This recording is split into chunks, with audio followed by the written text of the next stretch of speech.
Good morning, everyone. The time is 10:12. We'll go ahead and begin our budget hearing this morning. What we've done is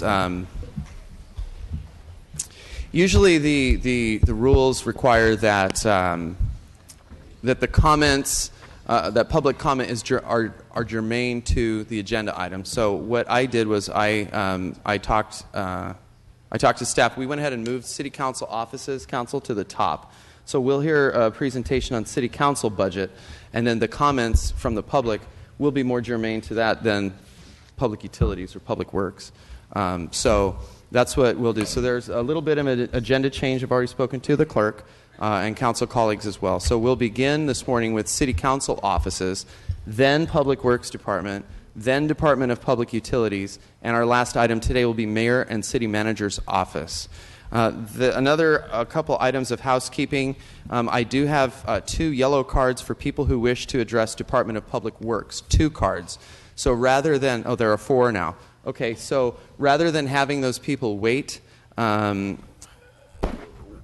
while we take public comment on the immigration issue, we'll go ahead and hear from those people who wish to speak about public works. So let's go ahead and begin with the Okay, so here's what we'll do. We'll do the presentation from staff on City Council offices. I'll take these 4 cards on public works, and then anyone else who wishes to address the council today is welcome to come up and speak. And so for folks who are concerned about Public Works, we will have people here from Public Works Department to hear your comments. Just bear with us. We'll get through this together. Traditionally, there's a 3-minute limit, but when there are larger crowds, just to be respectful of everyone's time and to get everyone in and out and on their way and back to work today, we will go ahead and have 2-minute comments per person, and there should be a sign in the back. And I do appreciate all of you being here today. So with that, let's go ahead and begin with staff. On City Council budget, take it away. Thank you, Council. Good morning. Yes, this is a very brief presentation on the Council's budget. As you can see, it begins on page B7 of your budget binder. All of the base salaries and appropriations are contained within each council member's budget. As you can see on page B11, each district has a base amount of $169,000, with the exception of the council presidents, whose salaries has been adjusted accordingly for their term as council president. Also, you have the 8th budget, or the city support budget, that's also listed there. You have your standard additional discretionary funding of $50,000 that has also been included. And in addition to that, the carryover amounts that your offices have identified to us as being carried over or needing to be carried over from 17 to 18 have also been added, and you have your total budget over there under FY 2018 proposed. Under that, you also have your residual infrastructure expenditure, which is the ongoing carryover of your expenditure of your infrastructure funds that has been carried over as well for next year, and there have been no other staffing changes proposed for this department. That concludes my presentation. Thank you, staff. At this time, we will go out to the public and solicit public comment on this item. However, I'm going to call these 4 Public Works cards to allow people to get on their way and not wait through this agenda item. So comments are 2 minutes. Our first speaker is Esther Postiglione. Please come forward. Give us your name and address for the record, and you will have 2 minutes.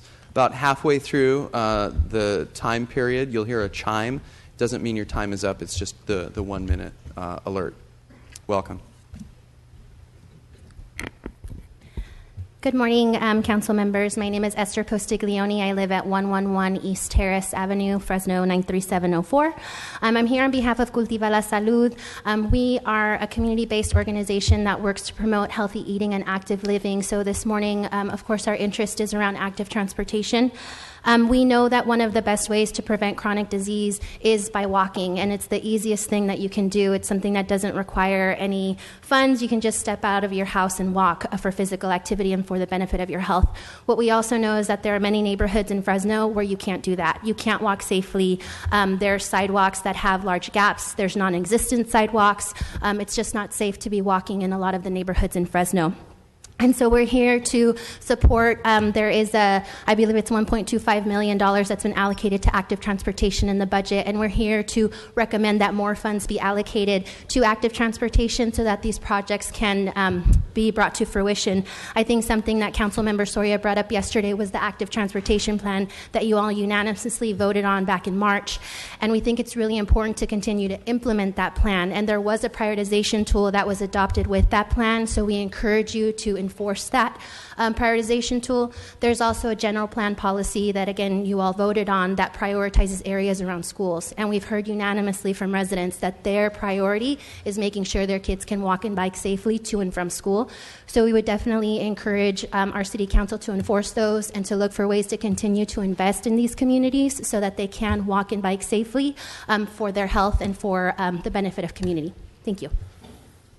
Thank you for your comments. Our next speaker is Esperanza Delgado, followed by Grecia Elenes and Estela Ortega.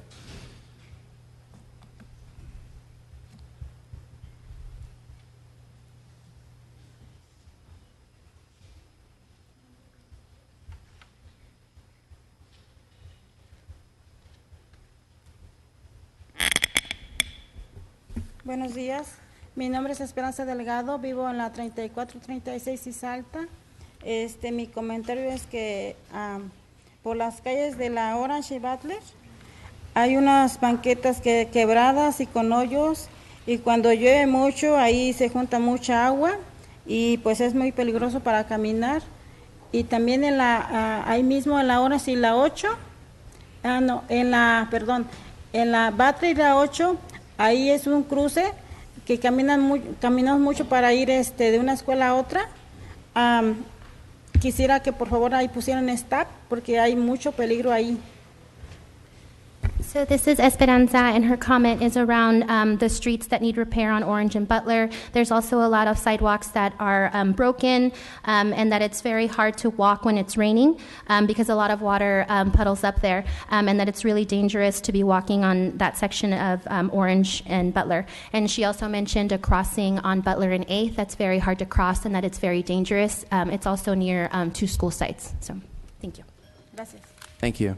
And of course, the House rules also say that if someone is in need of an interpreter, their time doubles to 4 minutes. So thank you for those comments. Our next speaker, Grecia Elenes, and then Estela Ortega.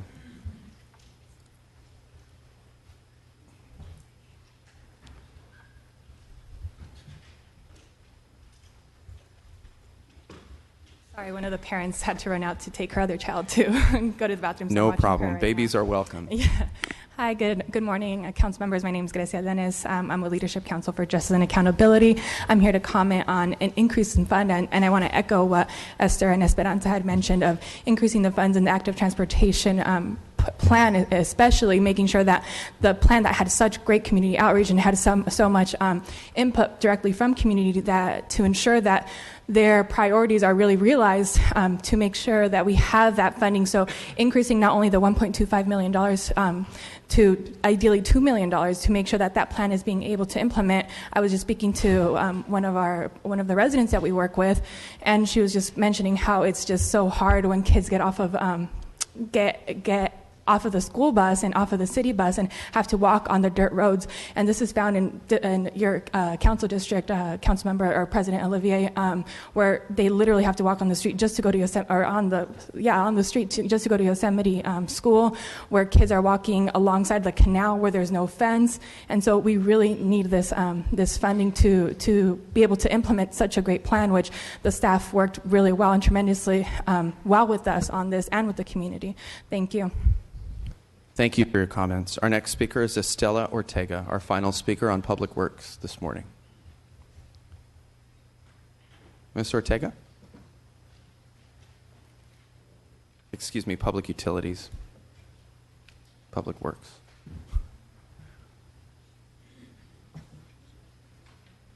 Buenos días a todos. Mi nombre es Estela Ortega y vengo del Distrito 7.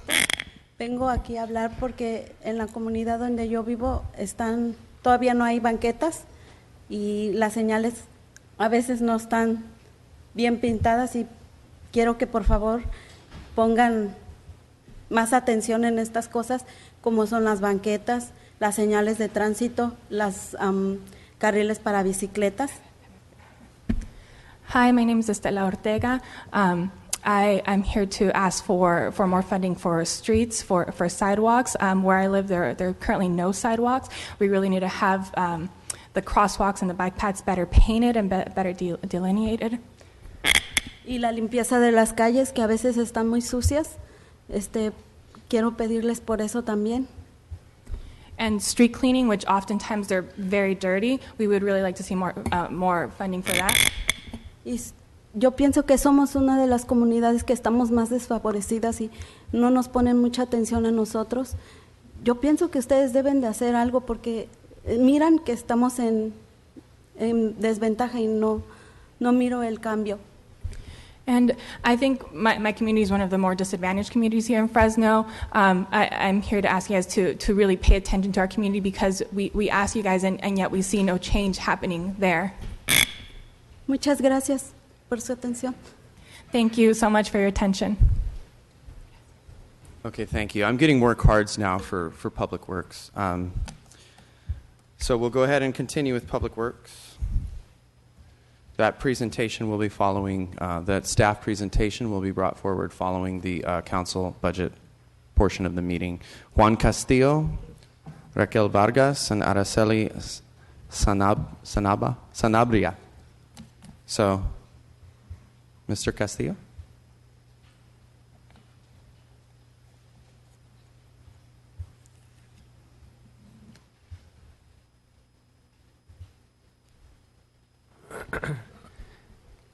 Good morning, Council President, Council members. Oh, yes. Thank you. My name is Juan Castillo. I'm at 2409 Merced Street. And I just came here just to show my support for the budgeting here for the Public Works.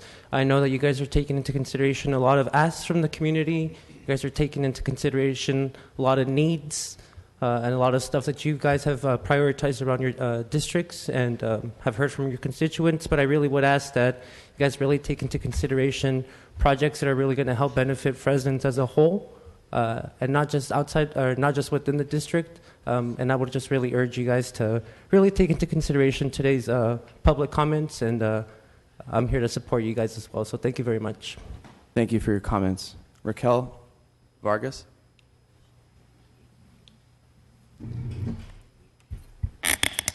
Buenos días, concejales. Mi nombre es Raquel Vargas. Vivo en la calle 3419 East Montecito, Fresno, California. Mi comentario es sobre el cruce de la Orange y Lowe y Butler y 8. El problema es que es el cruce para 3 escuelas, que es Mary School, Vampao y Wincho, La Secoya. Los niños han sufrido varios accidentes al cruzar la calle La Butler y queremos que haga atención en esas calles por varios accidentes que han pasado. Supporting her with a translation. So I'm here today just to comment on the needs for Orange and Lowe on Butler and 8th Street. The importance to these streets is that it connects three schools, Winchell Elementary, Vangpao Elementary, and Sequoia Middle School. It's important because kids are constantly crossing through the streets there, and it poses a great threat to their safety. I'm here just to really ask that you guys support these school sites and really support priority projects around the school neighborhood. Thank you. Thank you for your comments. Araceli, please come forward. Give us your name and address for the record. You'll have 2 minutes. Buenos días, mi nombre es Araceli Sanabria y mi domicilio es 1134 Sur, calle 5, aquí en Fresno, California. Y mi comentario es que le den... Good morning, Council Member and President. My name is Araceli Sarambia, and I'm here to share my comments. Mi comentario es que le den prioridad a la limpieza de los callejones que están alrededor de las escuelas Winchell, Sequoia y Van Pau, porque siempre están llenos de basura y eso provoca que haya más delincuencia.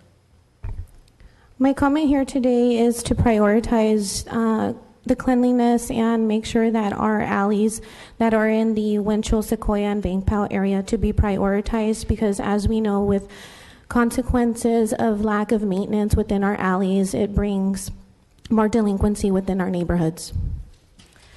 Una experiencia propia que pasó hace aproximadamente 2 semanas, hubo una persona que andaban persiguiendo a los policías y desafortunadamente se metió en la casa y gracias a Dios que no hubo disparos ni nada, sino no sé qué hubiera pasado, mi familia estaba ahí dentro y por eso me gustaría que pusieran un poco más de prioridad en eso. A most recent situation I share with you today is that in an alley that is near my house, behind my house, is that a robber entered our house and luckily nothing happened, but my family was in there. So I asked for you today that you emphasize and prioritize our clean alleys in these areas, again, Winchell, Sequoia, and Vang Pao.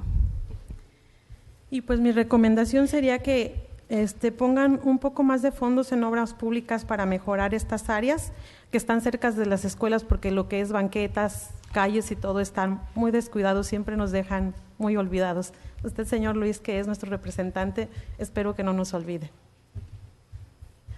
My additional recommendation is that sufficient funding is allocated to the public works component and that are again affect areas around our schools. And Council Member Chavez, you are our representative, and we ask of your support. Gracias. Okay, thank you. Okay. That concludes the yellow cards. Yes. And just briefly, if I may. Yes, Thank you. absolutely. Perfect. You give us your name and address for the record, and then you'll have 2 minutes as well. Thank you. Good morning, President and Council members. My name is Gabriela Mares, born and raised in Southeast Fresno, here with Cultiva la Salud. So just to share quickly with you, on my way, my daily route to work is down Butler Avenue. And my daily experience on my way to work is there is a crosswalk on 8th and Butler. In this crosswalk, I myself have experienced many of our students that are on the north side of Butler crossing through this crosswalk to get to Sequoia Middle School, as well as Vang Pao Elementary.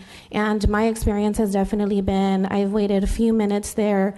I just recently had an incident when I was driving home, on my way home, and I stopped because I observed one of our students attempting to cross the crosswalk. And unfortunately, what happened was that I was stopped, and a car literally went in front of me, and by a few inches almost ran over a parent and a student on their way home, probably getting picked up from our after-school programs.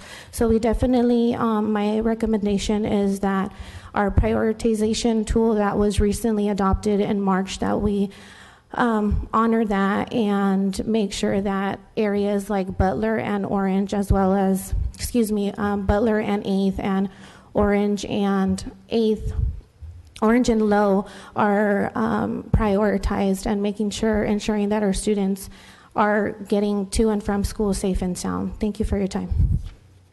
Thank you very much for your comments. Is there anyone else who wishes to address Public Works? Please come forward. Okay, seeing none, that will go ahead and conclude public comment on Public Works Department. And now we'll go ahead and invite folks to come forward to speak to the agenda item, City Council offices. And I know the majority of you are here to speak about the Defense Fund. I have exactly 30 cards for this item. And so at 2 minutes apiece, that will be a 60-minute public hearing, and then we'll go ahead and once we've exhausted the yellow cards, we'll go ahead and call up folks who haven't filled out yellow cards yet. And so welcome, and we'll go ahead and get started. Yes? She already did. It was a quick presentation.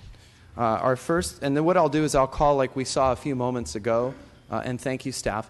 A few moments ago, you saw folks lining up And you're also welcome. I'll call 3 or 4 people. If you're able, you're welcome to line up to speak. So our first speakers will be Jess Fitzpatrick, Rafael Avitia, Patty Potter. Please come forward. Jess, give us your name and address for the record, please, and you'll have 2 minutes. Absolutely. My name is Jess Fitzpatrick, and I live at 541 North Fulton Street, apartment 211, Fresno, California. Good morning, council members. As I said, I'm Jess Fitzpatrick. I'm the co-chair of the nonprofit Transemotion, a volunteer with Faith in Fresno, and I'm a congregant of the Big Red Church. I also live in District 1, which is under the watchful eye of Council Member Soria. A few months ago, I answered a phone call on our a hotline. A young man answered and told me he was calling for his partner. He went on to tell me that he lived in a small town inside of Fresno County, mostly populated by agricultural business and workers. A few days earlier, his partner had been violently attacked by a group of men after they saw the 2 men holding hands. As they beat on him, they yelled horrible racial and sexual slurs and told them that they would kill them if they saw them again. The couple were calling looking for legal resources because although these men were the victims of a violent crime, they could not go directly to the authorities because the partner was undocumented. They feared that instead of getting help at bringing these men who attacked him to justice, that the victim would be deported. It broke my heart to hear their story, and it broke even more when I could only give them resources for medical and counseling services.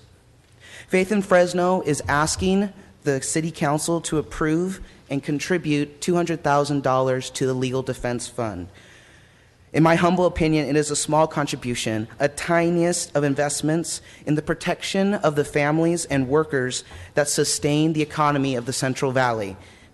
Because of that phone call, I was able to see unprotected immigrants not as separate, but integrated into the very fabric of our Fresno community. I hope you do the same. Thank you. Thank you for your comments. Our next speaker will be Rafael Avitia, followed by Patty Potter. Please come forward, give us your name and address for the record, and you'll also have 2 minutes. Welcome. My name is Juan Rafael Avitia. I live at 1365 with Sean. I am also in Councilmember Soria's district.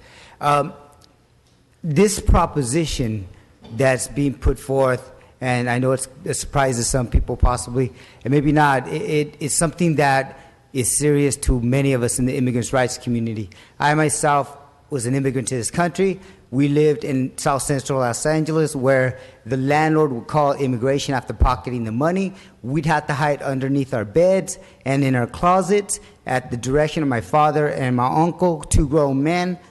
When a child goes through this, and in my experience, it wasn't until the 6th grade when I saw the Nazis knocking on doors where our history teacher showed us a movie of Jews having to hide inside the walls of homes, underneath homes, to escape Nazis, that I realized this is crazy. As a child, I knew it was crazy.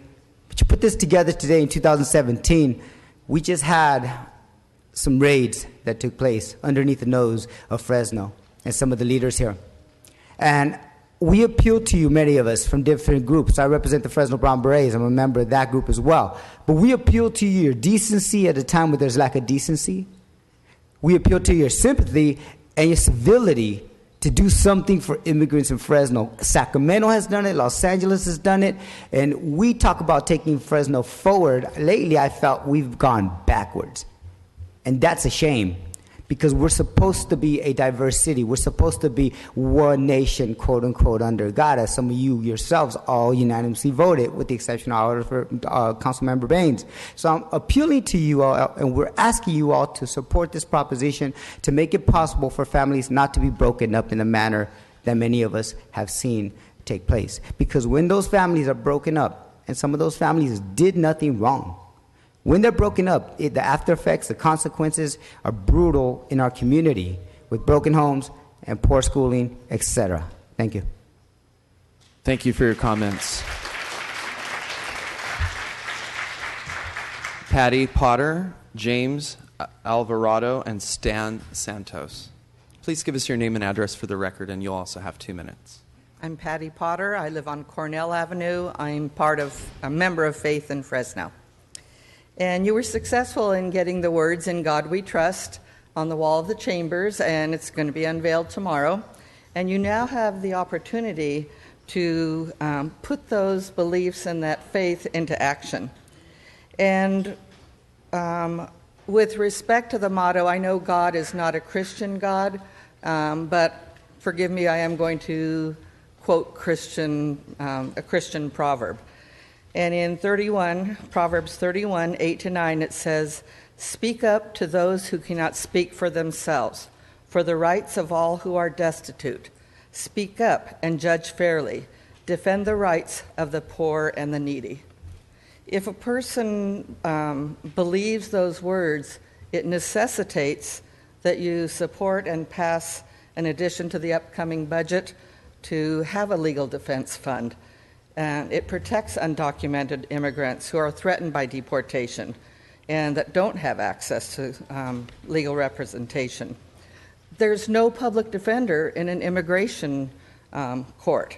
And people might say, well, if you're here illegally, then you don't have the rights of the courts. But we don't know. There needs to be a public defender to prevent unjust deportations. And most immigrant families don't have the resources to have their own private lawyer. I'm a member of the Unitarian Universalist Church of Fresno, and I speak up for those who cannot speak for themselves. I speak for the rights of those who are destitute. I speak up and judge fairly and defend the rights of the poor. I'd be a hypocrite if I didn't do that. So I respectfully challenge you that if you truly trust God, follow the faith that's expressed in Proverbs, and let your conscience be your guide, and establish a legal defense fund. Thank you for your comments. James Alvarado, Stan Santos, Luis Ojeda. Good morning, President, Council, and Council members. My name is James Alvarado. I live on 4065 North Larkin, Fresno, California, 93727. I am a parishioner at the St. Paul Newman Center. I'm also part of Faith in Fresno. I'm here today to speak on behalf of the undocumented immigrants, parents, and students. As a teacher in Fresno Unified and also as a former undocumented immigrant, I can share firsthand the fears that the undocumented immigrants and students are currently going through or living through. As a 9-year-old child, I came to this great country with my parents and 4 siblings. And for 9 years, we lived in fear of being deported. During this time, my father was deported, and because he was the sole breadwinner, we struggled until he got back. It is hard for me to see a lot of my students going through this right now. It really breaks my heart. And I just hope, and I mean, I look, in God we trust. And I trust in God, and hopefully you will also be moved by this. I hope that as a father of 2 children and as a school teacher, I urge you to please support the Legal Defense Fund, because it will protect the most vulnerable in our city and keep families together. Thank you very much. Thank you for your comments. Stan Santos, Luis Ojeda.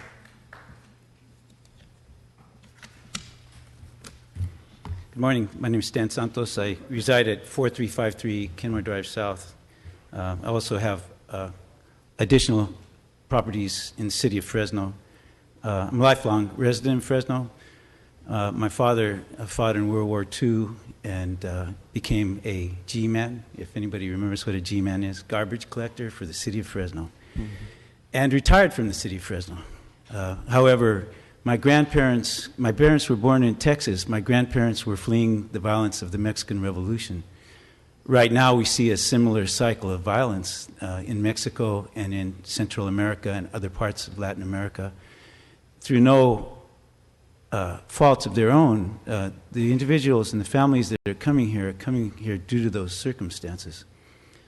In the same way that I remember growing up in the 60s when, like they said, the West Side was truly golden, and Chinatown, Armenian town, it was a mix of immigrants, Germans, Portuguese.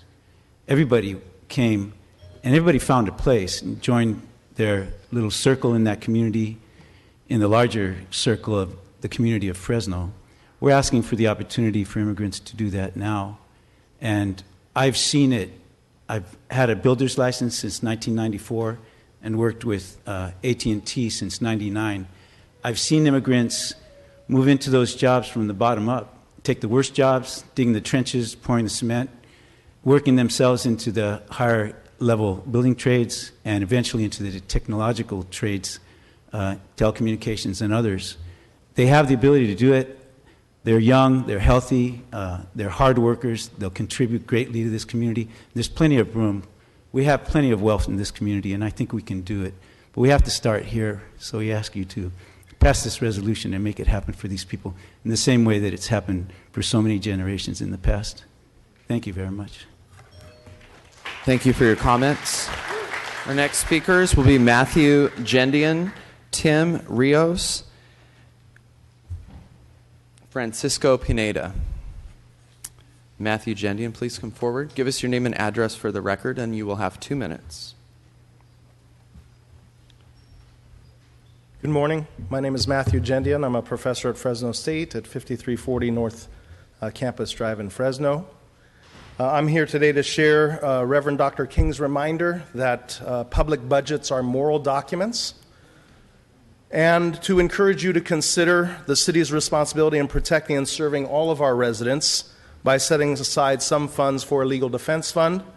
As many of you know, I am a descendant of 3 survivors of genocide who fled persecution in Ottoman Turkey and entered the United States through Ellis Island in 1920.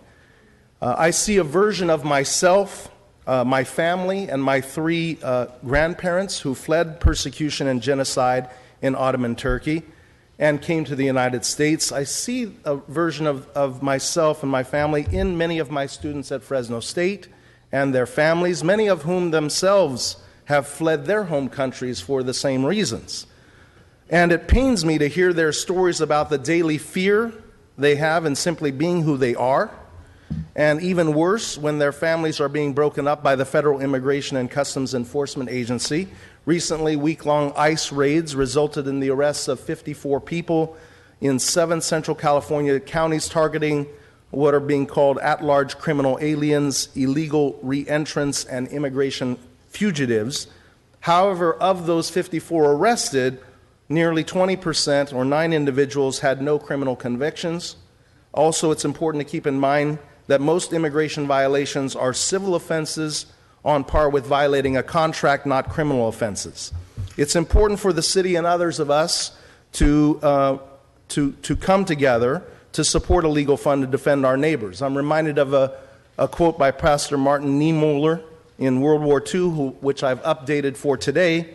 First they came for the homeless, but I was not homeless, so I said nothing. Then they came for the refugees from 6 specific countries, but I was not a refugee from one of those countries. Then they came for the Muslims, but I was not a Muslim. Then they came for undocumented immigrants, but I was not an undocumented immigrant, so I did nothing. And then when they came for me, there was no one left to stand up for me. If not now, when? If not us, who? Thank you. Thank you.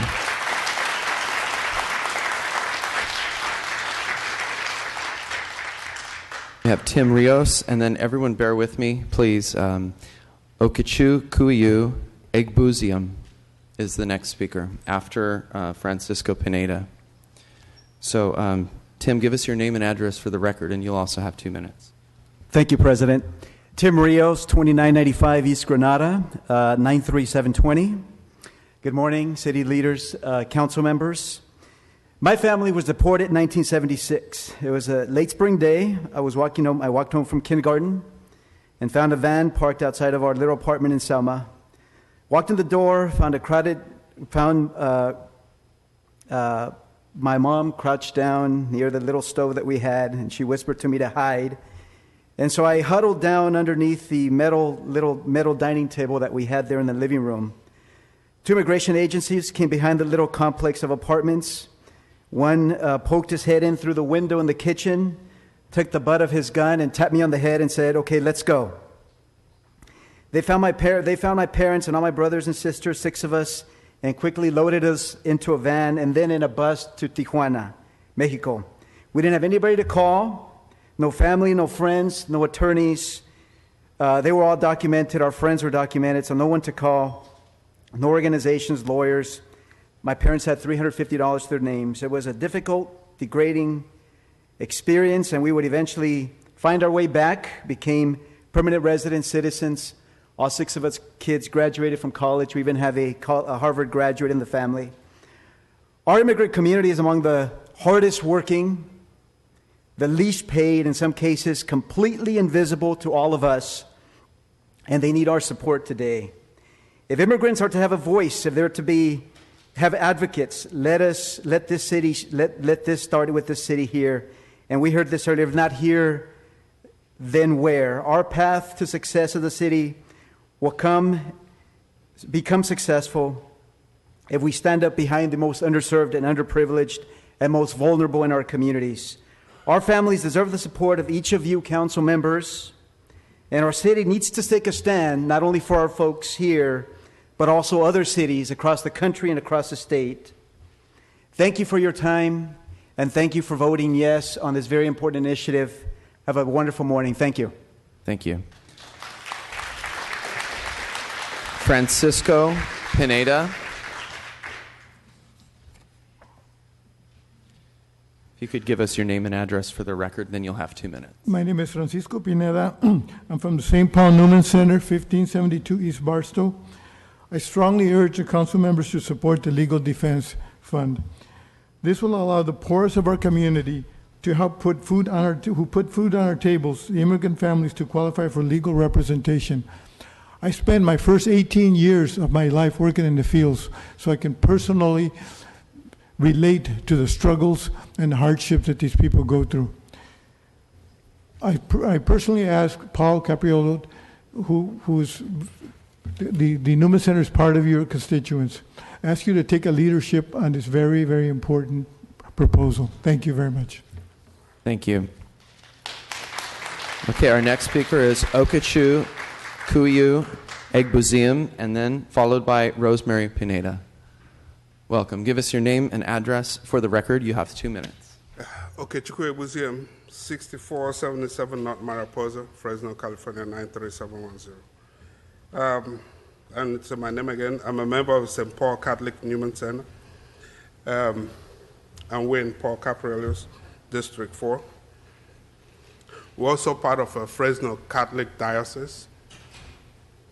And we have been, the Newman Center, have been working with Fresno State for over 45 years. I'm an educator. As we have seen across the country, particularly in Fresno, ICE raids and deportations of our immigrant family have increased in the last few months. This action by ICE is devastating families, destroying families, creating single-family homes.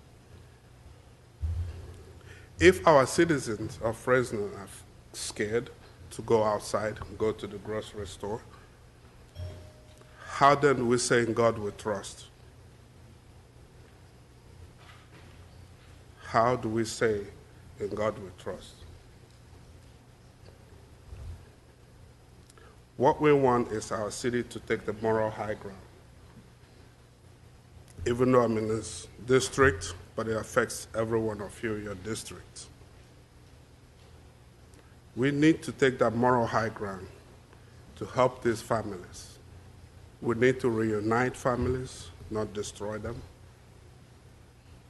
We need to give them a safe place. We also need to make it so that it's easy that they can take their kids to McDonald's. They can take their kids to school. We don't need the kids worrying that when they get home, they don't know what they're getting home to. Might be no parents. This is not Rwanda. This is Fresno, California, in the United States. We don't want to go back to Rwanda. We don't want to go back to all those other places that you know of.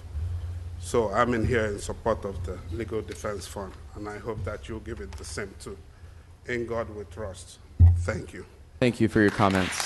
Our next speakers are Rosemary Pineda, Ellis Vance, and Sam Molina. Hello, Councilman and ladies. My name is Rosemary Pineda. I am from the St. Paul Newman Center, 1572 East Barstow, Fresno. I strongly urge the council members to vote for the Immigrant Legal Defense Fund, and I especially encourage Paul Caprioli, who is a representative of our district, to look into his heart and know that we are all sincere in our endeavors, and we would like for him to stand with us. We need to remember and support that America's strength comes from being an immigrant nation. Thank you. Thank you. Ellis Vance, please come forward and give us your name and address for the record. And then Sam Molina.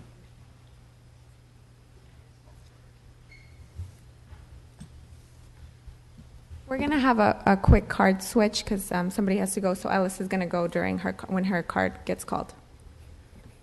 Okay. So this is, okay, so Ellis is not here. Ellis is here, but we're going to switch him because she has to go. So she has a card in too. Okay, what's your name? Buenos días, mi nombre es Adriana Navarro. Okay. Está bien. Vivo en el 230 North Beach, Avenida en Fresno, con el código 93727. Yo vengo a apoyar aquí el Fondo de Defensa Legal. Yo trabajo como voluntaria catequista en la Iglesia de San Antonio y María Claret. Pertenezco al Ministerio Campesino Migrante, el cual nosotros trabajamos muy de cerca con las familias que viven en los campos y vemos lo que ellos sufren, las necesidades que ellos pasan. Y tuvimos un caso no hace mucho tiempo que llegó migración y detuvieron a 4 hombres de un campo de familias, los cuales todos tenían niños. Se quedaron aquí las mamás con los niños sufriendo mucho. Una familia de ellos no soportó su separación de su esposo y agarró sus hijos y se fue a México. Entonces yo apoyo este fondo porque eso ayudaría a que estas familias no se separaran y que estos niños pudieran aquí realizar sus objetivos, que llegaran a graduarse y a tener una mejor familia y vivir mejor que en nuestro país. Muchas gracias. Dios los bendiga. Thank you. Our next speaker is Ellis Vance. Okay. So hi, my name is Adriana Navarro. I am a catechist at St. Anthony Marie Claret with the Farm Worker Ministry. About 4 years ago, 4 fathers that we work closely with were taken from their families at one of the base camps. The children, all of them had children. The mothers and the children stayed here and unfortunately suffered a lot due to the loss of their fathers. But one family in particular was having such a hard time that they also left back to Mexico. So I support a legal defense fund because if we had a legal defense fund, maybe that family would have been able to stay here. They would have been able to fight their case, and those children would have been able to accomplish their goals and accomplish their dreams here, graduating from, I think they would have been graduating from middle school and high school. So again, I support a legal defense fund, and I thank you. God bless you. Thank you very much. It is the tradition of the House, and the chair has to enforce the rules. I can't take anybody else out of order. Unfortunately, if someone has to go, I have to call the cards. Out of respect for the people who turn in the cards, I have to call the cards in the order that they came in. So we went ahead and allowed that one time. But just for the out of respect for everyone that's in the queue to speak, I just received about another 20 cards. And that's okay. That's good. That's what we want is public participation. But just out of respect for people who are in the queue, I can't take any more cards out of order. Our next speaker will be Ellis Vance and then Sam Molina. Please come forward, give us your name and address for the record, and you'll have 2 minutes. Yes, my name is Ellis Vance. I live with my husband of 50 years at 5503 North El Adobe Drive in Fresno, California. That's on West Avenue between Bullard and Barstow, so I live in one of the more affluent areas of town. I'm a lifelong educator in this city. I'm a member of the Unitarian Universalist Church and a member of Faith in the Valley and Faith in Fresno Coalition. You know, it kind of saddens me that I have to be here to plead with this council to do the right thing, to do the humane thing, to allocate a mere $200,000 to a legal defense fund that's so needed in this city. You know, some will say that there is insufficient funding for this. Last year, there was $6 million surplus in the city's budget. Reallocated in the true-up process, $200,000 could come from this. There are a handful of budget line items that we view as not urgent needs that could be deferred for 6 months. And finally, we know each district's discretionary fund had at least $25,000 in fund left over for last year. So we do think that there is funding that could be used for this mere $200,000 that's so needed. You know, we all came from immigrants. And I would kind of like to remind us, too, that the prophet Jesus said, and I paraphrase, "Unless we do it for the least of these, my brethren, you don't do it unto me." God calls us to do the right thing. God calls us to do the humane thing. God calls us to do it. Our conscience calls us to do it. And I hope today that you'll make the decision to do this for the least of these in our community. We do a lot for the most of these in our community, including those of us who live north of Shaw Avenue. So I plead for you to do it for the least of these that have no other means to stop this and to give them the support that they need in this city. Thank you. Thank you, Mr. Vance. Our next speaker is Sam Molina, followed by Norma Patricia Rubio, and then Leoncio Vasquez. All right. Good morning, Council. Semper Fi, President. My name is Samuel Molina. I'm the State Director for Mi Familia Vota. I live at 1519 East Bremer. Councilmember Baines, you are my representative. I'm here to ask for you today to support the Legal Defense Fund. As some of you may know, and through meetings that I've had with a few of you, undocumented persons contribute over $56 million to the county of Fresno and over $2.7 billion to the state of California and even more billions to the United States of America. You are talking about taxpayers. You are talking about families. You are talking about those who make up this great city and this great nation. When I think about, those of us who are here today in support of our allies and our friends in this community, and when I make the point to say that they are taxpayers, I think of the old adage, no taxation without representation. Because the reality is that undocumented residents or legal permanent residents, although they pay taxes, they don't have the ability to vote for any of you. Because I'm sure that if they had, they would have participated in the last election. They're out here paying taxes and they're contributing to our communities, and they need a voice. Sacramento is making headway, Los Angeles, Oakland, and Fresno needs to do the same. When we look at what's going on in our communities, and when I hear from some of you that this is a national issue, the reality is it's not just a national issue. It's not only just a state issue, it's a city of Fresno issue. When these families are being separated, we're talking about the collapse of a family unit and the collapse of a community as well, which is not something that we should stand by and allow to happen.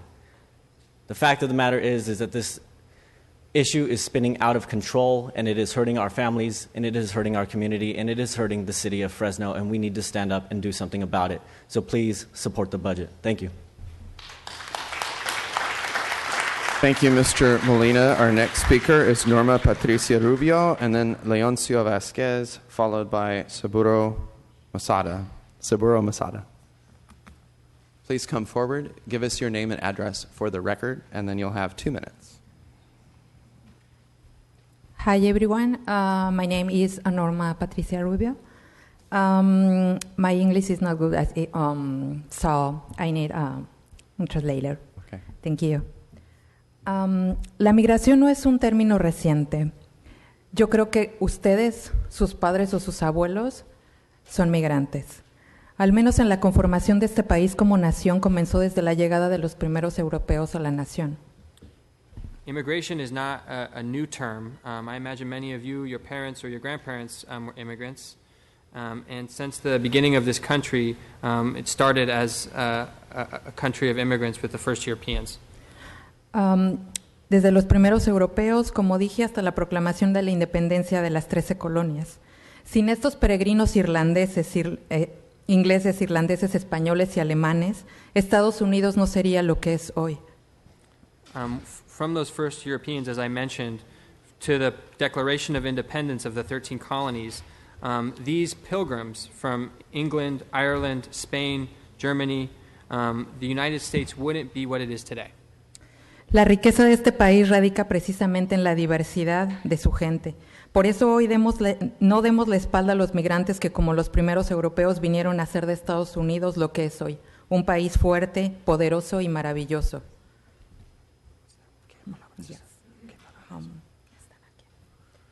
The richness of this country is precisely comes from the diversity of its people. Because of that, we cannot turn our back on migrants in the same way that the first Europeans came to the United States. Muchos residentes de Fresno son migrantes. Su inteligencia y su fuerza de trabajo está aquí. Es justo y humano que parte o gran parte del dinero de sus contribuciones se destine a un fondo legal para defenderlos. Many of the residents of Fresno are immigrants. Their intelligence and their strength in work is here in our city. It is only just and humane for a small part of the money that they contribute as taxes is be destined for a legal defense fund to defend them. Thank you. Sorry. You have some more time. Yeah. Okay, I'm sorry. My address is 4658 North Young Street, 726. Sorry. Thank you. Thank you for your comments. Leoncio Vasquez, Saburo Masada, and Alicia Aleman.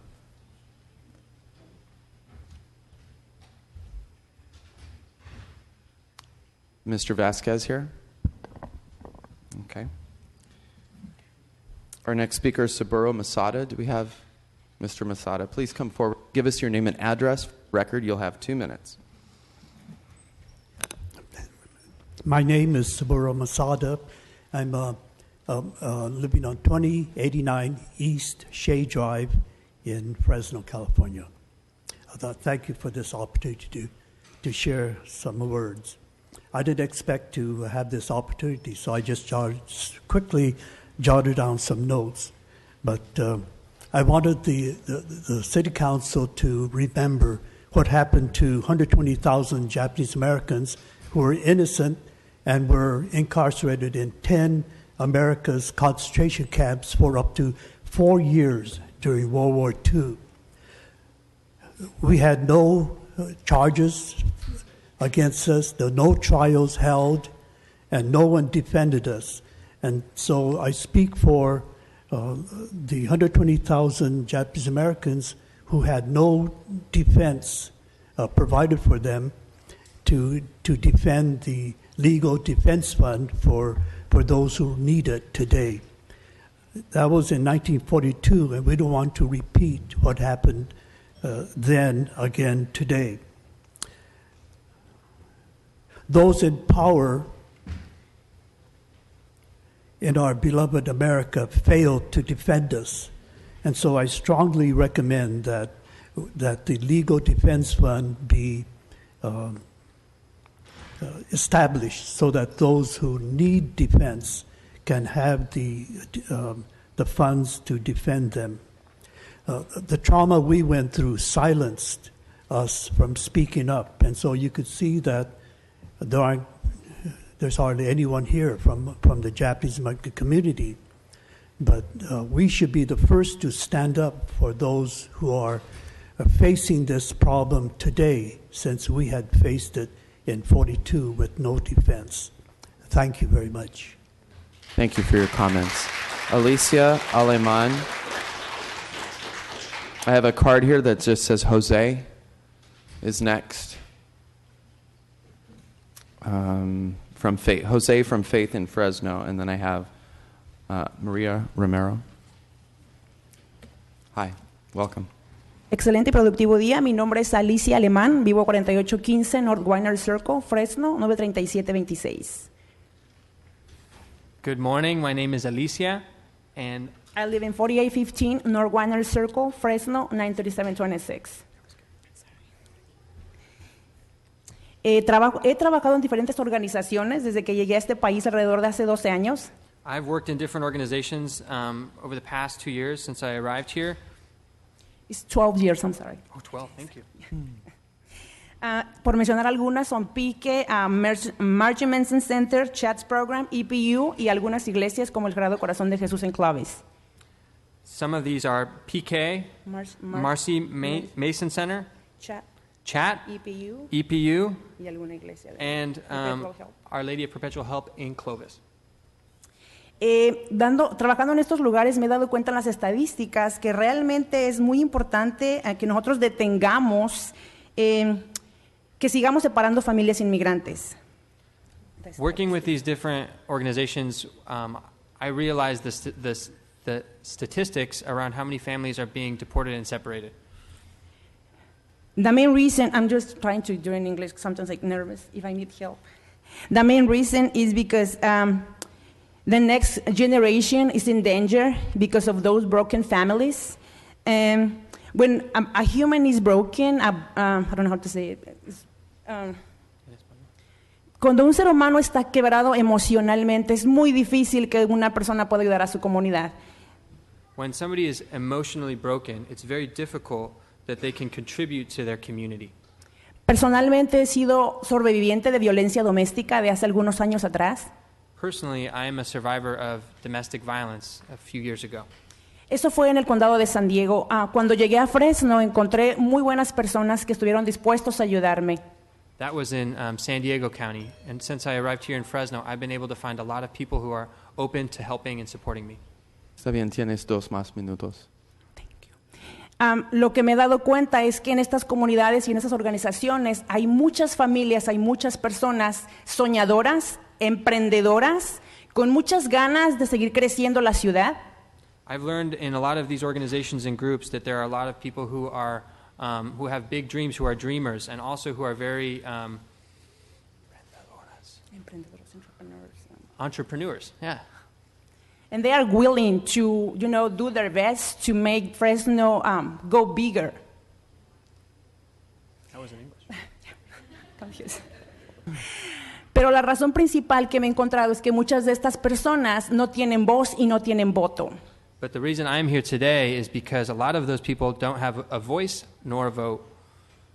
Ha sido muy triste, muy frustrante para mí saber que yo pude legalizar mi situación porque fui sobreviviente de violencia doméstica. Sin embargo, muchas de estas familias, muchas de estas personas, no me pregunto si será la única manera de que ellos también puedan legalizarse para entonces poder hacer valer su voz y entonces hacer valer lo que ellos quieren, de entregar lo mejor de ellos para la comunidad. I was blessed to be able to normalize my status because of the domestic violence that I lived through. And I have to ask myself, how many other people, is that the only way that other families can actually legalize and normalize their status and actually begin to share their gifts if they have to live through the same thing? He visto muchas historias, he conocido muy de cerca, personalmente he atravesado por muchos miedos, pero realmente sé que como gente como ustedes, con ayuda como ustedes, podemos mejorar Fresno. Realmente lo creo porque lo he vivido en carne propia. Sin embargo, queremos eliminar esa barrera de el estatus migratorio.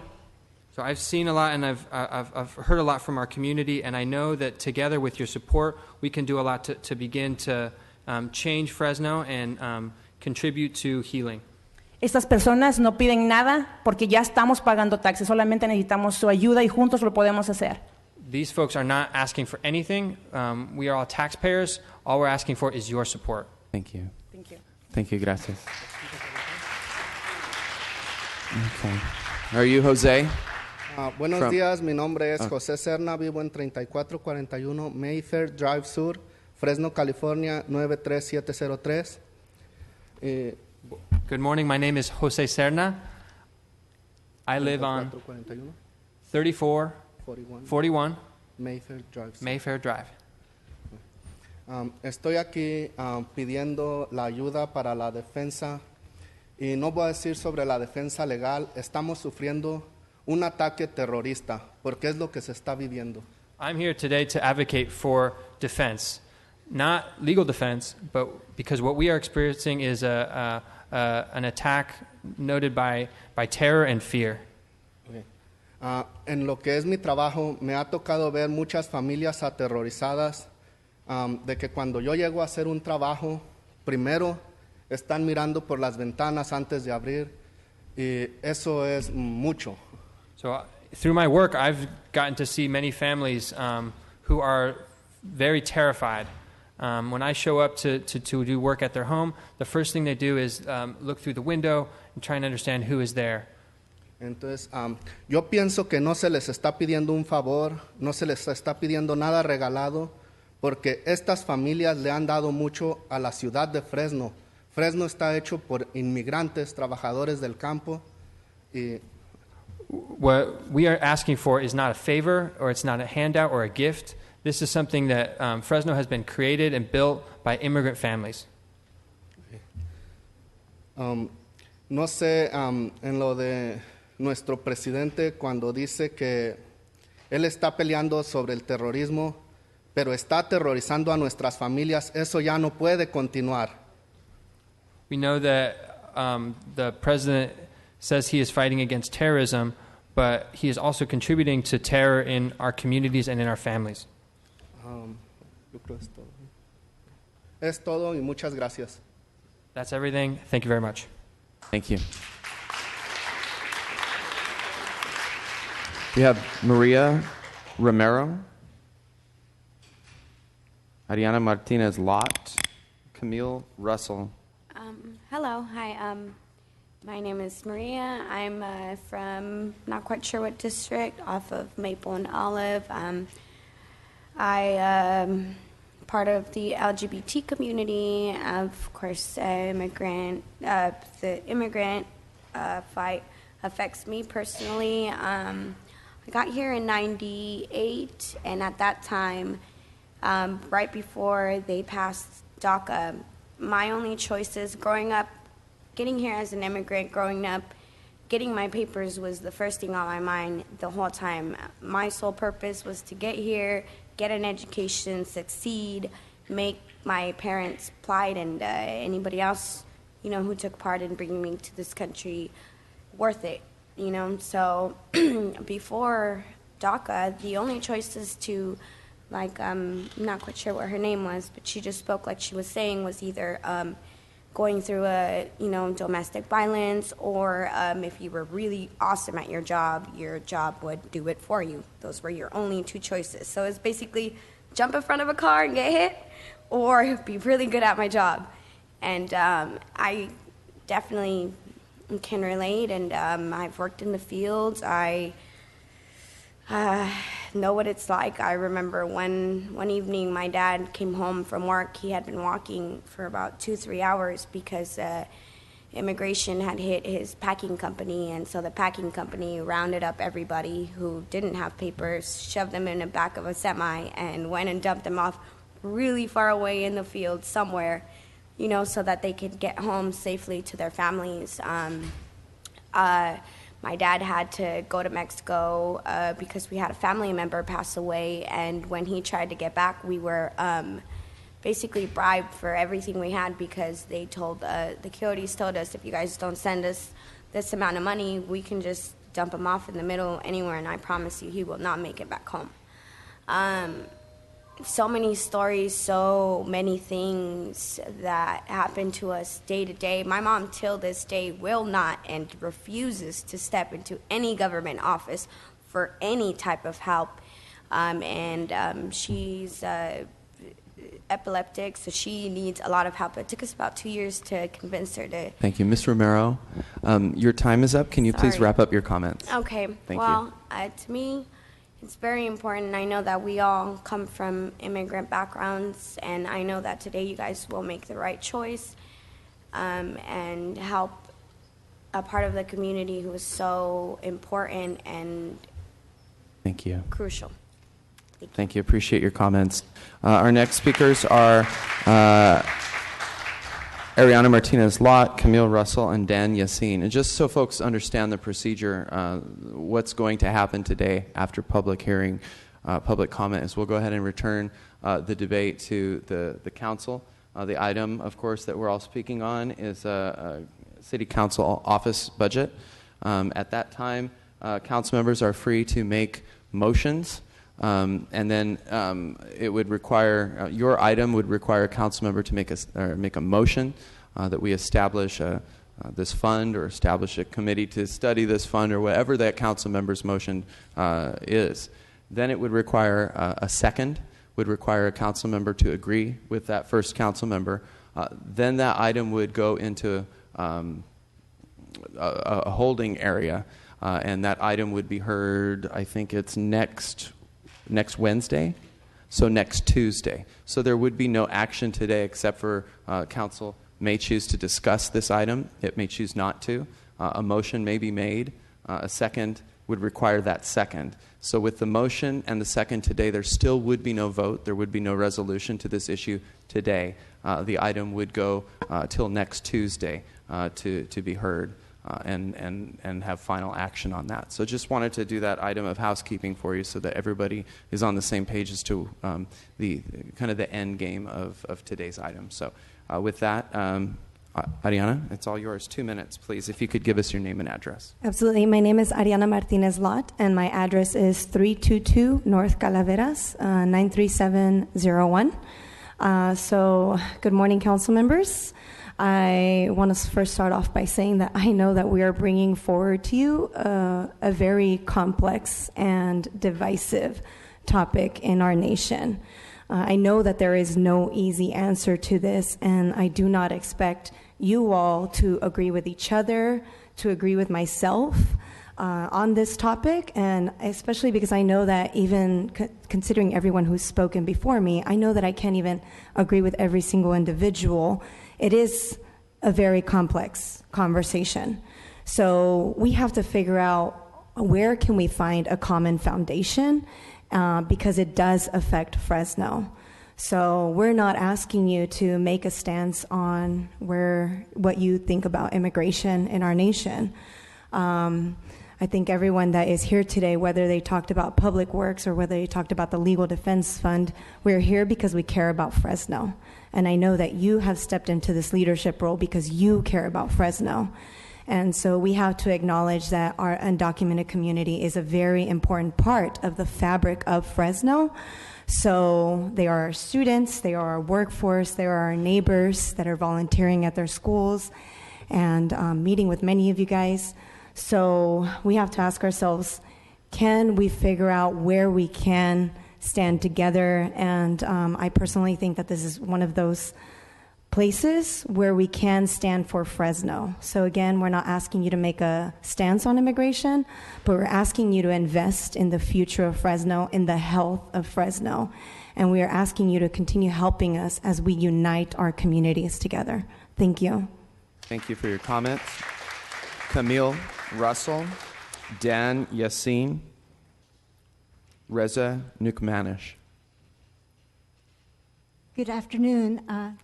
Good morning. I'm Camille Russell. I live at 6198 West Pinedale Avenue. I'm in City Council Member Brandau's district, District 1. I'm here representing Peace Fresno. Peace Fresno has the motto, Action for Social Justice and Alternatives to War. There's a real common ground between alternatives to war and social justice. We stand in support of the Legal Defense Fund for Undocumented Immigrants. It's the right thing for us to do.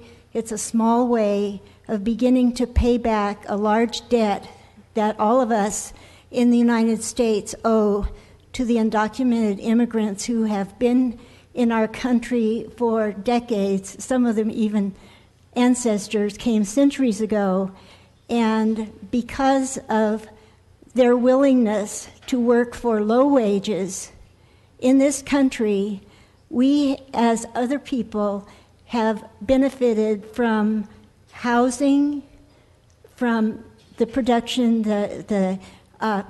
from food, and from many other services that the undocumented people are able to provide to our community. So this small amount that we're asking, the $200,000, to be part of a larger fund that would help support people right now who are suffering, is a small amount for us to pay to repay the debt that we owe these people and to owe their ancestors who are a very important part of our community. Thank you very much. Thank you. Dan, Yassine, and then Reza. Good day, Council President Clint Olivier and the other council members. My name is Dan Yassine, and I reside at 4630 East Shields Avenue in Fresno. I immigrated to this country 43 years ago.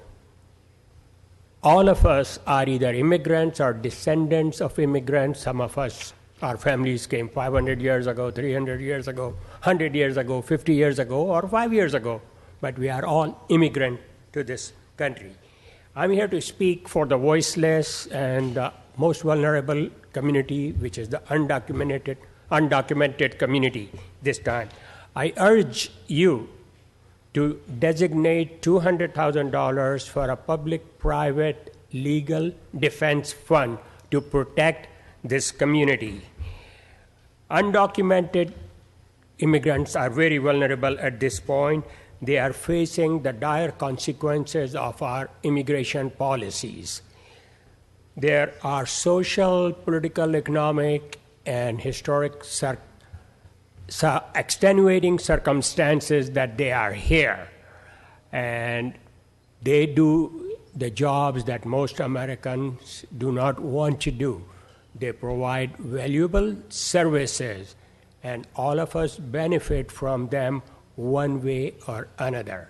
Since 1986 Immigration Reform Act, the deportation of undocumented has been increasing with each succeeding president. And here we are now with rising ICE raids. So the community is very vulnerable, and it's a moral thing for the council to do. It's the right thing to do. It's the humane thing to do. So I urge you again to designate $200,000 for this legal defense fund. Thank you. Thank you, Dan.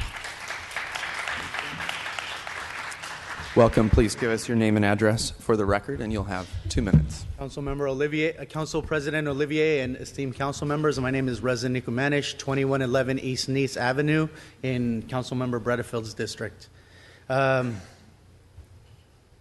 Before any of you think about not passing a motion or bringing up a motion or seconding a motion, or when it comes up to vote, before you think about saying no, I want you to hear about 3 people that I met when I visited a detention facility just a month ago with about 9 of my friends and colleagues.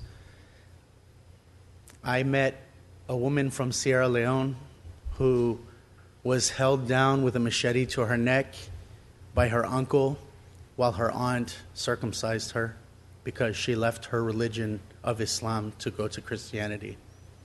I met a man from Pakistan who was going to be killed because his wedding was not accepted by his tribe.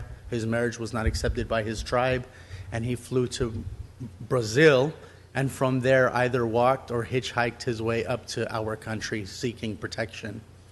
I met a young lady from Mexico who was beat by her husband in front of her kids, and when she called the police, she was taken away because of her immigration status. This is not about criminals. This is not about terrorists. This is not about rapists like some of our politicians use in their rhetoric. This is about families. This is about people. This is about saving lives. This is about offering opportunities, protection, solace, peace, and love to those people who need it most. And if it comes down to the fact that it's about money, let's remember that undocumented immigrants in the United States offer us $12 billion in taxes, not to mention all the money they pour into housing and food and everything else that they give to our society. I urge one of you, be strong, make a motion. Another one of you, be secondary strong and second, and then vote yes next week. Thank you. Thank you.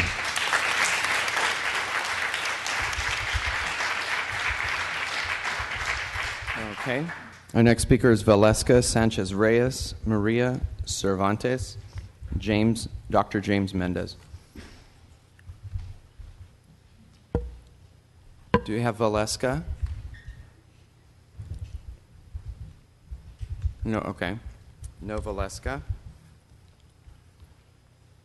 Maria G. Cervantes. Please come forward, give us your name and address for the record, and you'll have 2 minutes. Buenos días, mi nombre es María Guadalupe Cervantes y mi dirección 1109 West 4 Avenida, Fresno, California 93711.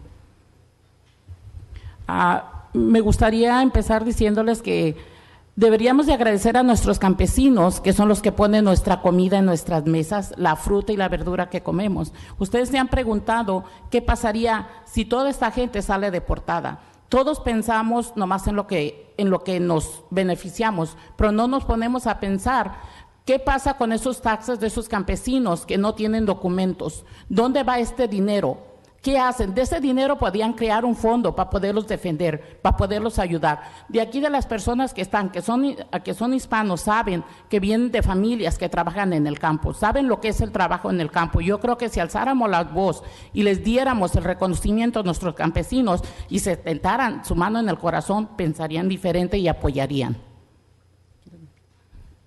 So I'm not going to be able to give that passion justice, but I think you all heard it. So I would like to start off by saying thank you to all the farm workers that every day put our fruit and vegetables on our tables. Many of us here only think about, or many of us in the community many times think about how we benefit ourselves and don't think about these farm workers that are out there every day working extremely hard to put food on our tables. And we don't think, many times we don't think what happens if all these people out on the farms working every day would get deported. Who's going to put that same food on that table? Who's going to put that food on our table in front of us? Many of you on the council know and come from families who have worked in the farms, who have been farm workers and know what it's like to live in those conditions. Yo a usted los invitaría a trabajar un día de 8 horas con la temperatura de 105 grados o 110 grados, a piscar esas frutas, andar piscando cebolla, andar cortando la uva, andar sacando ajo. Si ustedes aguantan un día de trabajo trabajando a más de 110 grados la hora de calor, entonces entenderían, entonces comprenderían y por qué necesitamos a nuestra gente. Vean cómo hay ahorita día a día en los periódicos en español salen que ocupan personas para trabajar, porque no la hay, porque ustedes están apoyando que los discriminen. So I would like to extend an invitation to all of you sitting up here to go out and work an 8-hour shift out in the farms under the 110-degree weather, to pick grapes, to pull garlic from the ground, to pick cherries. And maybe then you would understand what these folks are going through. So I would like, every day you see in the papers and in the media that people need workers, that because there is no workers, because they're afraid to go out and work because of these discriminating policies. Si todas las personas que se benefician con el seguro social que a estas personas les quitan cuando trabajan, ellos no son dignos de agarrar desempleo, no pueden calificar para el seguro social. Quienes nos beneficiamos somos nosotros, son las personas las que los discriminan, porque ¿dónde está ese dinero? ¿Dónde queda ese dinero de esas personas que día a día trabajan? ¿Dónde está? Yo trabajo soportando a la gente en Tijuana, los veteranos que después de haber dado la vida por este país los deportaron. Trabajo con un grupo de mujeres que están allá peleando por regresar, porque su error fue querer vivir el sueño americano y despertaron de aquel lado. No se han puesto a pensar qué va a pasar. El día de mañana ya no va a haber Social Security. ¿Por qué? Porque la gente indocumentada le echaron. Quien está poniéndole el dinero a los seguros es esa gente indocumentada a la que nosotros no queremos proteger, ni ustedes tampoco. So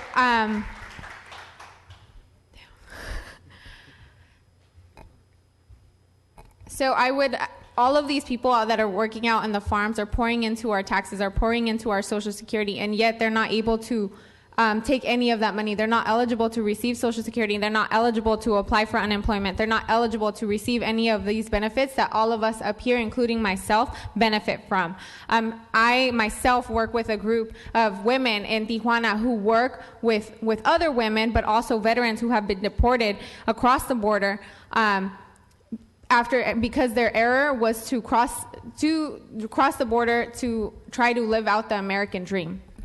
Así que les pido por favor, pónganse la mano en el corazón y piensen que ese dinero que un día ustedes van a recibir viene de toda esa gente de la que estamos discriminando, de ese dinero que esa persona indocumentada le pone al seguro social, y nadie nos ponemos a pelear por ese dinero que ellos ponen. Nadie decimos gracias a la persona indocumentada que no puede pelear por sus derechos de ese dinero, por su seguro social ni por nada. Gracias a ese dinero de ellos, mucha de esta gente que los discrimina está viviendo. So again, I urge you to support many of these people. We're all going to benefit from this money that they're pouring into our taxes, into our Social Security, and one day we will receive that money. And we don't think, oftentimes we don't think about where that money came from, and many times it came from our undocumented brothers and sisters. Gracias, y ojalá y se pongan la mano en el corazón y Jesús les tiente el corazón y piensen y protejan a nuestra gente. Gracias. So I hope this has touched your heart, and I hope Jesus touches your heart too, and you support and think of all of our families and protect our brothers and sisters. Thank you. Thank you. Okay. Dr. James Mendez, Sukaina Hussein, Bishop David Rice. I have about... let's see, I guess I have about 15 cards left. Because we started late, we started about 10:15, we'll go ahead and go until 12:15. Then, as is the tradition of the council, we'll take our lunch break and return after that period. But hopefully we'll get everybody in these 15 cards in the next 45 minutes or so. Doctor, give us your name and address for the record, and then you'll have 2 minutes. My name is James Mendez. I'm a retired physician. I live in District 2, 2135 West San Bruno Avenue. I'm a member of the St. James Episcopal Cathedral in District 4. I'm also a member of Faith in Fresno. I'm asking that one of you make a motion and another of you second the motion to have the city invest $200,000 to provide part of the funding for a public-private partnership to support a legal defense fund. For those undocumented immigrants who cannot afford it, the Legal Defense Fund would help keep families together by providing legal representation in immigration court to prevent deportation. It would also be available to help unauthorized immigrants become legal residents. Helping immigrants is a moral obligation, a moral issue. My religion tells me to not do wrong to immigrants and to welcome the stranger. I am taught whatever you did for one of the least of these brothers and sisters of mine, you did for me. Some council members say that city tax money should not go to undocumented immigrants because they are not part of their constituency. I ask, why not? They work and pay taxes to this city. They support this economy. Without immigrants, much needed work would not be done. They are our neighbors. They shop in our stores. They have children in our schools. They have lived and worked here for 5, 10, 15, 20, sometimes 30 years. They are part of our community. Just like many in Fresno, they may not vote, but they are still part of our community. Members of our community deserve help when needed. Fresno is a wealthy community, partly due to the contribution of undocumented immigrants.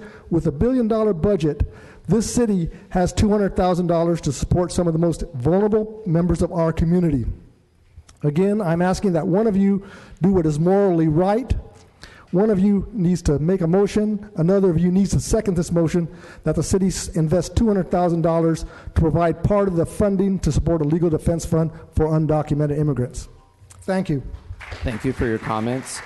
Sukaina Hussein, Bishop David Rice, Canon Anna Carmichael, Daniel O'Connell. Do you have Sukaina?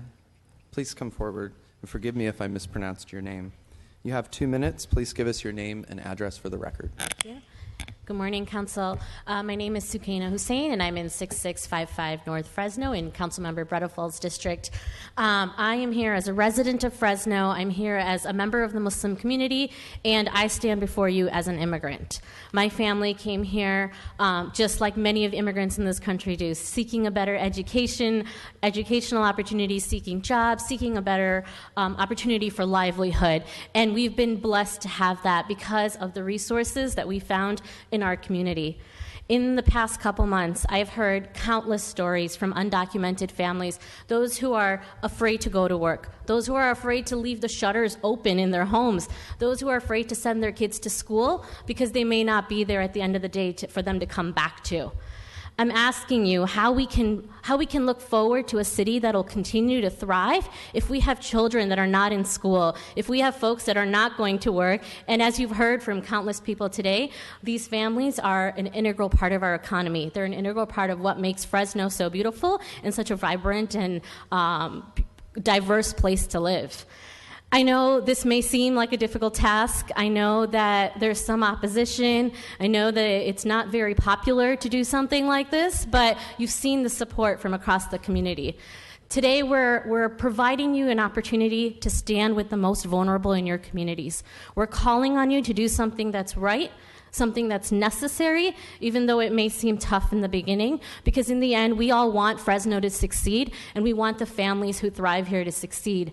When you see folks that are being detained and being deported, they're not, folks that are any threat to us. They're mothers and fathers. They're grandparents, aunts and uncles. So tearing them away from their families is tearing apart communities and leaving holes in Fresno, leaving gaps in our community. So as creators of a budget and informers of a budget, and as our representatives and as decision makers for the future of this community, we're asking you to invest back in your city and make sure those who are unseen have an opportunity to be seen and have an opportunity to be heard and thrive in this community. Thank you. Thank you for your comments. Bishop David Rice, please come forward. Give us your name and address for the record, and you'll also have 2 minutes, followed by Canon Anna Carmichael and Daniel O'Connell. Welcome. Good morning, Council. David Rice, 4147 East Dakota Avenue. Council President, Council members, thank you for this opportunity to speak.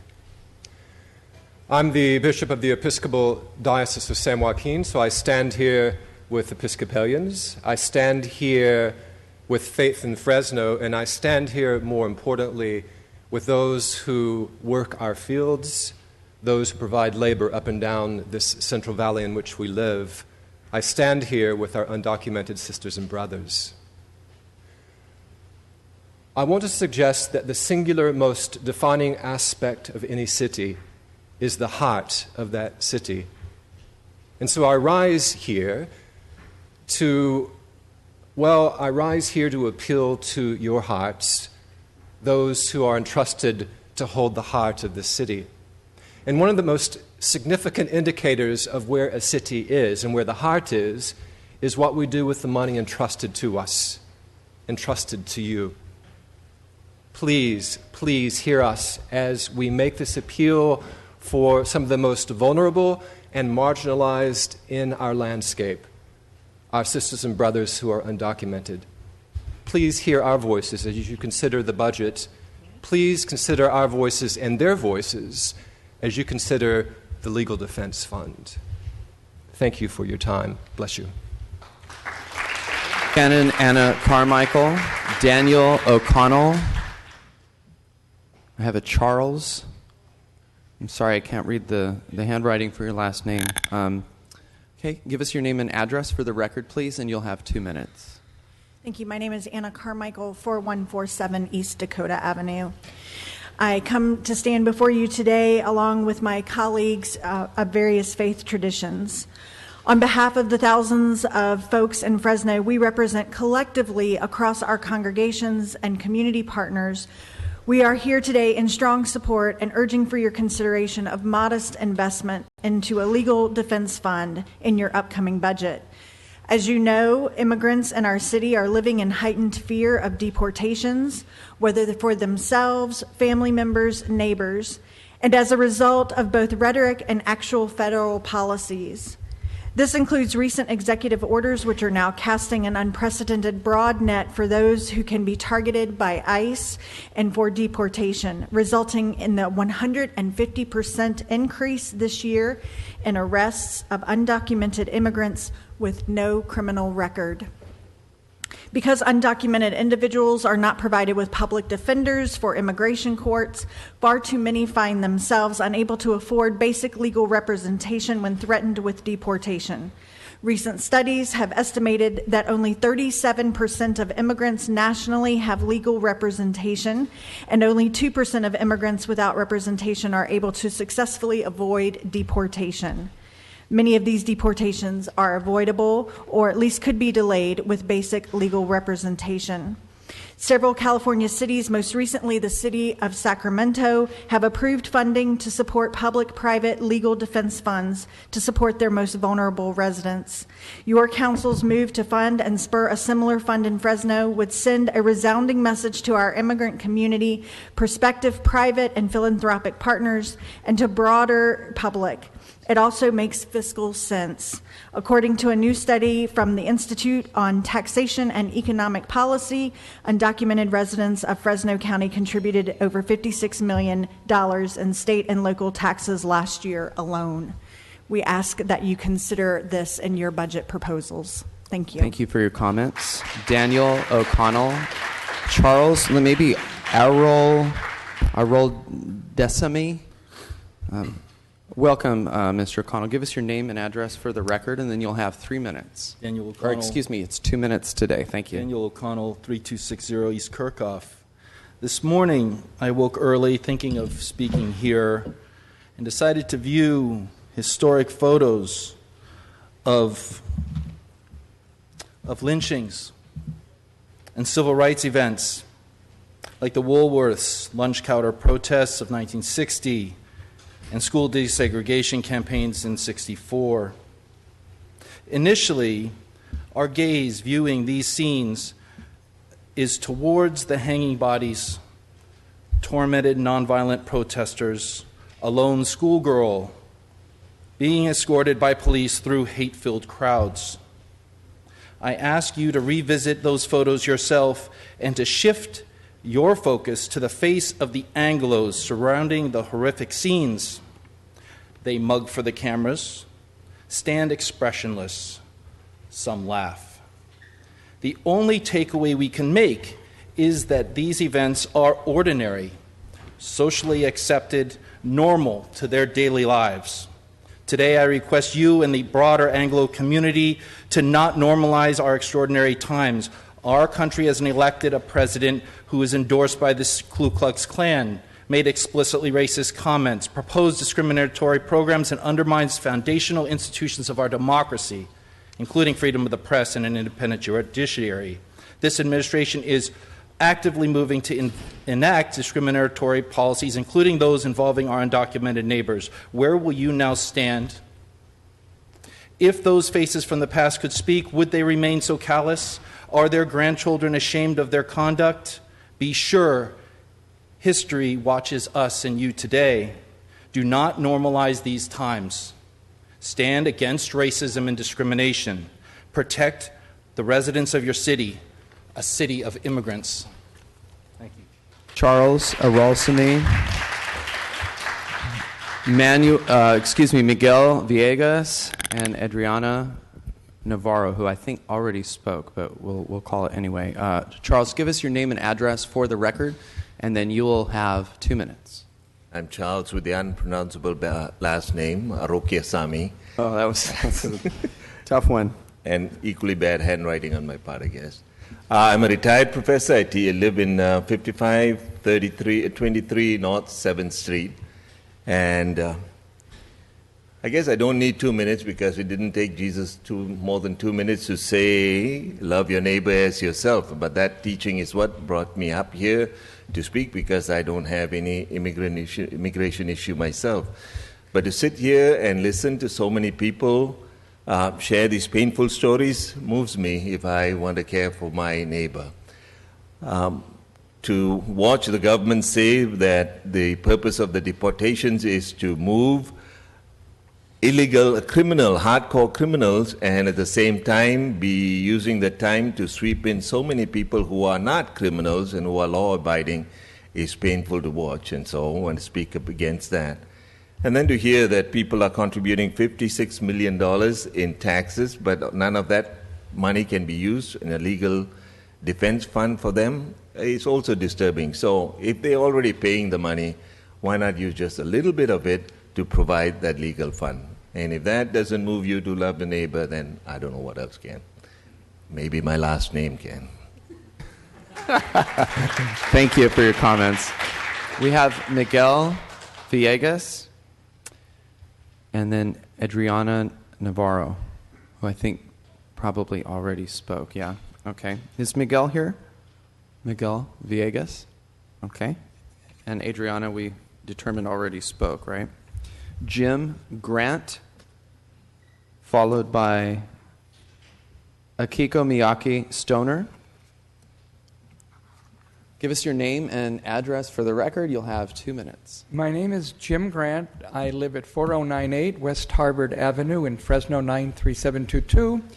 I'm the Director of Social Justice Ministry for the Diocese of Fresno. And in that capacity, we have 4 parishes that have signed the letter that has gone to the City Council, namely Holy Spirit Catholic Church, St. Anthony Claret Catholic Church, St. Mary Queen of Apostles Catholic Church, and the St. Paul Catholic Newman Center. Everything that I was going to say has long been said much better than I could have said it, with personal, profound, convincing, compelling, personal sharings from all of the people who were here for the last hour and 28 minutes. What I will say is that I think we need to connect In God We Trust, which was a major commitment of this council, to the action of the budget, which, as Matt Chendian said, quoting MLK Jr., it is a moral document. And I would ask you, please, consider all the testimonies that have been given by these wonderful persons this morning. Listen to them again in your heart. Listen to how they challenged us to do the best thing that we are maybe not inclined to do, which is to use that $200,000 that is said that it's not possible, it's too much, it's not there, to find a way to reallot other expenses in honor of this $200,000. Oakland, San Francisco, and LA and Sacramento have been able to do this. Other great cities are finding ways to defend the defenseless. I was at Mesa Verde a month ago and received 4 letters back from women that I visited with. Their common denominator is they had no legal defense, and that's why they are going to be deported. Thank you. I ask you to consider what has been shared already this morning. Thank you, and God bless. Akiko Miyake Stoner, followed by Father Art Gramaje and Emily Brandt. Good morning. Morning. My name is Akiko Miyake Stoner. I live at 3323 North Orchard Street, 93726. I'm part of Faith in Fresno. I'm also part of the Japanese American community here in the Valley, and one of our defining narratives is of the internment during World War II. This year is the 75th anniversary of the signing of Executive Order 9066, so it's been in the news a lot lately.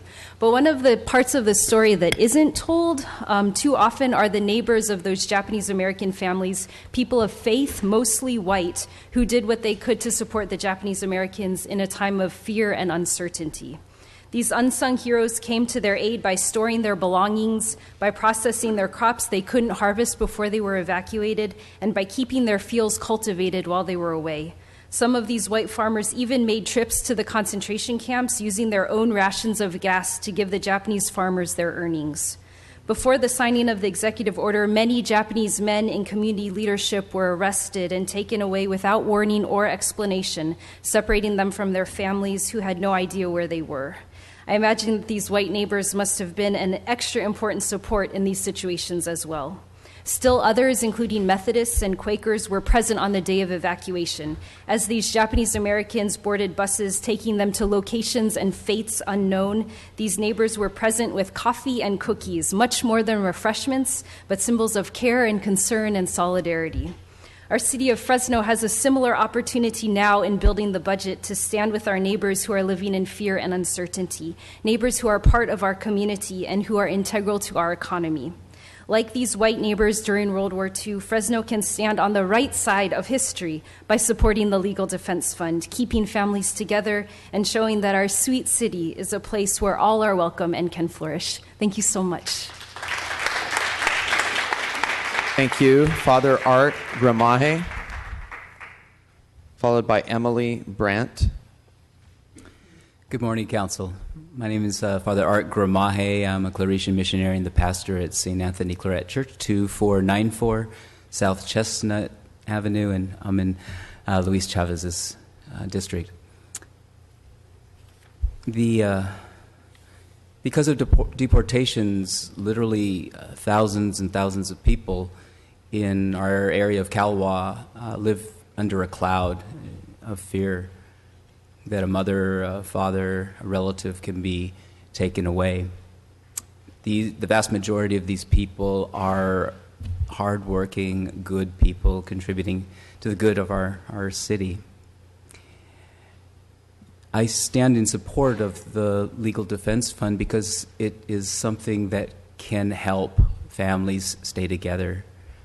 None of you would want a family member taken away if they're good people here without any charges, felonies, contributing. I'm here to ask you to do the right thing and support this. The one change I would make is I think we can double the amount, up to $400,000. I bet you we can find it in the budget.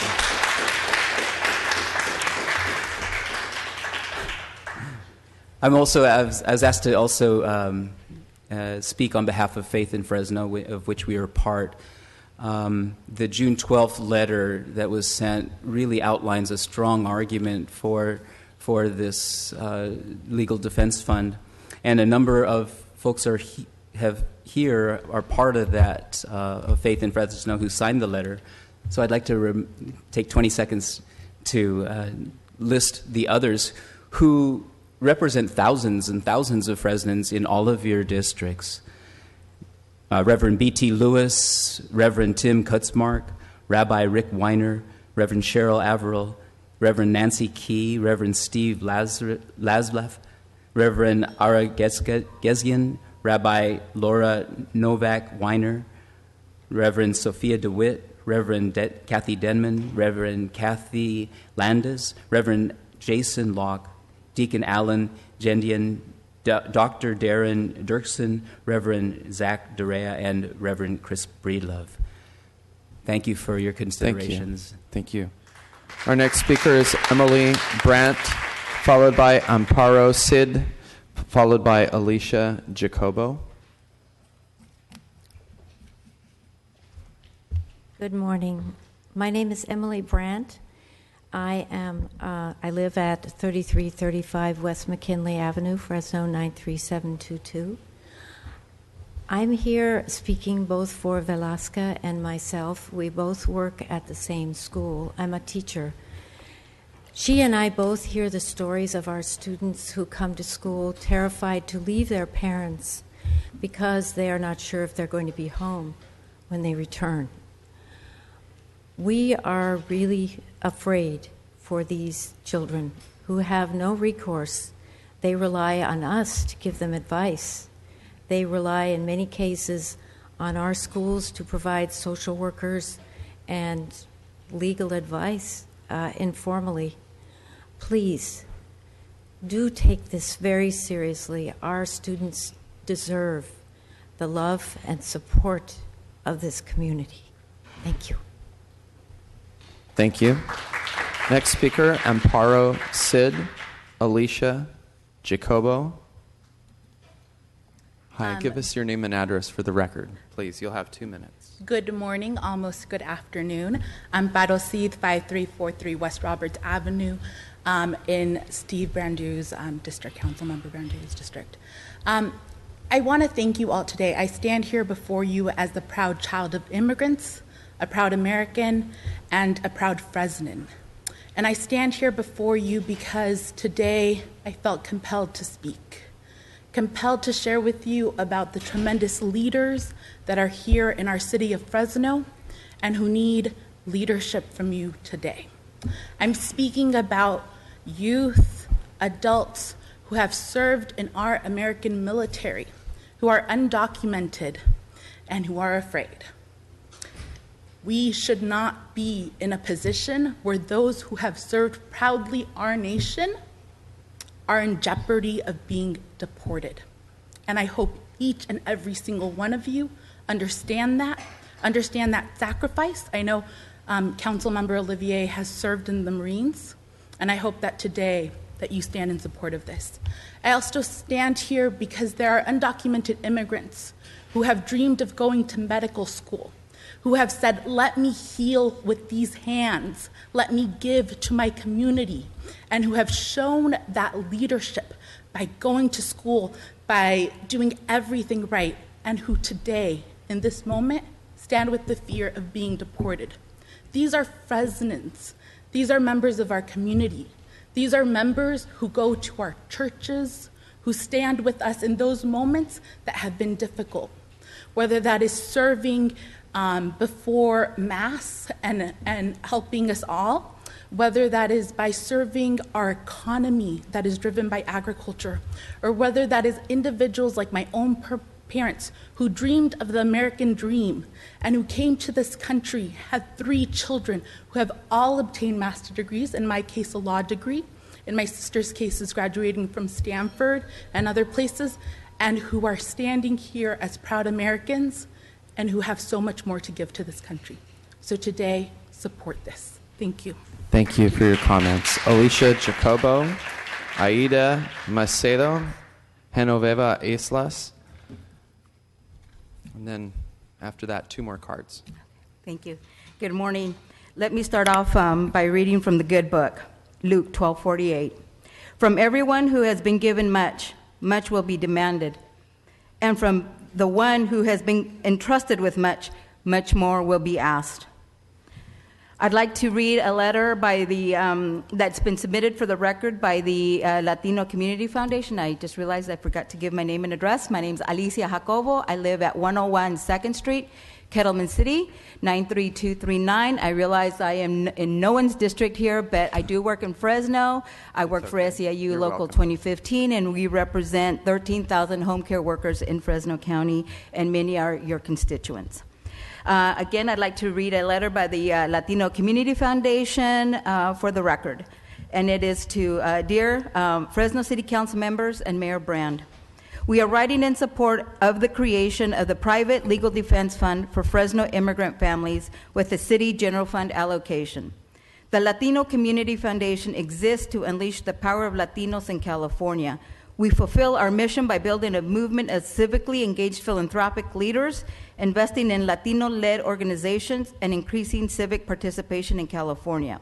With more than 400 members, our Latino Giving Circle network is now the largest network of Latino donors in the country. Latino Community Foundation is committed to advancing American values and supporting Latino families. In November, Latino Community Foundation established the Nuestro Futuro Fund to provide legal support to immigrant families across California. Latino Community Foundation will be awarding $120,000 in grant investments to Latino-led organizations that are equipped to provide legal aid to working-class families. The majority of these grants will be made to support Latino families in Fresno, Tulare, and Kern counties. As part of these investments, LFCF is prepared to set aside $10,000 to match resources raised through the Legal Defense Fund in Fresno. We are hopeful that the leadership in Fresno will move forward with this private-public partnership. Several cities across California and the country have recently created similar funds and have been instrumental in supporting organizations on the front line serving American immigrant families. As Americans, we are proud to be a nation of immigrants. Immigrants have kept California young, innovative, and culturally rich. Undocumented immigrants have contributed over... Ms. Jacobo. Yes. Your time is up. Okay, thank you. Thank you I'll very submit the much. letter. Thanks. Appreciate it. Our next speaker is Genoveva Islas, Cynthia Quesada, Guadalupe Gutierrez. Please come forward, give us your name and address for the record, and you'll have 2 minutes. Thank you, Council President and Council members. My name is Veva Islas, and I live at 2829 East Princeton Avenue in District 7. I'm a child of Mexican immigrants who met here at the Rainbow Ballroom at a dance. My parents came to the U.S., as has been mentioned by others, to benefit from opportunity, to allow themselves and their children to have a better opportunity for a better life. But unlike the negative narrative that has been equated with so many immigrant families, they didn't just come to benefit from that opportunity, they came to contribute. Myself and all of my siblings are college educated, taxpayers. Both my brothers have served in the military, in the Marines, to protect and serve our country. And my community is under attack and threat, and I'm here to ask you to fulfill the oath that you swore to govern all of the residents of Fresno. The threat is urgent, and the truth is that it's not only undocumented immigrants, but it's also legally residing residents here who have also been targeted for deportation and in some instances deported. I'm concerned about the consequence of my neighbors and my community living in fear. It is causing a lot of stress to their children who worry about not having their parents when they return from school. It is causing individuals to be afraid to report crime and violence. It is causing individuals not to seek health care that they need for this fear of potentially being targeted and deported. So the jeopardy is not just to them, the jeopardy is also to us when people don't avail themselves from services that they need. So this affects us all, not just them. So I'm here to ask also that you please make the motion to establish the Legal Defense Fund. Thank you. Thank you. Comments? Cynthia Quesada. And then we have Guadalupe Gutierrez, Gloria Ramirez Arias.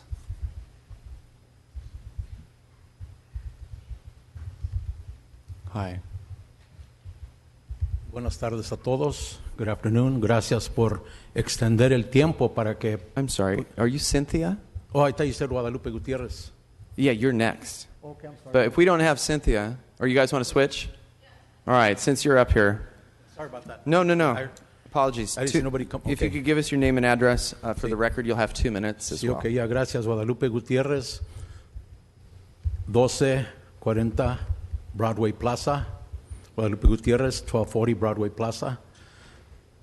Gracias por darnos más tiempo para poder hablar. Thank you for giving us time so we could all speak.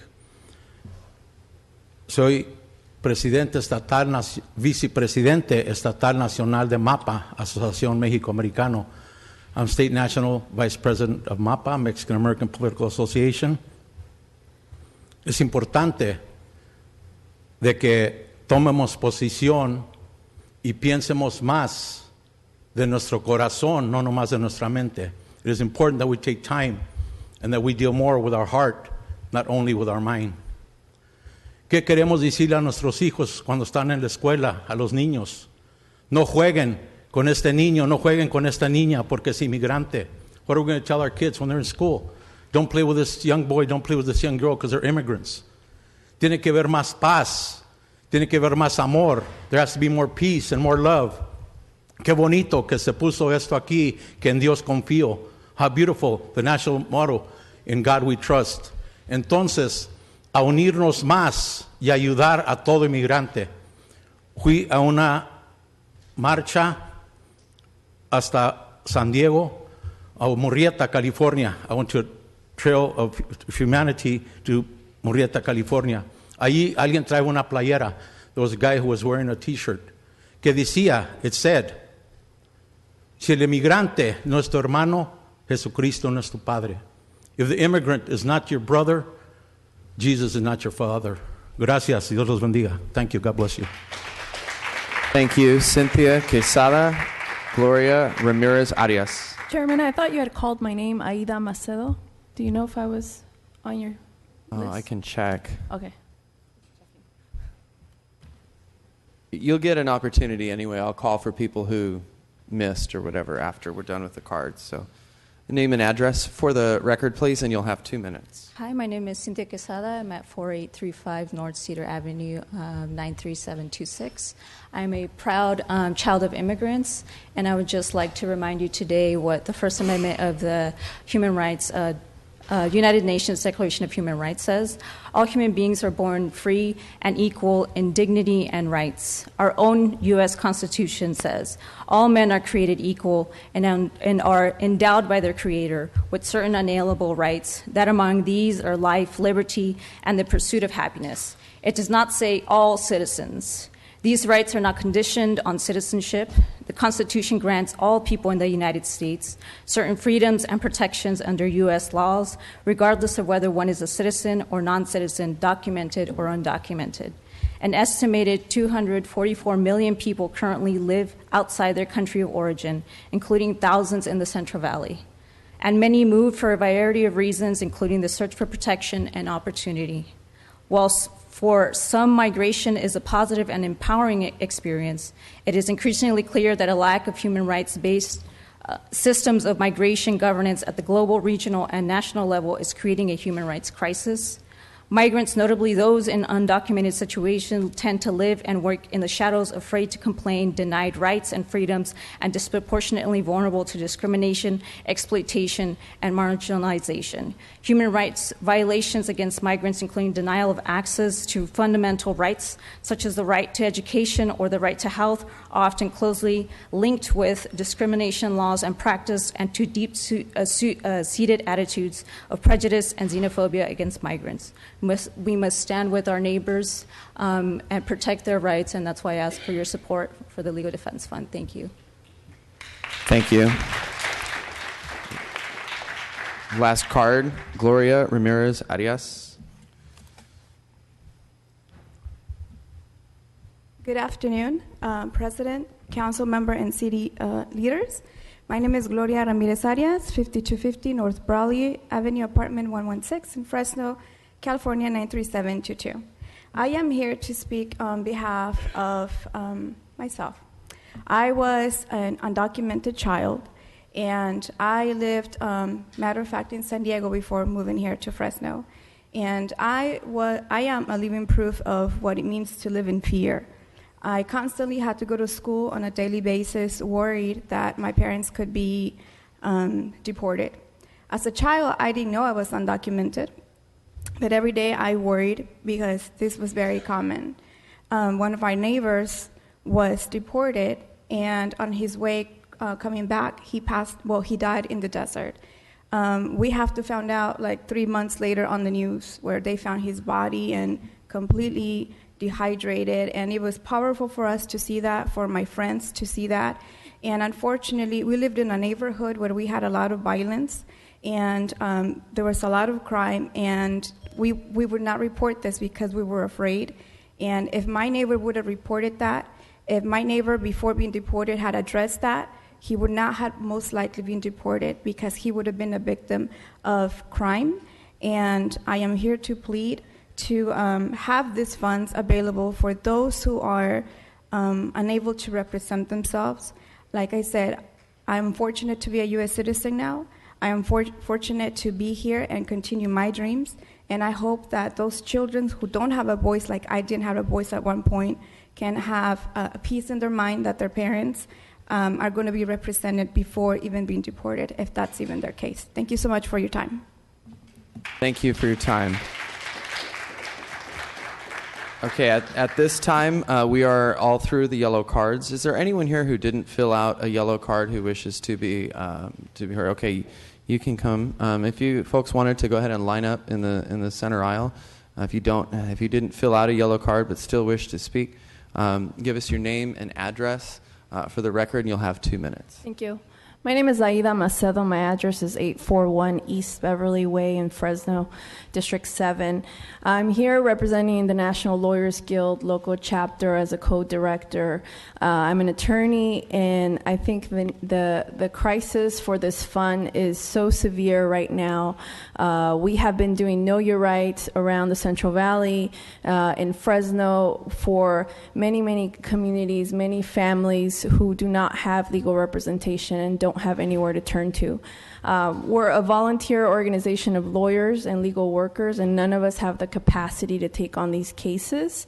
Right now, there's one lawyer that I know in the entire valley who does detention work for people that are detained in immigration proceedings. I think right now you are all asked to step up and have this opportunity really to step up and show some leadership. I think the leaders behind me have really set up and done the grunt work for this type of fund that is so needed. Everyone has talked about the fiscal policy and why it makes sense to give $200,000 out of $1.3 billion budget. I don't think it's asking for too much. Secondly, this doesn't just affect people that are undocumented or here without any legal status. This affects everyone in the community. If women are not reporting domestic violence cases out of fear of deportation, that affects all our safety. If people are afraid to call the police for fear of deportation, that affects the police department. This affects all our neighbors, all of us. There's been situations where people have been detained by immigration who are actual citizens of the United States. Now you don't have to have a crime in order to be detained by immigration, which means that people that are being detained are not these criminals that everyone wants to talk about. So this is a real opportunity for all of you as city council members, as representatives of Fresno, to step up to the challenge. Thank you. Thank you for your comment. Is there anyone else who wishes to address the council? Give us your name and address for the record. You'll have 2 minutes. Luis Ojeda, 234 North Glen Avenue. I'm here speaking in support of the Legal Defense Fund. I really think it's a moral obligation. President Clinton, you introduced this issue as an immigration issue, but it's actually a moral issue. I think you all have taken the initiative of putting In God We Trust behind you, but I think now it's time to follow up that action with some real concrete steps of how we're going to actually abide by that and actually support folks who are most vulnerable in our communities. I know a lot of folks have been stepping in and out, have been eating, haven't been really paying attention to what the community is saying, but I think it's really important to, again, remember that you all work for us, and we are here today to really ask you all to do your jobs, to take leadership in this issue, to not follow the steps that's happening at the federal level, but really take steps here at the local level to defend the folks who are really suffering right now, who are really afraid. As others have mentioned, there were raids that happened, including side conversations while folks are talking that I find very disrespectful. I can wait. Sir, it's a tradition to address your comments to the chair. And I think you may be actually insulting someone who really is going to stick their neck out to help you. So just address your comments to the chair, please. Yeah, absolutely. But I do think it's really important for you all to listen to us, because I think there's been a tendency for this body to not listen to the community, to not take steps to really defend folks who are asking for your support. So really hope that it won't be just one person or two people that stick their necks out, but it'll actually be the whole body to do the right thing, to stand with folks who are really asking for your support, and that you'll do the right thing today. and continue to listen to the community when they're asking you for support. So I really hope, again, that this issue isn't something that is looked at as a partisan issue, that is minimized to be something that's just an immigration issue, but it's a moral issue. It's something that Fresno should be doing, following the steps of Sacramento, Los Angeles, and other cities across the country to really do the right thing in this moment where folks are suffering and need your support. So thank you. Thank you. And I can assure you that we all take it very, very seriously.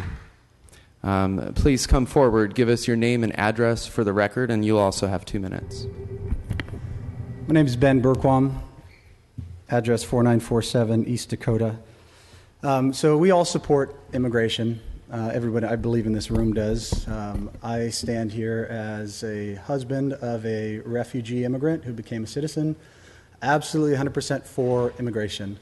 What I don't stand for is breaking federal law and not following our immigration policy. Unfortunately, that's been the problem of Democrats and Republicans over the last 20 plus years. A lot of guys wanting cheap labor on both sides, and so we're in a bad situation right now. But fixing that situation does not allow you to take taxpayer dollars, citizens' taxpayer dollars, and use it for people that are here illegally. That breaks federal law. You have no right to do that. You don't have the right to take the money that we put in legally. If I go to Mexico as an illegal immigrant or an illegal alien and I start demanding rights, guess what I get down there? Zero. I get absolutely nothing. That's not to say that that's right, but that's just the way it is. Countries have the right to sovereignty.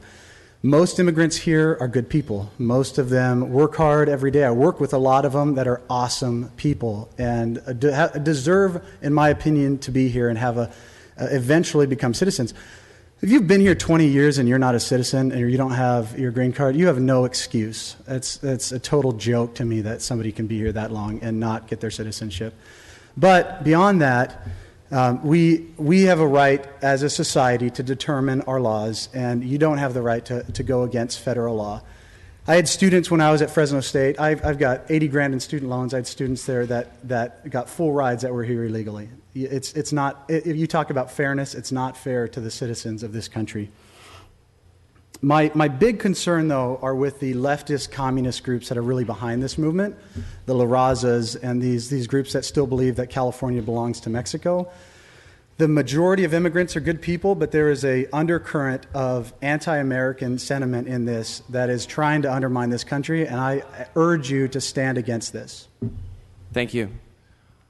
Our next speaker, come forward, give us your name and address for the record. Council, just so you know, we're going to go ahead and finish with public comment and then take a break for lunch and come back.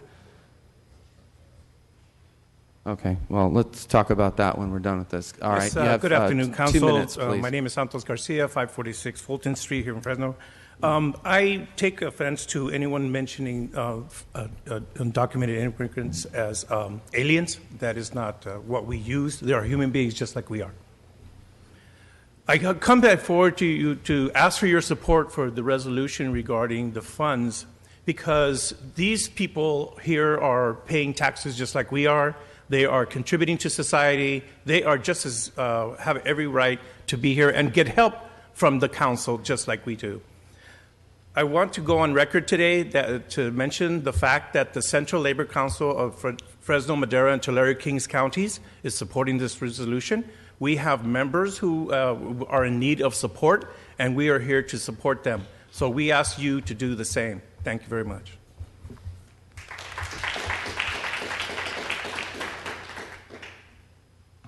Hi, go ahead and give us your name and address for the record, and then give us your, and then you'll have 2 minutes. Got it. Thank you. Good morning. My name is Thomas Weiler. I'm the lead organizer with Faith in Fresno, and I live on 750 East Pine Avenue. First, I'd like just to say, if I am the last one, I think on behalf of everyone who's here today, we're really grateful for the time and the patience that all of you have given us today. And some of you have been working, I know, behind the scenes trying to figure out this issue and answer this question with us. We're grateful for that and would ask that, if possible, before lunch, if there's any opportunity to move anything forward on this issue, if that could happen before lunch, we'd appreciate that and are grateful for all the patience you've shown to us today. I would just like to start by sharing that this is not, I also don't think this is an immigration issue. No one can deny that our city prospers and thrives because of the stories and the people that you've heard of today. but this is a legal defense issue for folks who do not qualify for a public defender or other forms of legal defense. It is not an immigration issue. And all that we're asking from the city for is a partnership. We're asking for the city to be a founding member of a partnership. We're not asking for the city to pay for legal defense. We're asking for the city to be a member of a partnership that will begin to address that.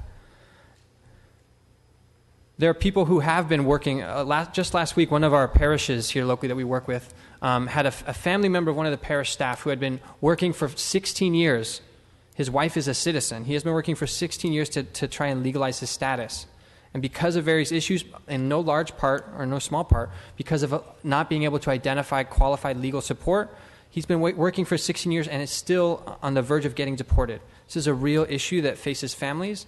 And one of the things that hasn't been mentioned today that I'd like just to bring in as a close is public notaries in all of our districts are preying on immigrant families, on the most vulnerable, even on people who are trying to do the right thing. And we believe that the partnership around a legal defense fund, among the many other things that were mentioned today, will begin to help identify qualified legal support and end the practice of predatory notaries who are preying on the most vulnerable and members of our community. Thank you very much. Thank you for your comments. Is there anyone else who wishes to address the council on this budget item? Please come forward. Okay, we had a few side conversations and determined that we will resolve this issue before going to lunch, so they turned out to be productive. So let's go ahead and close public comment right now and bring it back up to council.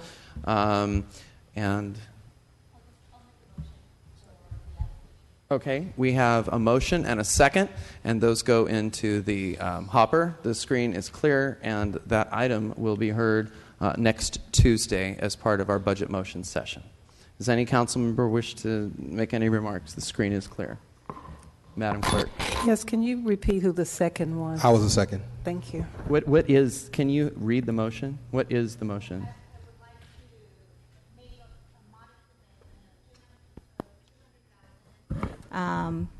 To create a legal defense fund and partner up and leverage monies with our private community. Member Bredefeld. Yeah, I guess this is an item that'll be heard Tuesday, correct? Where we discuss all the motions?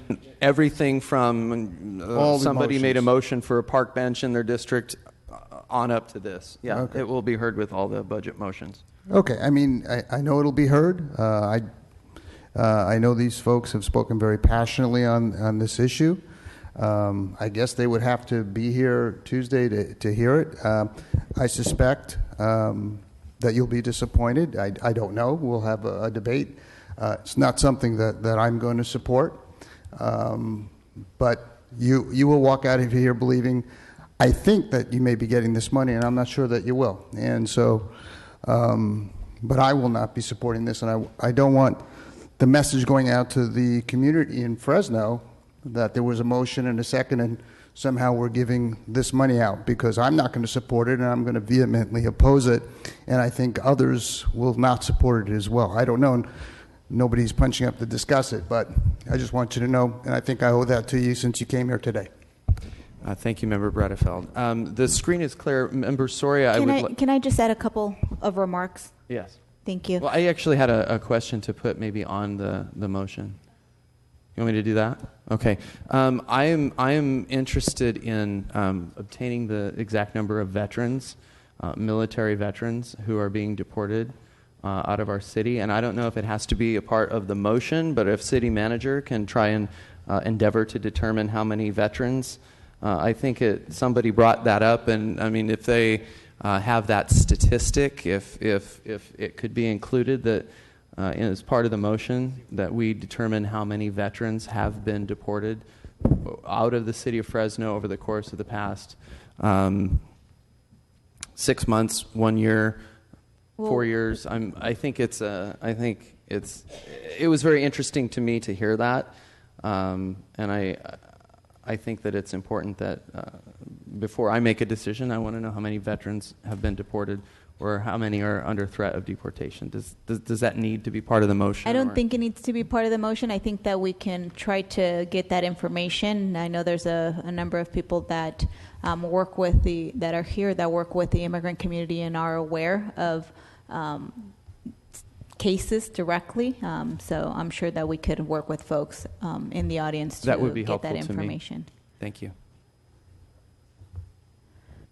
I just wanted to just add a couple remarks before. I know my colleagues are pretty anxious to get to lunch, but I think this issue has been. I will be honest. It's been a difficult issue to kind of mull over. I know it's the right thing to do. I will tell you guys, and I think that the $200,000 is a modest investment, but a very important investment.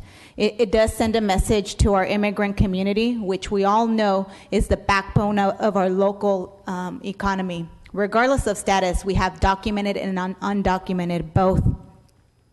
I know many of you guys pointed out to the words that we have behind and the message that we sent to the Fresno community. And I hope that my council colleagues over the next few weeks think about the message that we sent. We sent a message to our community that regardless of what it meant to us individually, that we stand united, and that we're a community that is a welcoming community, because I heard that a lot. I also want to thank Ben, even though we disagree in terms of some of the nuances of the immigration debate. I want to thank you for sharing your comments, but I also want to just remind you of the last time that you came up here, that you supported In God We Trust, that we should add justice for all, if you remember that.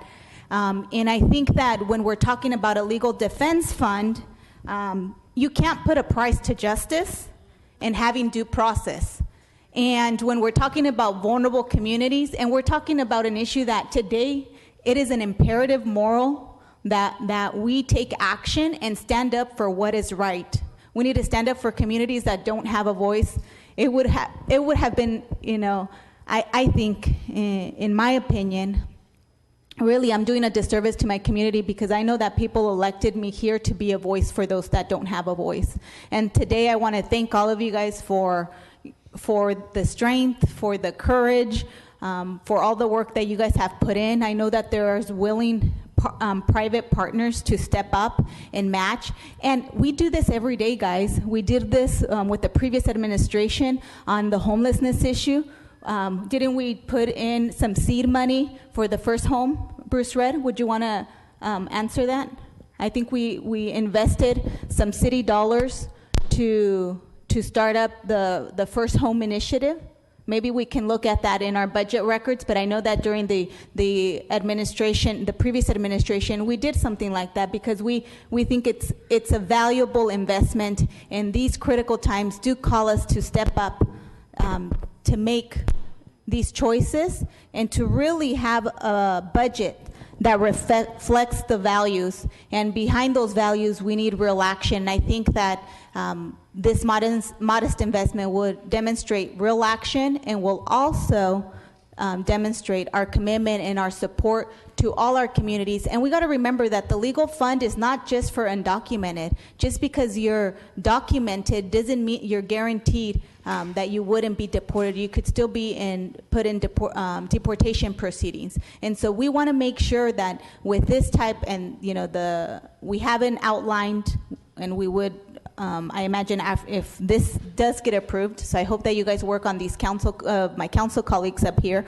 But if this does come to fruition, we will outline policies and regulations for how we expend those funds. But I think the ultimate goal is to make sure that we don't break families apart, because we know that if we are breaking families apart, we're creating instability in our cities. And instability in our city and in our neighborhoods impacts public safety, as was mentioned, impacts public health, impacts mental health, impacts all the other issues that we as a city are faced in charge to deal with. So I want to thank, again, everyone for being here, for your patience, and we have work to do.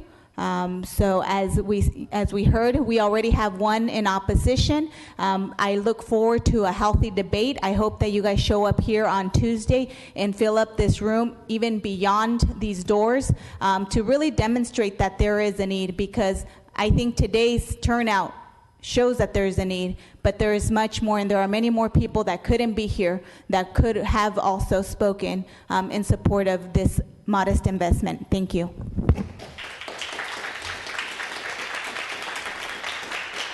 We have Member Baines, and then we have Member Bredefeld.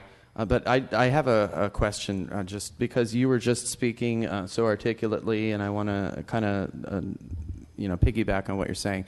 So does the motion, and this is, now bear with me, does the motion come with a set of criteria for who benefits from the money? So has the community or your office or city attorney drawn up the rules for? So if we were to, right now there are no criteria for who would be receiving the legal services, whether it would be first come first serve or based on need or lottery out of a hat. We don't know that right now.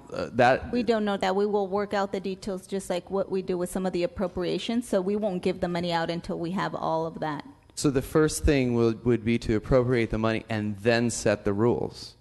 Okay, because I'm concerned about council members who may vote to appropriate the money, and then when the rules come, they're uncomfortable with all or some. We can appropriate the money contingent upon approving the rules and the policies. So we don't have to appropriate the money. And Councilmember, sorry, I would just make that a part of the motion. Yeah, we can. Okay, and then Member Baines, you're next.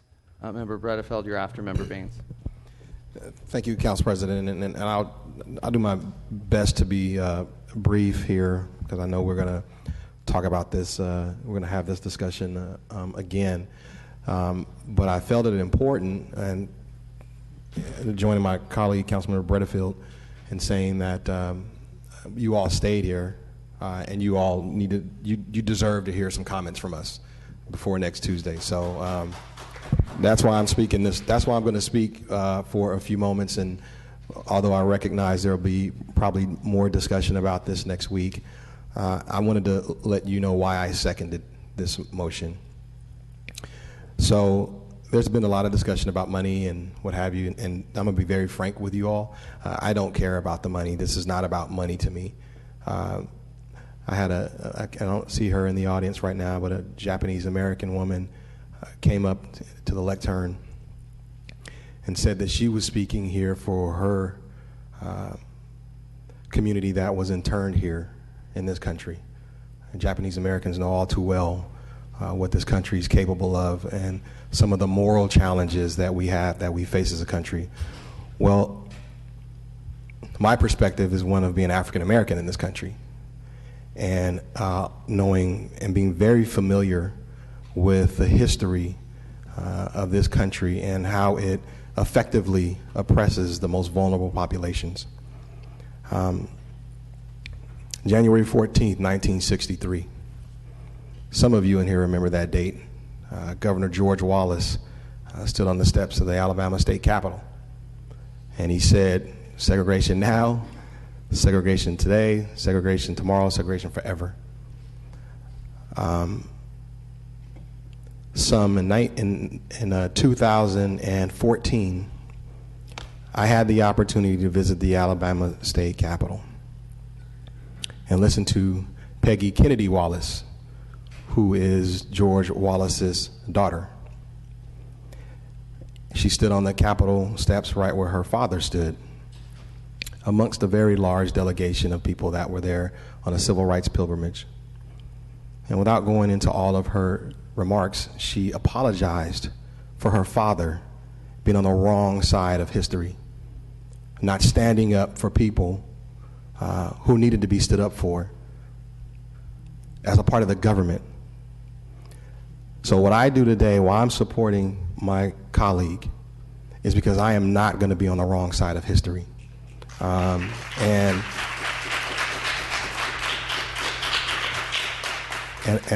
I don't ever want my children to have to apologize for the actions that I took. And so this is not about money. This is the moral obligation of our time to stand up for these issues. I could go on forever, but I will say this. I believe what we're doing, if we have the ability to do this, this is about standing in the gap for our country. I totally agree, and I many people have said this is a federal issue, and it is true. It is right. The federal government has ridiculous immigration policies that need to be corrected and fixed. But let me remind you that the history of our country is always that. The federal government is always slow to act. And in the interim, local governments and states stand in the gap for its citizens. They do it all the time. And I'm particularly reminded what happened after the Revolutionary War. Many of you in here are familiar with the Revolutionary War, and some amazing things happened. Northern states began emancipating slaves when southern states began enslaving more. But not until the 13th Amendment were slaves free. But those northern states stood in the gap until the federal government had the courage to come around to do what was right. It is our time right now to stand in the gap until the federal government fixes our immigration policies. So this is not about money. This is about what's right and what's wrong. And us taking our place among the greatest legislators and people that have served in elected office in this country and stand in the gap for our most vulnerable citizens. And finally, I think about, as we're going to unveil today, I believe, In God We Trust. Tomorrow, I get the days mixed up. Thank you, Councilmember Bredefield, for correcting me very quickly. Tomorrow, we're going to unveil a symbolic quote about In God We Trust. And I assume that Councilmember Bredefield I wasn't here to support that, but my colleagues that supported it know the symbolism behind that. And that's supposed to be a reminder to us about our moral obligations to you all. I'm assuming that's a part of what that was about. And I've heard several speakers, quote the verse in the Bible that what you do for the least of me, these you do for me. And I can't help but reminded about the irony of having In God We Trust.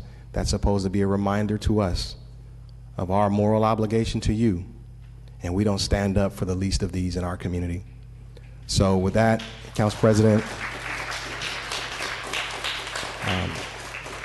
I'll reserve the remainder of my comments for the debate next Tuesday. Thank you. Member Bredefeld. And then, City Attorney, do you want to weigh in right now before Member Bredefeld's comment? Yeah, there was one issue. This is just the appropriation. In the budget process, that's the appropriation, which is the authority to spend the money. Later, you would have to come back with some kind of contract or grant to be approved by the council also before you could actually disperse the money.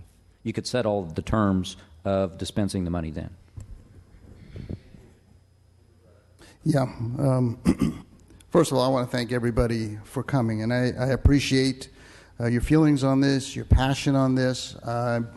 I admire my council colleagues, Esmeralda Soria and Oliver Baines. We differ on this issue, but they're passionate. They believe very strongly, and I admire that a lot. And they fight for what they believe in, and I admire that. And we differ, though, and we differ in that we both support, all three of us, everyone here supports immigration. I support immigration. I support legal immigration. And I differ with people when they're here illegally. Now, I understand that some of it may not be their fault. I understand that. I get that. And I feel bad about that. And I sympathize with people who are in those situations. But we are a nation of laws. We can't just decide which laws we're going to which we're going to enforce and which we're not. Can't choose that. That's what makes our country great. We are a nation of laws, and we need to follow those laws. I do take exception to one comment that this is a nation that effectively oppresses minorities in this country. We had a president of the United States who was an African American. Now, can we say that there haven't been problems in this country? Of course we've had problems. We are a young nation, actually, compared to many other nations. But this is a nation that is the greatest nation on the face of the earth, the greatest nation. And This is a nation that you can grow up and start at the most humblest of beginnings and become the President of the United States. It's not a caste society. It's not based on how much money you have or what status you have, because this is a nation of opportunity. And if you work hard, you can achieve anything in this country. That's what makes us great. And so I take exception that we're an oppressive society. I don't think we're an oppressive society. Everyone in this room has the opportunity to do whatever you want, to be as great as you can possibly be with all the God-given talents that you've received. We help homeless. There's comments about people that we don't help the weakest among us. Really? We don't help homeless. We don't help our children. We don't help women of domestic violence. We don't have programs in place. The county's full of programs. We help people. This city council commits money to helping homeless. But I don't think we're in the business of creating funds for people who have to defend themselves because they're here illegally. I don't see that as our role. I don't see taking $200,000 wherever that is hidden. I'm not sure what money trees, where it's going to grow from, or what we're going to cut. I'm not sure.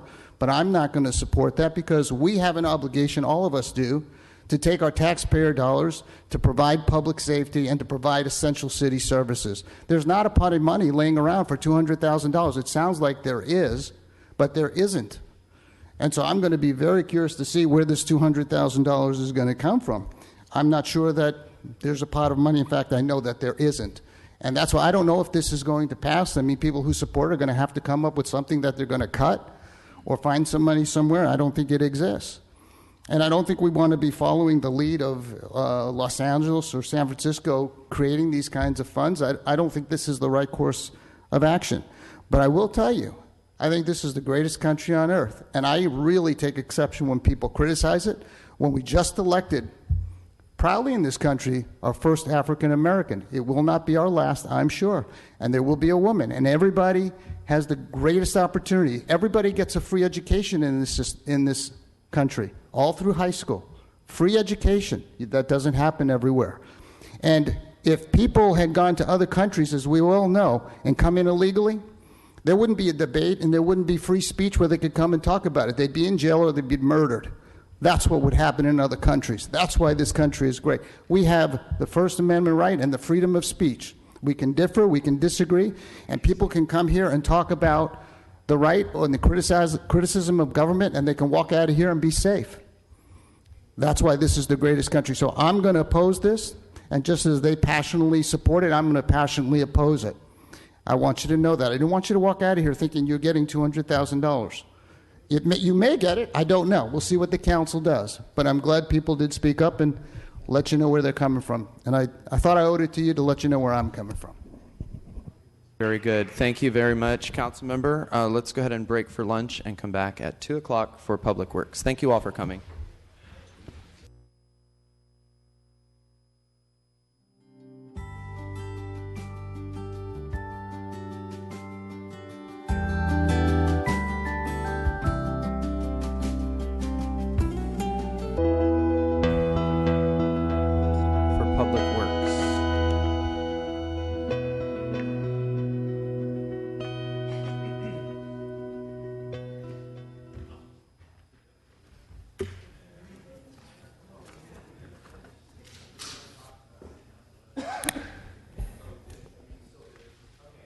There's an indication from council that we're not finished discussing city council budgets yet. Go ahead, Member Brandow. Go ahead. We'll wait on that. I can make comment. Okay. Then Public Works staff. It's kind of an unusual day. Okay. Public Works Department is on page B144. It is funded from various sources: Special Revenue, Enterprise, Internal Service, and General Fund. Its total budget is $158 million, which is down slightly from FY17. Its General Fund budget is $9.6 million, also down slightly from FY17. The total FTE positions for this year are 315.25, which is an increase of 10. From FY17, the total count of positions is 317. This department is funded by various funding sources, primarily state gas taxes. One new one that has just come on board is the SB1 tax increase on the excise taxes and diesel fuel sales and vehicle registration taxes. That will come and start being collected in December. We will start getting the actual remittances from the state in March. And so currently for the fiscal year for FY18, we are estimating $3 million of revenue for 18. Now ongoing over the next 10 years will be a total of about $12 million per year, it's estimated. Also, the regular gas taxes, the ongoing gas taxes are slightly increased. Primarily due to the State Board of Equalization's annual adjustment of the ABX 86 variable tax rate. Measure C funding has also comes to this department. That is slightly higher this year. Most of it will be used to fund operations. About $3.5 million will be used to fund capital projects, and $2.8 will be used to pay a portion of the No Neighborhood Left Behind debt service. The Community Sanitation Fund is also contained within this department. It transfers almost $1 million over to solid waste to help fund litter control. It also funds primarily median island maintenance and the Operation Cleanup program. Facilities is also contained within this department. Its budget is total of $10.8 million, almost $10.9. It is more or less a status quo budget for facilities. The non-operating revenue consists of $755,000 from the Municipal Service Center ISF fund and $367,000 from indirect cost recovery. The expenditures for this department are many and varied. The general fund appropriations are primarily due to the FY17 allocation for neighborhood street improvement projects and the completion of those, and also for the required MOE or maintenance effort that has come with the SB1 funds, that has come with a requirement that we maintain a certain level of general fund expenditure for streets and roads, and so that has been addressed in this budget. They have also proposed some replacement vehicles and equipment, uninterrupted power supplies, half-ton trucks, replacing computers, a CAT paving machine, etc. Those are detailed on page B144. On B145 is a detail of the street maintenance operating program. The new SB funding has been divided in this particular division between operating and capital projects. One of the main changes in this particular division is in slurry seal. They are proposing $1.6 million in slurry seal. $1 million of that is being funded by the new gas tax. You can see also by the table that's on page 145 the various operating programs in this division and how much the proposed funding is for next year. Street tree trimming is also in this particular division. In FY18, they are proposing an increase of $232,000. The increase will allow the program to replace an aging tree trimmer truck and also to contribute to proactive tree trimming. Median Island maintenance has also been funded this next year, an increase of almost $600,000. That is funded primarily by general fund and community sanitation.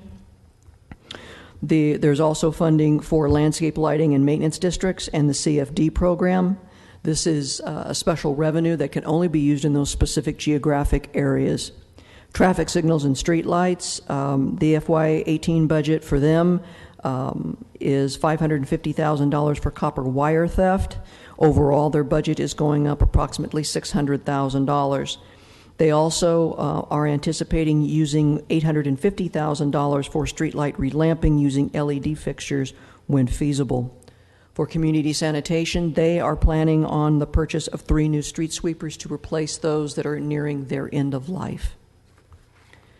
As far as staffing is concerned, that starts on page 149. The engineering division will be adding 1 engineering technician that will be collecting traffic data and conducting traffic studies. The Capital Management Division will add an Engineer 1-2, which will assist with the in-house design process and design changes. And by the way, most of these positions are being funded either out of gas tax or other capital funds. They are not being funded by the general fund. The Landscape Maintenance Division will be adding 4 laborers. This is actually converting temps to permanent positions. The Traffic Signals and Streetlights Division will be adding a street maintenance supervisor. And I believe that is the extent of the staffing changes. One thing I do want to mention on the Landscape Maintenance Division, that will be paid for primarily by the Community Sanitation Fund. That concludes my presentation. I believe the staff is here to address any other questions that you may have. Perfect. And Jane, back to the Landscape Maintenance Division, increased personnel changes, looks like we're adding 5.5. Am I looking at the wrong column? Because you just said 4. Yeah, net it's going to be, in terms of FTEs, it's 5.5, but it's a net 4 positions. Oh, okay. Got it. Thank you. Jane, I had a question on the median island maintenance. So the increase is $582,000. It seems like, what is that? A fifth of that goes to the Fulton Street maintenance. So why is it $122,000 to, I assume, sweep a street? It's a brand new street. It's. Yeah, I don't understand why there's. Yeah, I'll defer to the department. Okay. They have a better. And Scott, right before you come up, real quick, this might just be a formality, but we're going to go out to the public. Is there any member of the public that would like to address the Public Works Department and what was presented? All right. Thank you. Scott, come on up and answer Councilman Capriolo's question. Good afternoon, Scott. Good to see you. Good afternoon, Council. Scott Mosier, Public Works Department. So in regards to median island maintenance, the $122,000 for Fulton is not the sweeping cost, but rather the project has a number of small planter beds, trees on Fulton Street, and so this is the cost for public works types of items that would be maintained along Fulton. This doesn't come out of the $23 million. It does not. $23 million is the one-time capital expense, and then the city does have the ongoing maintenance responsibility to care for Fulton Street when complete.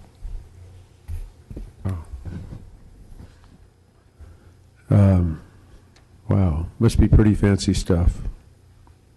Can I add a couple questions? Yeah, please. And then you can So Scott, on that Fulton Mall median maintenance, if Fresno, well, we're gonna get the $70 million from cap and trade dollars, right?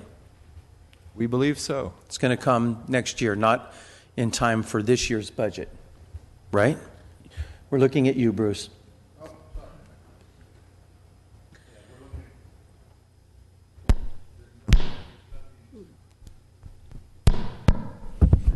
There's nothing in this year's budget reflecting $70 million. The criteria has just been released.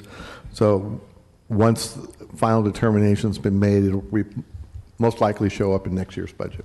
Okay, here's my question, and I'm kind of piggybacking on my colleague here. If that money gets awarded in this year, can we go back and make an adjustment to this expenditure on median island maintenance and use the $70 million to do the median island work on Fulton, and then take this money, put it back in the general fund or for median islands throughout the rest of the city?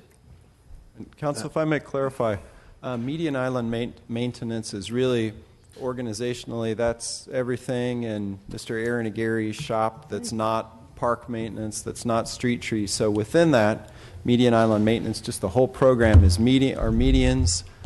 We have our trail maintenance within that item, and for Fulton, $122,000. There is not a landscaped median island on Fulton itself. Right. Let me just quickly touch on some items in there.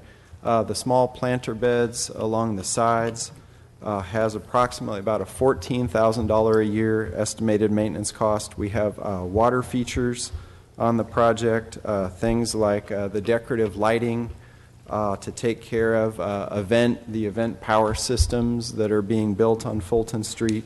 Those items run about $35,000 to $40,000 a year. And then all the special decorative concrete, and then again decorative lights that are on there. So grand total, we've included it within the landscape maintenance area and median island maintenance, but it really represents that whole host of items on Fulton. And what's the total number of dollars? Within Public Works, that's $122,500, and I believe there is a line item within the Parks Department budget as well to address the fountain maintenance. I thought it was something $500 and something $1,000, of which only $122,000 was left over after Fulton. Did I get that wrong? I'm going to look to Jane for the grand total. I think it's the opposite, Steve. Okay. Yeah, Fulton maintenance, how much was in the Parks Department budget that we also had to address? I know $122,500 are the items that would be traditionally Public Works, streetscape types of items within the project. Okay. I would have to, I'd have to go back and check to be sure. I want to give you the right number. Okay. So, yeah, let me go back and see if I can't find that listing for Fulton Mall. That would be separate and apart from what we're talking about here. Yeah. In addition to what we're talking about here. And none of that money was covered in the $23 million Tiger grant. Is that correct? The one-time installation cost of those features is completely covered by Tiger, Measure C, Transit-Oriented Development, and the Downtown Fresno Partnership helping toward the match. So that covers all the one-time cost. Okay. So what do you want to do, Paul? You want to figure that out a little more, or? Yes, I think So, we should. if And I Measure C, can we figure out how much Measure C money went down there as well to the Fulton Mall? That was our match for the Tiger grant, or the local match part came through Measure C, or? Yes, it was. Right, that's what I thought. So that was all part of that deal for getting the grant. Okay. I'll follow your lead, Steve. So I guess what I need is... If I could answer, I think the hypothetical question as to when the $70 million is allocated, could it be used to cover the ongoing costs of maintaining? That's one of my bottom line questions. Again, the criteria is still subject to review, and of course the state will have the final say. My experience has been is that the state will generally not support the ongoing costs of a project that you have already built. And so, since this is will be already opened and operational by the time those dollars are allocated, I doubt that they're going to be an ongoing allocation coming from the state to maintain this. It's going to be one of those projects we already did, and most of those dollars are going to be associated with one-time expenditures rather than an ongoing source of revenue to maintain existing city services. Okay, so that's a good question, and I wanted to talk about that in regards to the $70 million anyway. So the $70 million, because the parameters just came out last week, and I've been spending my time on this one. So in that, are you saying that most of that money has to be spent on capital projects, the construction of something, as opposed to the financing or maintenance of something? That's my understanding. That's the intent, yes. Okay. I want to really figure that out, Bruce, in the realm of the next week of budget talks, because I think it's a game changer if they allow us to use that for maintenance dollars of stuff that gets built that's qualified under the $70 million, right?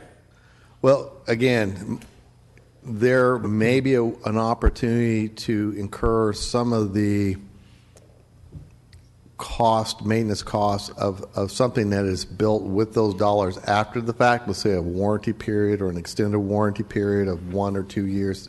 Again, it's depending on whatever it is that gets built. So, for example, in some cases it's going to be used for infrastructure, utilities, street improvements, those things that support additional development in a particular area. And so I don't really foresee where the state is going to say, oh, well, by the way, you did this Fulton project. It got funded 2 or 3 years ago. You opened it up in August, and now you're asking us to use those dollars to help defray the cost of maintaining that investment that you've already made. It's not transformative. It's not aligned with the intent of that allocation from the Okay. state. And so are these monies that are budgeted for the Fulton Mall median, which I get it now, it's not a true median in the middle of a road, but it's the planters, the lighting, and some of that stuff that's inside of this line here.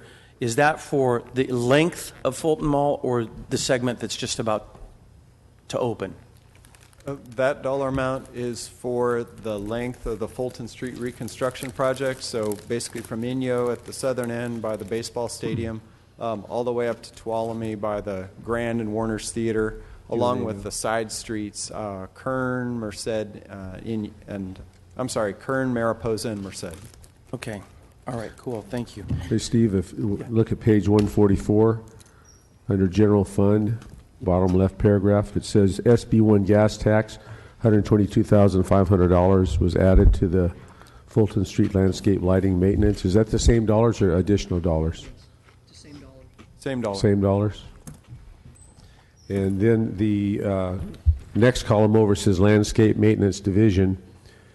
And it says, in essence, 1 tree trimming truck, 1 irrigation utility truck, and proactive tree trimming, and take control of Fulton Street landscape maintenance.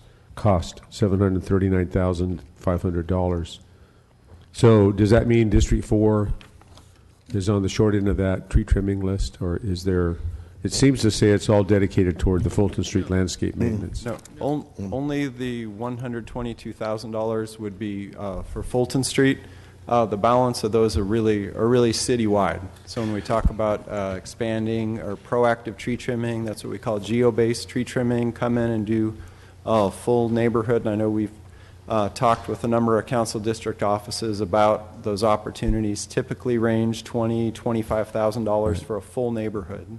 Well, but this says, as I read to you, it says, we'll take control of Fulton Street landscape maintenance. It doesn't say district, Right, your no, no. district or my district or any other district. Yeah, the $739,000 is citywide. Just one of their responsibilities will now be the Fulton Street maintenance landscaping. But the rest of that and the extent of their financial commitment is the $122,000. The rest of that money will get spent citywide wherever it needs to be spent. So that $739 is not going to be spent just on Fulton. No. Yeah, I don't want to question at depth on this. I'm just taking it at face value. If it had our districts listed or D4 in particular, I'd be very quiet and very happy. But it's all seems to be going into one direction from 144 and 146. And if you add all that money up, it seems like a lot of money.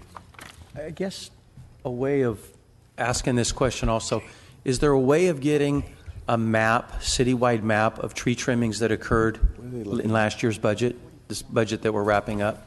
Absolutely. I'd like to see if we saw that map, it would give you some confidence that things are getting done in your district, right? All our districts. Yeah, right. But your point is, I can't see it here, but if you look at last year's budget, it would show you where all the tree trimmings occurred. And perhaps where it's going to go this year. Yeah, you could predict if, The other 600 is tree trimming. just like our law enforcement does predictive crime, you could predict where the tree trimmings are. I would say you probably can't. The tree trimming is different. They run on those 2016 and 20-year cycles. So I think your suggestion, Councilman Brandau, is good as it applies. I mean, and I don't mean to interrupt, but I have a lot of tree trimming issues in my district too, and working with Public Works. Is there a way, because I think I hear what you're asking, is there a way to show the council what the projections are this year for where we're going to be doing the tree trimming? I think that's more to your point, Councilmember Capriello. You want to see what's coming up, right? I think, as I shared with you a couple days ago, tree trimming right up there with abandoned vehicles and street lights that don't work. Tree trimming is like the number 3 complaint or concern that we receive through Fresco. If you don't have the capacity, I thought your staff did, we can certainly run that query and show you the heat map that shows where all of the street tree requests are currently pending. And there is a significant number of those, which is why the budget for street tree work has been increased to about $230,000. But it's all over, and we can certainly provide you that heat map based on the Fresco data. That would be great. Still got more questions? All right. So let's go, let's just stay on landscape maintenance, and that includes all landscape maintenance, whether it's in a true median or not. Is that right? So that would include median maintenance? Correct. Our landscape maintenance division handles median islands, trails, street trees, and then also park maintenance. All of that is under all of that is landscape maintenance division. All of that is within the division. The general fund component of that is park maintenance. Then we utilize community sanitation dollars for medians, trails, as well as street tree trimming. And that's up $582,000 over the previous year, taking us to $5,323,000. Is that it, Jane, on page 145?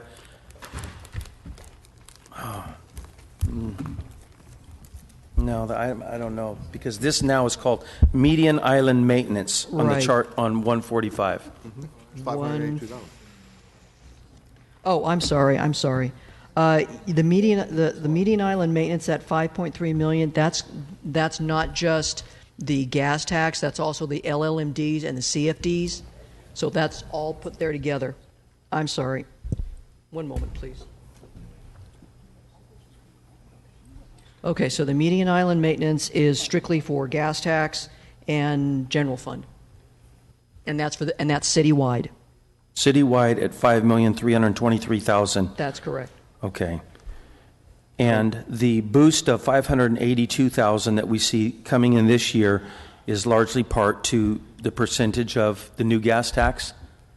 I believe so, yes. That's part of it. Actually, within landscape maintenance, to clarify, that's general fund and community sanitation dollars. Right. Okay. The gas tax is limited to street maintenance operations such as concrete repair, paving, potholes, street light repair, you name it. Okay. So we do not have any gas tax funds in landscape maintenance.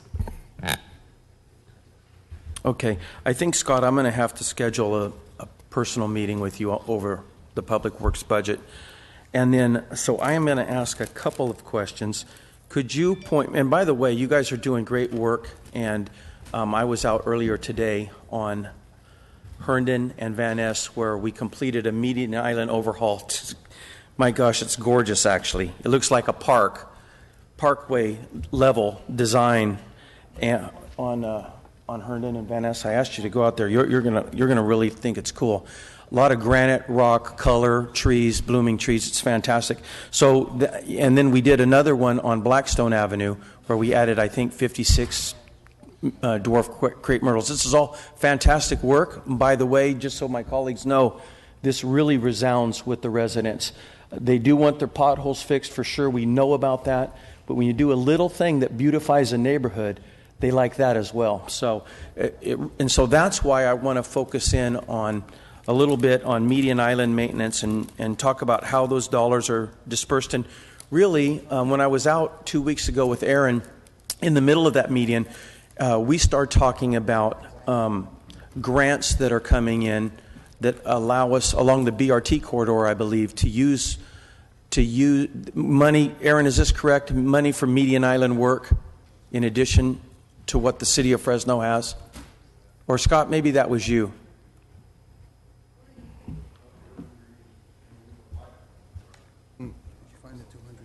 No. Correct. Just to clarify, that's a grant that the council has authorized, but we've not yet heard word back from the state on. It was an urban greening grant to redo the Belmont Avenue median island just east of Blackstone. All right. I'm sorry, east of Abbey in District 7. And so when additional monies come in, that's going to impact Belmont Avenue, which is fantastic. I wonder if the opportunity to move median island money around. So I think what Councilman Caprioli was talking about, and it's been my concern, we've shared this for a long time, is we spent 2.5, 3 hours talking about equity, starting at 10 a.m. this morning, and some of us are concerned about equity and the dollars being spent at the city of Fresno being dispersed relatively uniformly throughout the 7 council districts. So that's a goal of mine. So, Scott, I'm going to take a personal meeting with you, and that heat lamp idea, Bruce, of looking at where the tree trimmings occurred last year, I really want to extend that to pothole fixing and median island maintenance, street lights, sidewalk fixing, slurry seal, all of the stuff that Public Works does.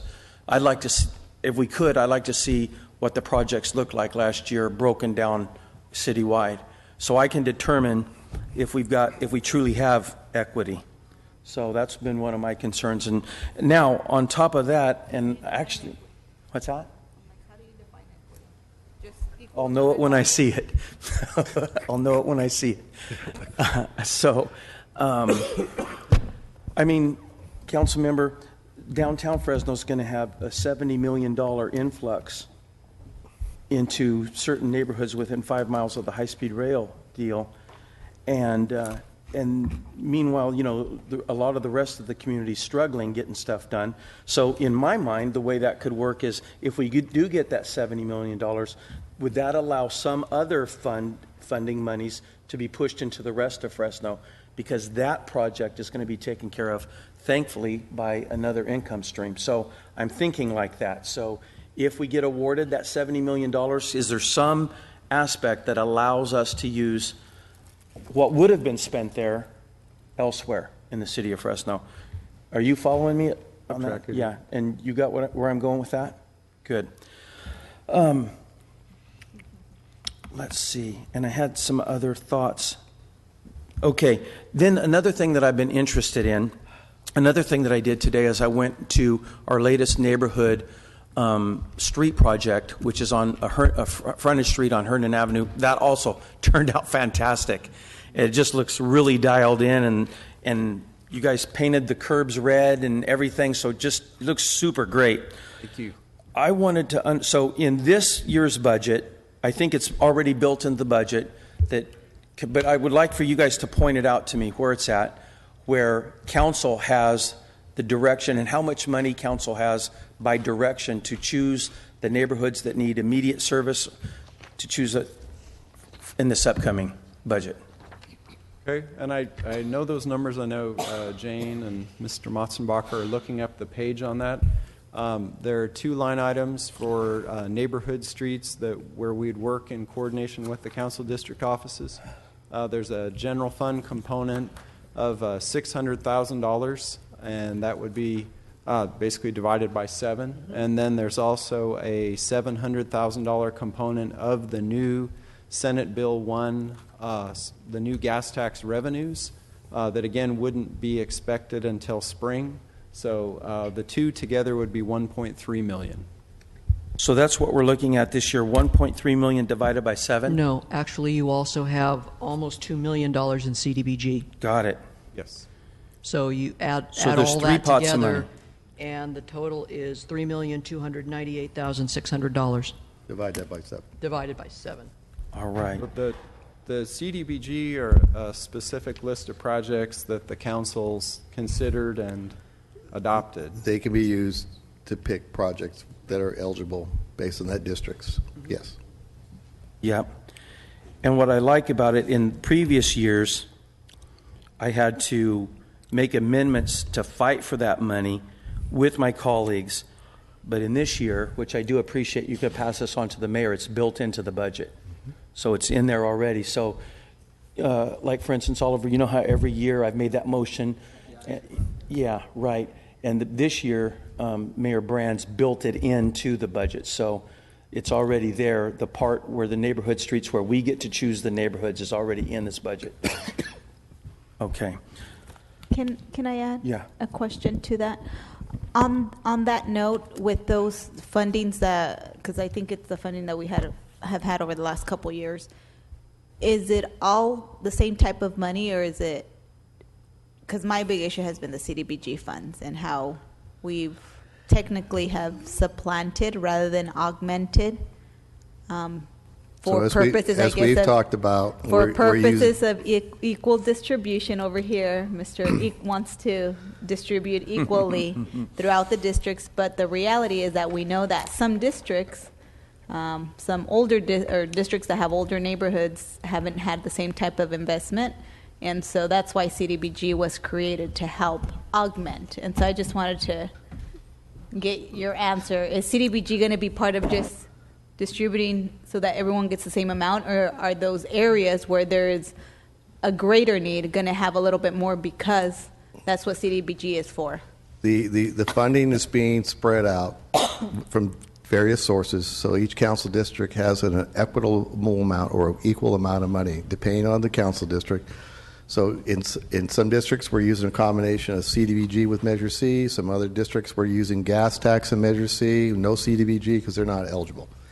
The whole conversation about what has or hasn't been spent or what will or won't be spent in equity is an interesting one because, as I said before, the older neighborhoods, in particular District 4, but some in District 1, benefited from No Neighborhood Left Behind, and that is the majority of all those dollars were spent in those two districts. They were older neighborhoods, no sidewalks or curbs, gutters, et cetera, that we've heard. And we are still paying a $3+ million a year debt payment on that investment. None of that went into the northeast parts of the town or northwest.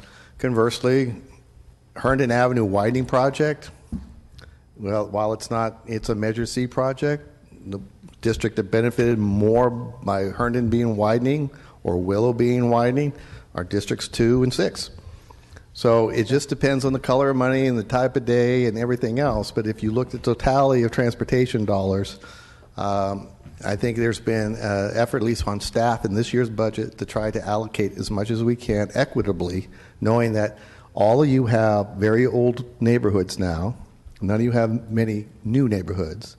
Even D2 and D6 have old neighborhoods. Please repeat that. I don't think everybody... No, that's the reality. Yeah, I right. mean, that's the whole conversation about blight lines and everything else is being driven by, again, land use decisions where we did not recognize the cost of development. And now we're sitting here 40 years later in neighborhoods in northeast and northwest Fresno that haven't seen any pavement treatment since the day the street was put down in the first place. So what we attempted to do this year is recognize that you all have needs and that allocating enough money for you to have some projects that you would like us to go forward and figuring out a way to do that. Now, with that, we are going to come back with a 5-year plan for this other $13 million, no, $18 million 12. from new gas tax. For not this year. Don't look at me like that, Jane. Not this year. 12 per year. 12 years. Okay. Either way, I'm going to assume there'll be a lively discussion on how to split $12 million 7 ways, and how those dollars are going to be allocated. Whether they're going to be allocated based on what is an objective analysis by staff based on the condition of the pavement. Is it going to be based on other considerations such as access to and from the neighborhoods? I mean, there's a long list of criteria that can be used. My point is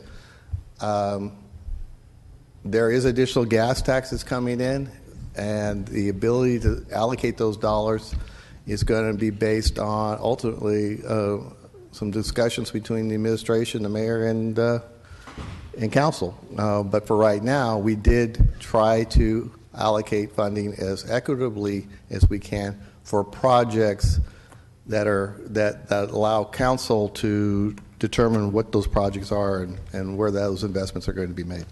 And I get that, Bruce, and I appreciate it. And that's why I wasn't talking about the overall amount of money that we're spending on streets, for instance, because that's into the millions. I was talking about the part that we just divide equally. It's a sliver of the overall street money. So, Scott, on that, what is the total amount of money we're going to be spending on streets in the city of Fresno in this budget? Okay, and when we talk about streets, we're going to be spending, as the mayor noted in the budget release, $26 million on street projects within the city of Fresno in this next fiscal year. Yeah.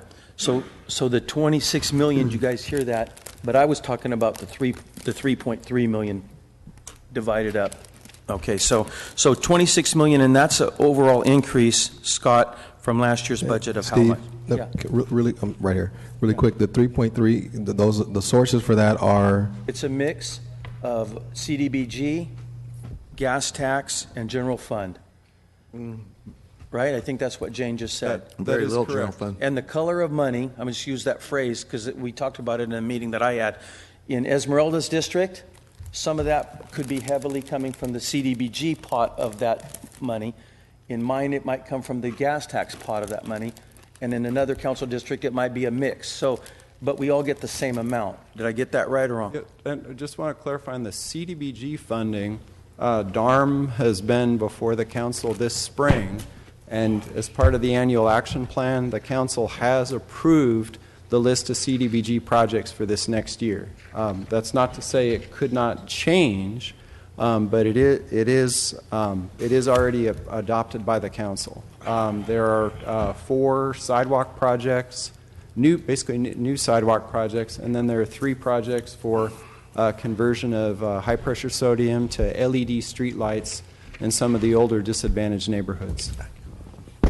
Perfect. So, well, that's not part. So I want to return back. So then, if the projects are already approved, were those last year's projects or are those this year's projects? Because that wouldn't allow CDBG to be used as a source for us to direct it if the projects are already approved, if I'm understanding that correctly. They have been before the council for this upcoming fiscal year. That is correct, and that's part of the item that DARM brought forward as far as the CDBG annual action plan for the year. So how, if the neighborhoods or the council districts that rely on CDBG funding for their neighborhood streets projects, they haven't even picked the neighborhoods that have been, or going to get a slurry seal or whatever, they haven't picked the neighborhoods, how are they therefore inside of the CDBG list of projects? That's what you're asking, right? Alden? No, precisely. That's Yeah. If as I'm understanding what the conversation is, you've kind of narrowed it to just basically our flexible dollars that we're trying to direct. You're right, and my bottom line goal, because I wanted council to be clear, because normally for the last 4 years I've made a motion that took a certain amount of dollars and divided it by 7, and then we go forward and we do these great little neighborhood projects, and now Mayor Brand always voted with us for that, and now he's the mayor, so he built that into the budget. We're not going to have to make that motion, but I just wanted to clarify it's all the same thing. It's just like the neighborhood, just like the Herndon Frontage Road that I visited today. I chose that project last fall, and it got finished last week. No, I get it. What I'm. If it's preset. Right. But if it's preset, how does it become our choice to do the neighborhood projects if we're being told what will be? Yeah, the CDBG part of it. I get it. And I think the CDBG, we don't have a final vote yet. It's going to come before this council August. later. I don't know when. But. Well, and let me just add, and that's precisely the point. My only point in asking that question was because if we've already approved where those monies are going to be spent, I think had we known that it was the intention of the administration to program those dollars and split it up like this, we may have felt differently about particularly those neighborhoods that do qualify. Well, I think every neighborhood, with every council district, with maybe the exception of 6, has CDBG neighborhoods. I think, if I'm right about that.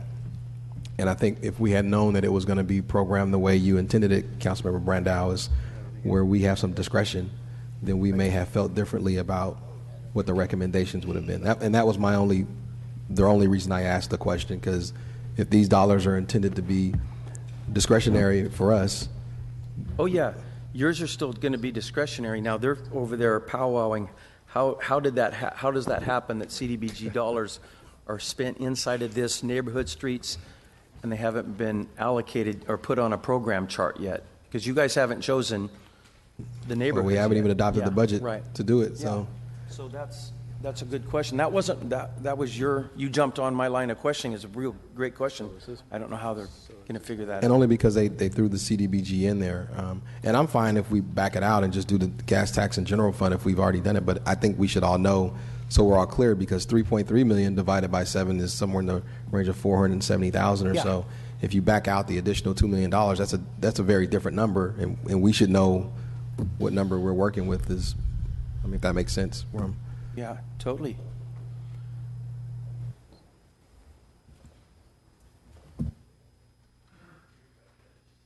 Well, it's in the running for my favorite department, so I really like talking about public works. So, I like talking about facts. Exactly. Okay. Yeah. Okay, that's good.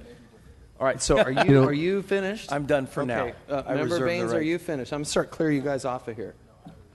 Okay. Well, you're up next. Do you want to point? I wanted to just advise city manager that the No Neighborhood Left Behind investment was before my time and our time, and I'm not sure it's fair to punish the residents for the mistakes of the prior people that sat here. I understand.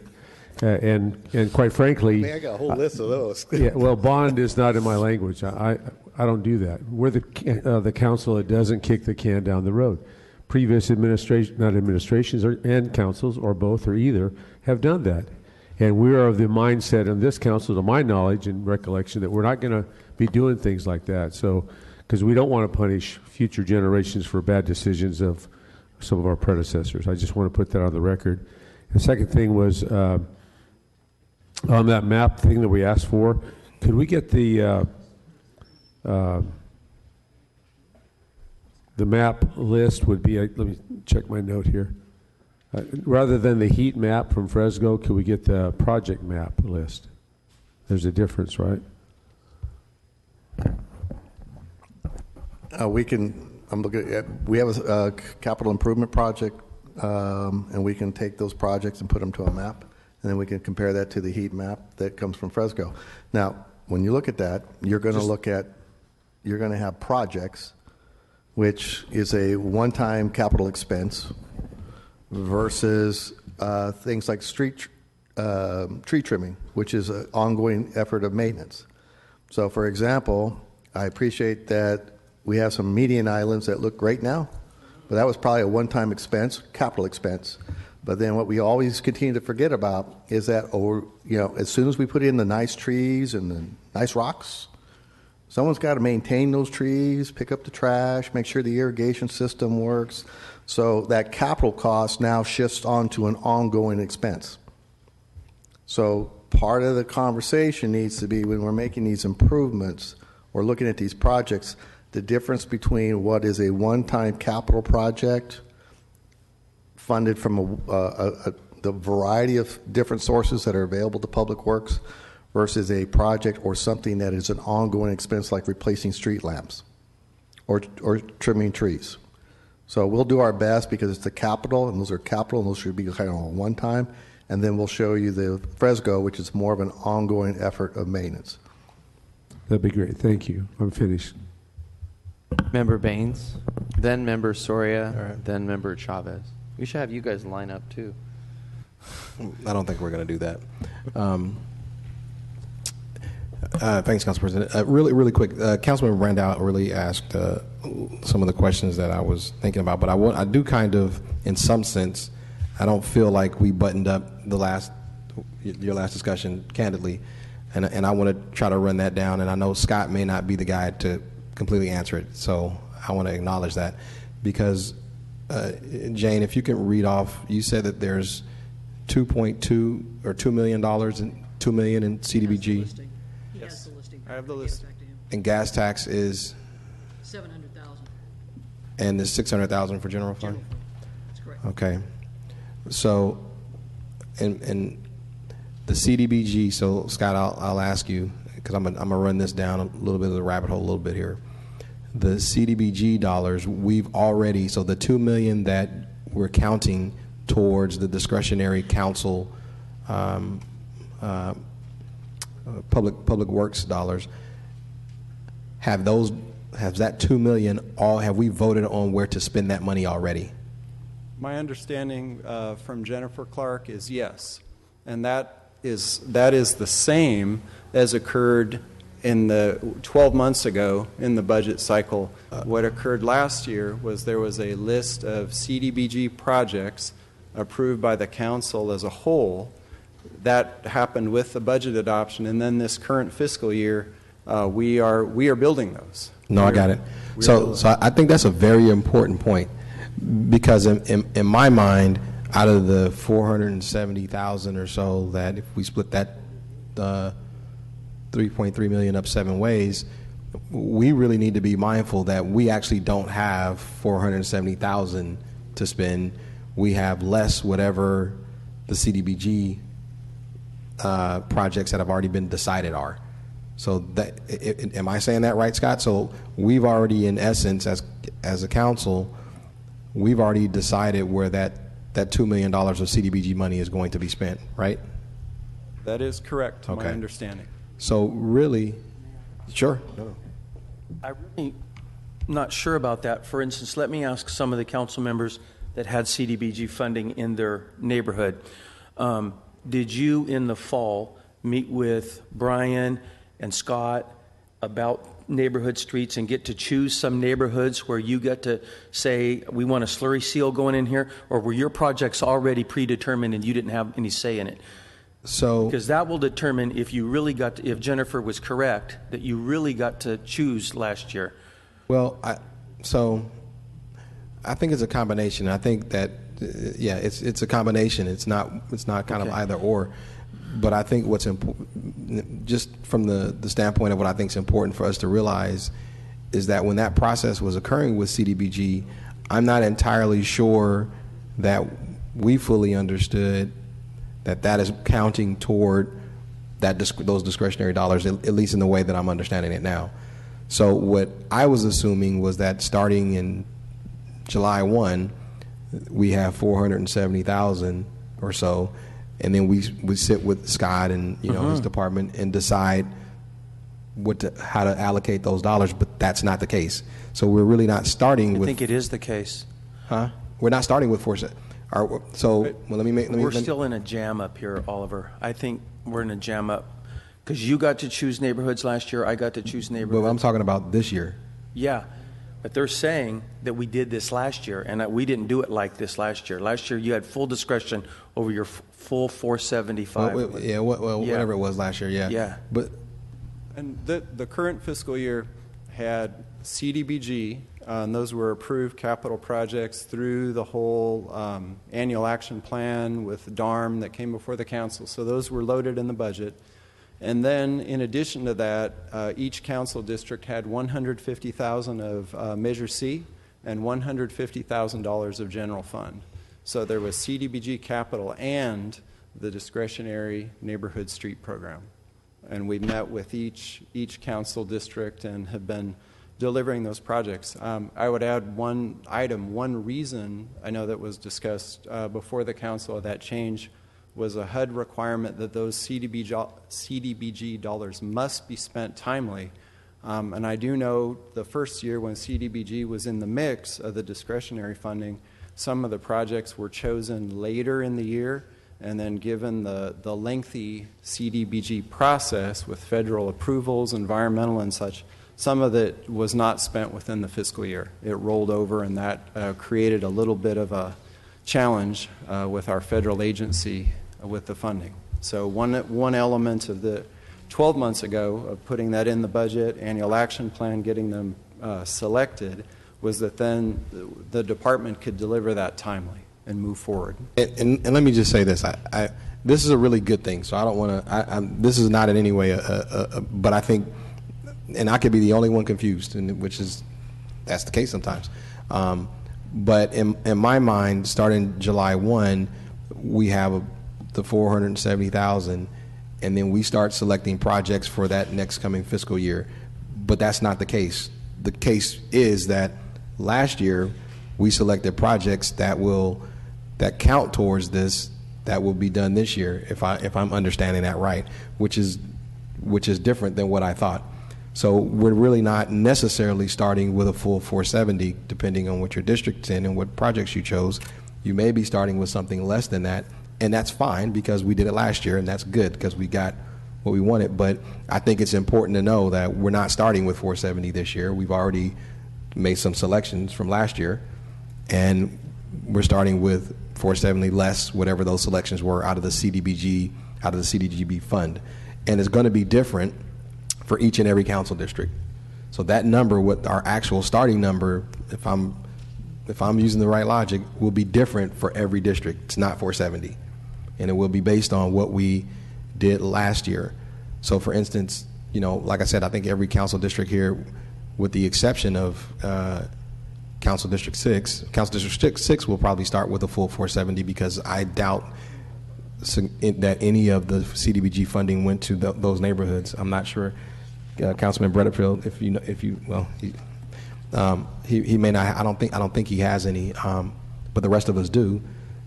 So I think that's an important distinction. If I could, yes, an update, and I wanted to confirm this before I stepped out on the freeway. What council approved was the draft annual action plan, and as we have said before, that was subject to change because we did not know, even as of a couple days ago, what our annual appropriation was going to be. We have now received some verification of what that number is going to be, and as a result, we will be coming back with an annual action plan for you to adopt. Between now and then, we will sit down and can identify the projects by the districts, and if there's something else that you would prefer to do rather than what was recommended through the input from the neighborhoods and through HDC, we can certainly make that happen. And thank you. That is precisely the clarity that we needed. Now we will start with a full 470, and we can either choose to take the recommendations of the CDBG, which in all likelihood we probably will. I mean, I'm gonna be honest with you. What comes out of that process normally are the things that we advocate for, but at least now I know we'll start with that 470. So all of us will start with a 470. So thank you, Bruce, Jennifer, and Scott, and Steve for helping getting that all cleared up. Well, it's clear as mud right now. So, but the thing that we can all walk away from is we really are starting fresh with 470. Couple of thoughts I have really quick. I may have missed some of this because I walked into this hearing a little late, but I do see that we are investing a lot more in the slurry seal program, and I know that it's from the perspective of that these are, from your perspective, Scott, it's a better investment, a better long-term investment to put more money into the slurry seal programs than some of the other more less than permanent maintenance options we've been using in the past. Absolutely. I think, and it's really key that it's a balanced approach. By far, looking at the Public Works budget, talking about that $26 million figure, the lion's share of that is into reconstruction, full overlays of streets and such. But the budget proposal does have $1.6 million in slurry seal, which may sound like a large number, but I wanted to give you a couple comparisons on that. Number one is the city of Clovis, at a fraction of the size of Fresno, they spend an average of $1 million a year on either what's called a slurry seal or a cape seal treatment. So what that does is it takes a street that is in decent shape, not necessarily brand new, but about typically somewhere between 7 years old, 12 years old, and then you just keep on going. And it's a fraction of the cost of reconstruction. Let me give you one other comparison. Hey, Scott, before you do that, just a quick question. How long do we think a full street reconstruction lasts how long? Maybe 50 years or? Basically, a full reconstruction should be 20 years, but with good maintenance treatments, then we're in the 30 to 40, even 50 years. If okay, we keep up our treatments. So what we're really talking about is extending the life of a street that was fully reconstructed. More than 100% of, you're saying we could maybe extend that life to up to 50 years. Absolutely. Okay, and comparison of full street reconstruction is what, 10 times the cost of of a slurry seal or something like that? I mean, Actually, I have some numbers just per lane mile for you. Sure. The slurry that we've just been recently doing, it's run about $15,000 per lane mile of street. The full reconstructions we've done, $400,000. So that's they're nearly 30 times as expensive. So again, it's not an effort to just take care of good streets, but very similar to, in say, taking care of cars, automotive fleet. You wouldn't want to put all your money into the engine rebuilds and not spend any money on oil changes or tires, right? Which are just a fraction of the cost, but keep that car running. And we want to do the same with the streets. No, and thank you, Scott. I just wanted to maybe go one layer deeper in that, because I kind of understood what you were saying, but that comparison makes it very clear at why the investment, may be a more thoughtful investment along that route. So thank you for that. I know we've been trying to get there for a long time of doing better maintenance and what have you. So Scott, we've talked a lot about the area around Jane Addams, the McKinley Hughes Marks area. They've been without sidewalks over there probably since they've been annexed to the county. And as you know, it's not our fault per se. Some bad land use planning which runs rampant throughout the city and my district included. But what I'd like to do, we talked about what it would take to at least get sidewalks and the street repair over there. We know the RDA's done some of the preliminary work as far as the engineering is concerned. It's your opinion that we can use some of that initial engineering to update the engineering costs. And what I'd like to do is to make a motion that we include that project in the CIP, 5-year CIP, and move that toward completion. So that's my motion. And I look forward to working with you on that, Scott. I know for all likelihood, for all intents and purposes, that project will probably be done, get done when I'm gone. But at least we have it in the, hopefully, should council agree, we at least have that in the hopper for the next few years to look at. And lastly, I wanted to make a motion, and there's been a lot of talk about the gas tax, SB1, which we all appreciate. For sure, certainly here in Fresno, this additional $12 million a year, it can go a long way. My concern has always been, and Councilmember Soria brought it up a bit ago, with the way we use our CDBG dollars, where we really supplant instead of augment or supplement, which is really what those dollars were meant to be used for. I don't think that this administration or this council would in any way supplant that. But we're not going to be here forever, and people have short memories on some of these discussions. So I want to make a motion today that kind of locks in how we are going to treat those very important dollars for the future in the city of Fresno. So I want to make a motion that the revenue received from the new statewide gas tax, SB1, be restricted to the contingency and removed and spent only upon supermajority vote of the council, and such revenue be spent only on improvements to streets and roads, and that it be spent to supplement rather than supplant planned or existing efforts and expenditures. Yes, it is not to supplant. So this is specifically so that we will not be using those dollars to supplant anything else other than the intended use. Thank you.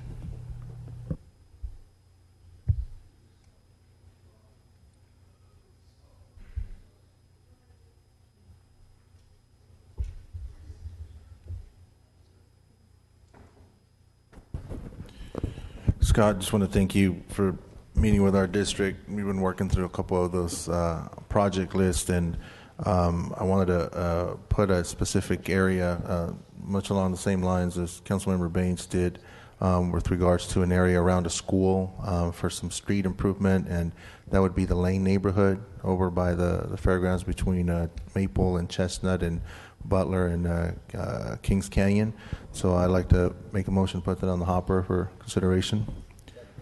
And thank you for you and your oh, that was the Lane neighborhood, some street improvements around that area. And then Councilmember Bain seconded for that.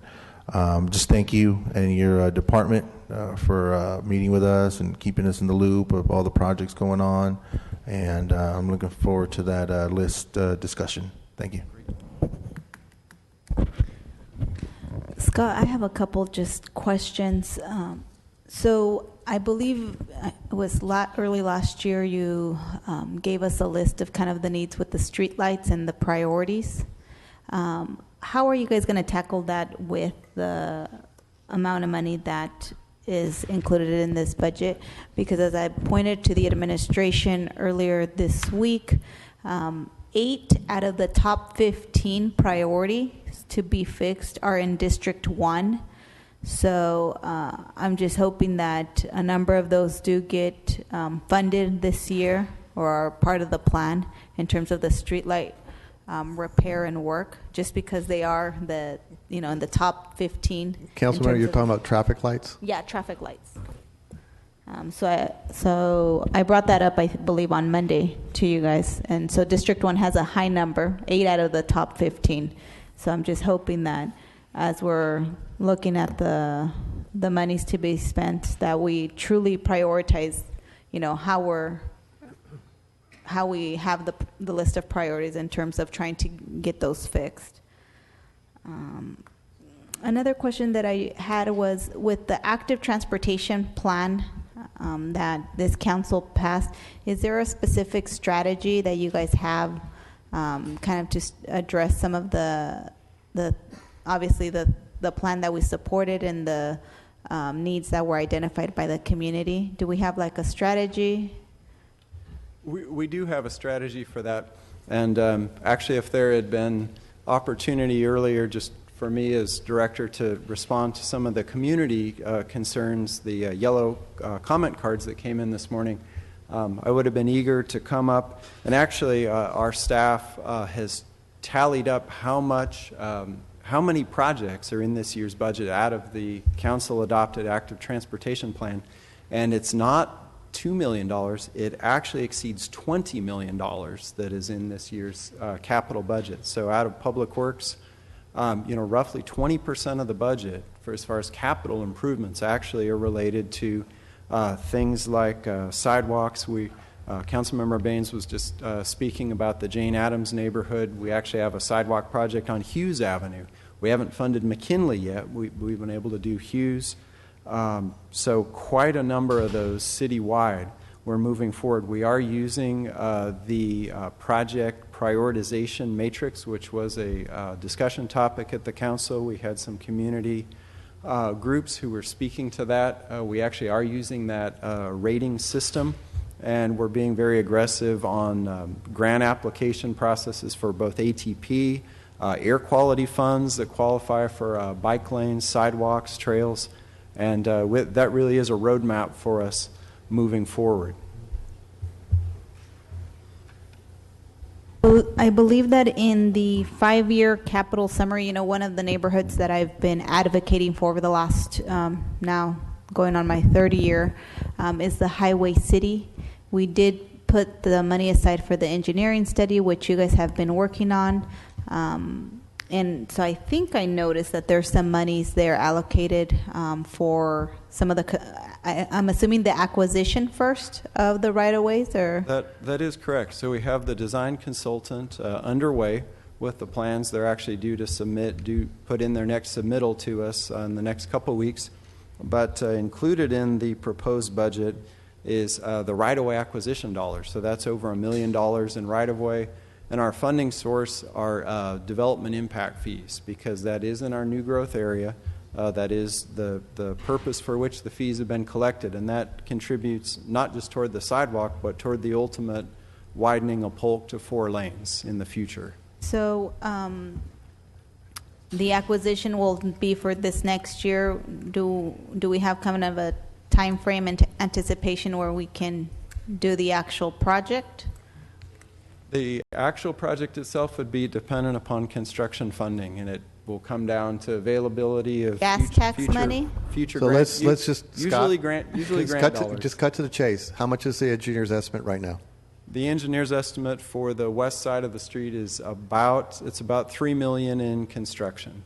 So we're going to need to find, this is what I said, when that $12 million comes in the door, it'll be an interesting discussion as to what gets funded, because is it $3 million for one project? Is it allocated amongst all 7 of you equally and you bank it? So again, There's creative ways. I think that sure there'll be Oliver a lot of Baines' creative ways to district, spend this. Oliver Baines' district, the Almay project is a perfect example how you can do it in a couple of years. You set them aside, and which is what I have advocated for. I think that if we have a plan, rather than saying it's either everything or nothing, I think that we can, do it over a couple of years. I think, and that's what I have been asking the administration. So I think it's a reasonable ask. We've done it before for other neighborhoods in similar situations. So that would just be my request. And believe me, I am very grateful and appreciate the work that we've done in the last 2 years to even get to the point where we're doing the engineering study and getting ready and setting aside money for acquisition. Very grateful, and I know that the community obviously would want it to happen a lot quicker, but we try to explain to them that there's a process and obviously limited dollars, but we'd like to continue just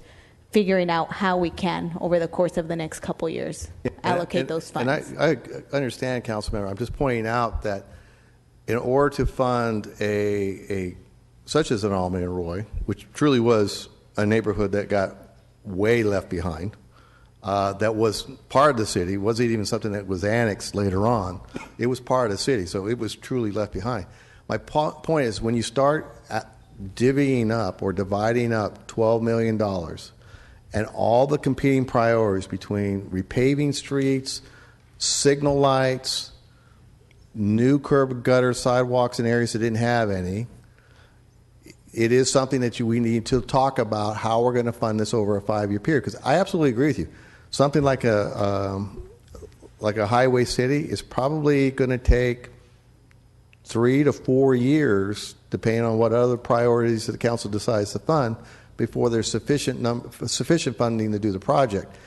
And in 3 to 4 years, that $3-point-some million project will probably inflate to closer to $4 million. So that's my only point I was trying to make, is that when these dollars become available, which is why we want to bring the 5-year project list forward, is so that the council has a better understanding of the list of competing priorities and projects. While they're eligible for funding, we will quickly go through $12 million very fast.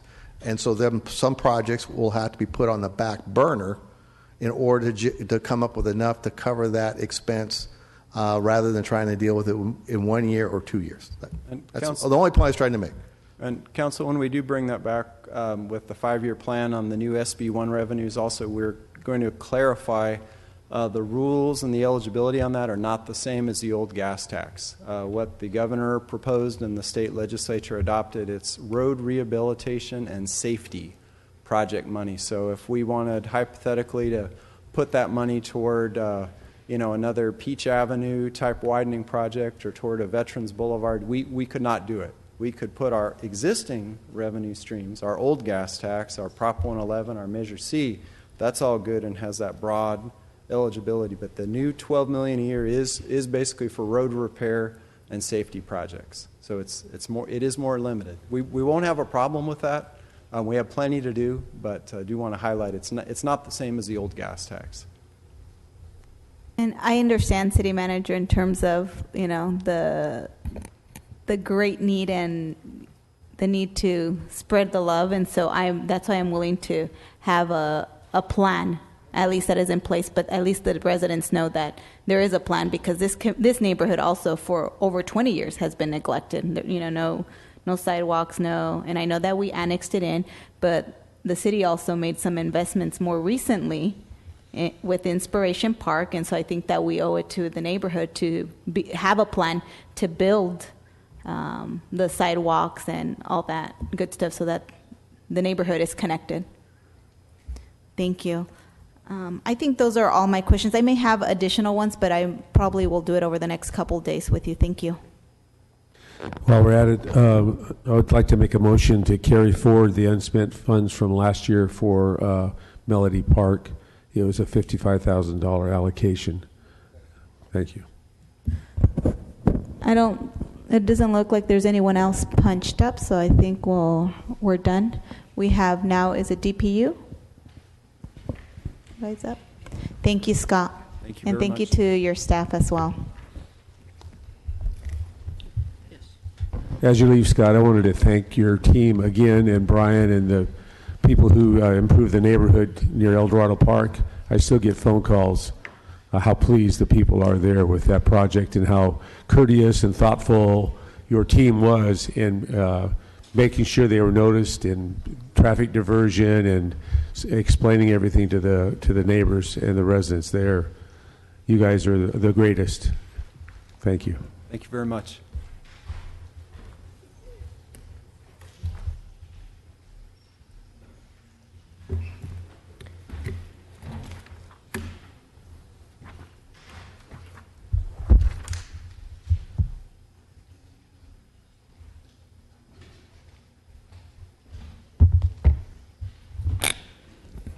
So, the Department of Public Utilities on page B125.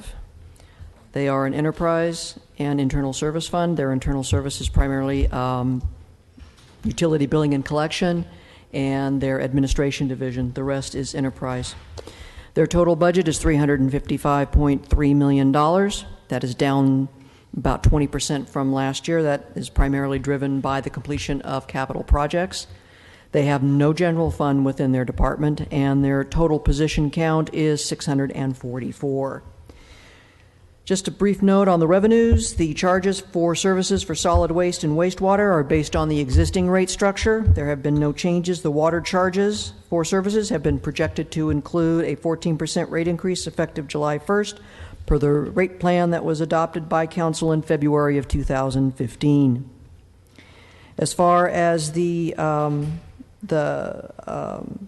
expenditures, we have some in utility billing and collection, the electronic billing payment presentation, which will be funded next year. This will allow the customers the ability to establish auto payment options based on criteria they set and the convenience of paying online, over the phone, or text message. An additional $150,000 has also been budgeted for anticipated continued water quality testing in Northeast Fresno. Under utility costs, the division is anticipating increased customer water usage in FY 2018 and is therefore budgeting an additional $1.7 million in utility costs based on this anticipated demand. There are other expenditures that are proposed between the solid waste and the wastewater management and water. These are detailed on pages 130 through 133. There is also some additional staffing that is proposed as far as positions moving around. There is no, I believe, additional funding that is proposed for staffing. There's simply some conversions that are being done and some movement of positions between divisions. Other than that, there is primarily a status quo budget for this particular department, and I believe that they are here to answer any additional questions.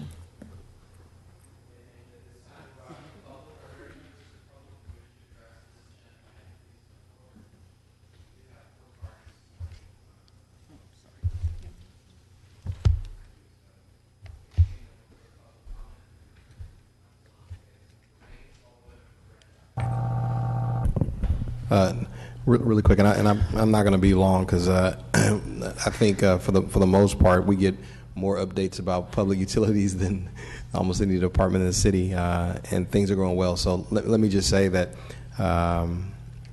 first off, I'm happy with the rate plan that we adopted. It seems to have overall positioned us very well in the state with our water consumption and Sigma. So listen, I don't have any complaints. The only issue I want to raise and mention is one that you're very familiar with, Tommy, and everybody that has ever heard me talk is that I want to just ensure, and we got to do a better job of this. And I'm going to say this too because we've started some work on how do we ensure that we are employing people in this city to work on this incredible investment. And Tommy, we need to, you and I mean, I'm sharing 50% of responsibility in this. We need to raise this to a level of priority to see some results from the things we've talked about. I think we can do it. I think that there's a willingness to do it. So I just wanted to submit that, put that back on your radar, and you and I need to work together to make sure that we're targeting and getting folks on these job sites, and Fresnans are going to work. And not to say that they aren't, but I think that we want to raise that number. We want to be strategic. So anyhow, those are my comments, man. Nothing. Yeah, great. Your department's doing a great job. I'm very pleased with what we're doing and how we're positioned, particularly with our water situation. So good work overall. I just want to make sure that we putting our folks to work.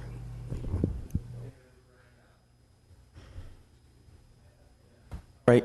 Tommy, I wanted to ask a couple questions that you and I have taken meetings on, but I guess I want folks to hear about this. Very important to me, and it just came up again a couple of days ago in Northwest Fresno, and that is our Purple Pipes programming, right? And we've had a little setback, right, in getting that accomplished, and yet, I mean, that is a huge deal. The minute we can get median dividers and golf courses and cemeteries and different things using the Purple Pipes water, the better we're all going to be, right?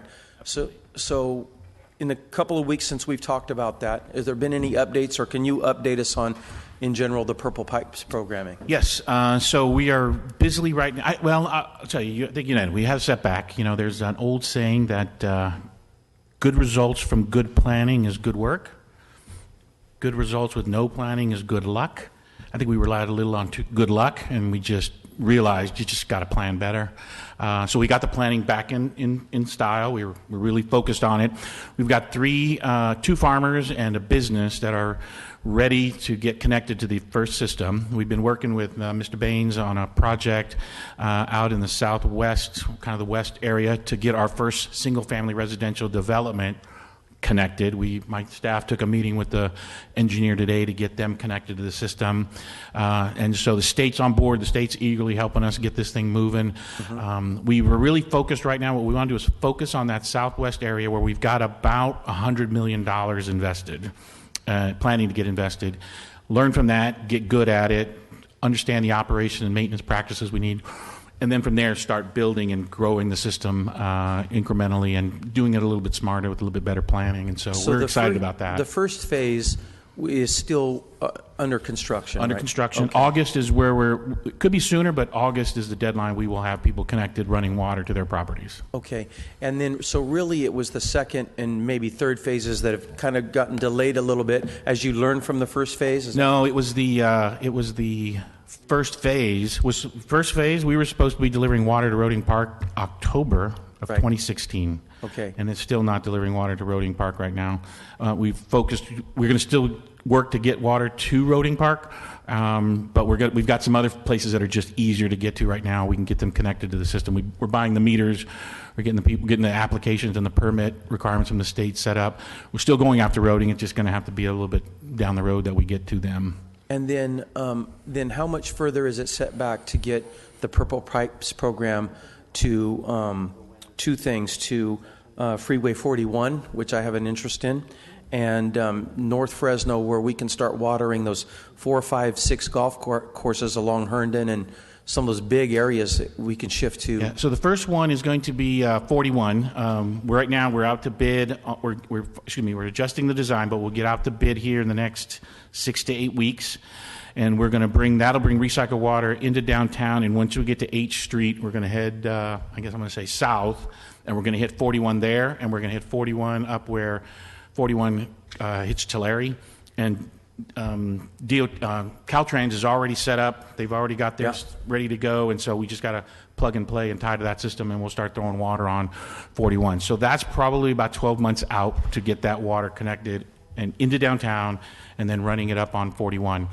Your project that would look going up, I think we're talking about going up Grantland, hit to Herndon, and then start headed down Herndon and pick up all those golf courses, is more like a 2020, 2022 time frame. We've got to do some better planning on the alignments, how we're going to get people connected, what the requirements are going to be to get them connected. And again, we can learn from what we're doing in the Southwest, where we're getting subdivisions connected, cemeteries connected. So it's more like a 2020, 2022 window that we're targeting. So for that's that. been actually pushed back. Oh, it's been a pushed couple back. years, huh? Correct. Yeah, sounds like it.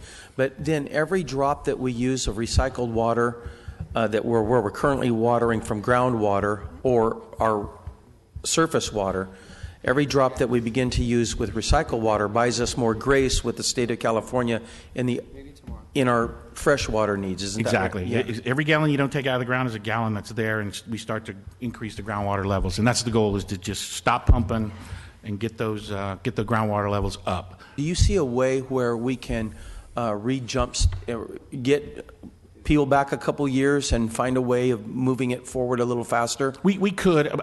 I'd like to go ahead and get this Southwest. It's kind of like, let's be good at this operationally and engineering wise. Get good at that. And again, we should be there in about 6 to 12 months to get this nailed, and then we can release the design. The designers are in place. They're already looking at things to do. But I told them, hey, let's hold back. Let's learn from this. So in about 12 months, we'll re-jumpstart that. 6 to 12 months, we'll re-jumpstart that, and go 100 miles an hour to get water moving up into the northwest. We're calling it northwest, northeast area. Right, and even really realistically connecting Woodward Park.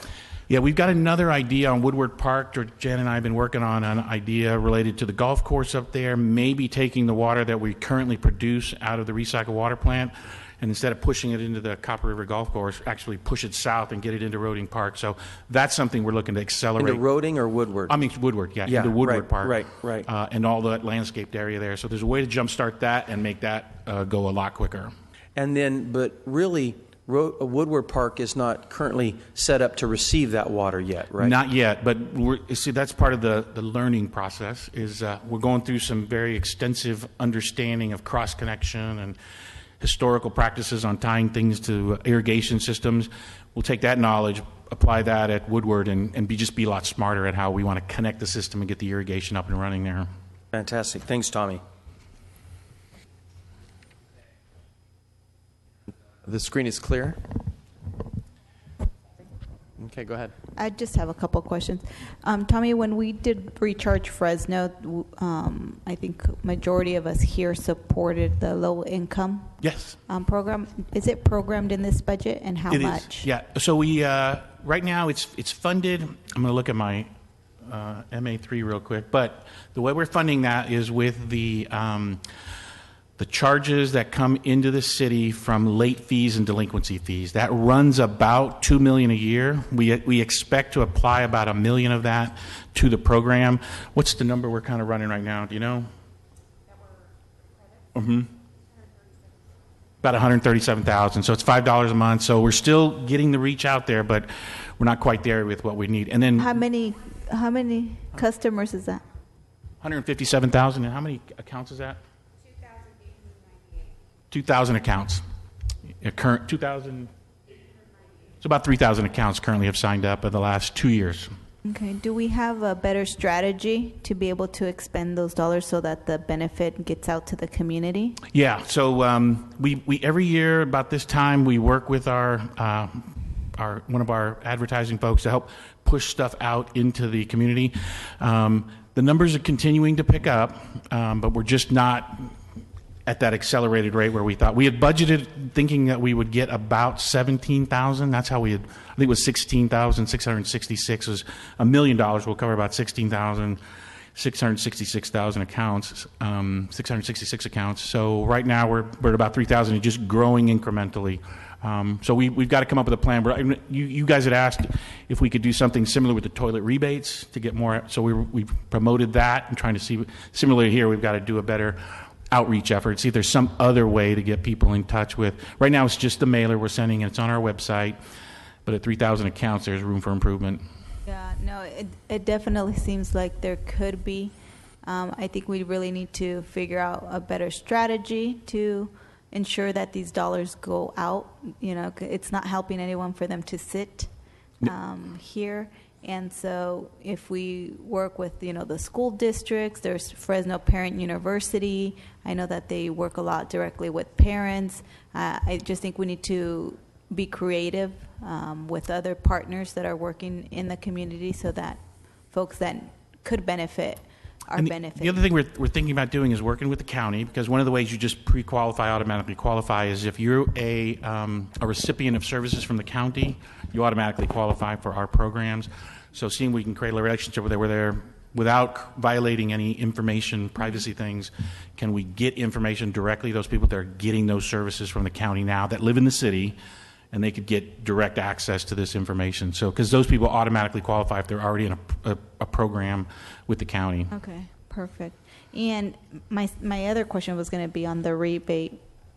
So could you maybe elaborate on the rebate program? I know that we've also had an issue in terms of who's accessing the rebates.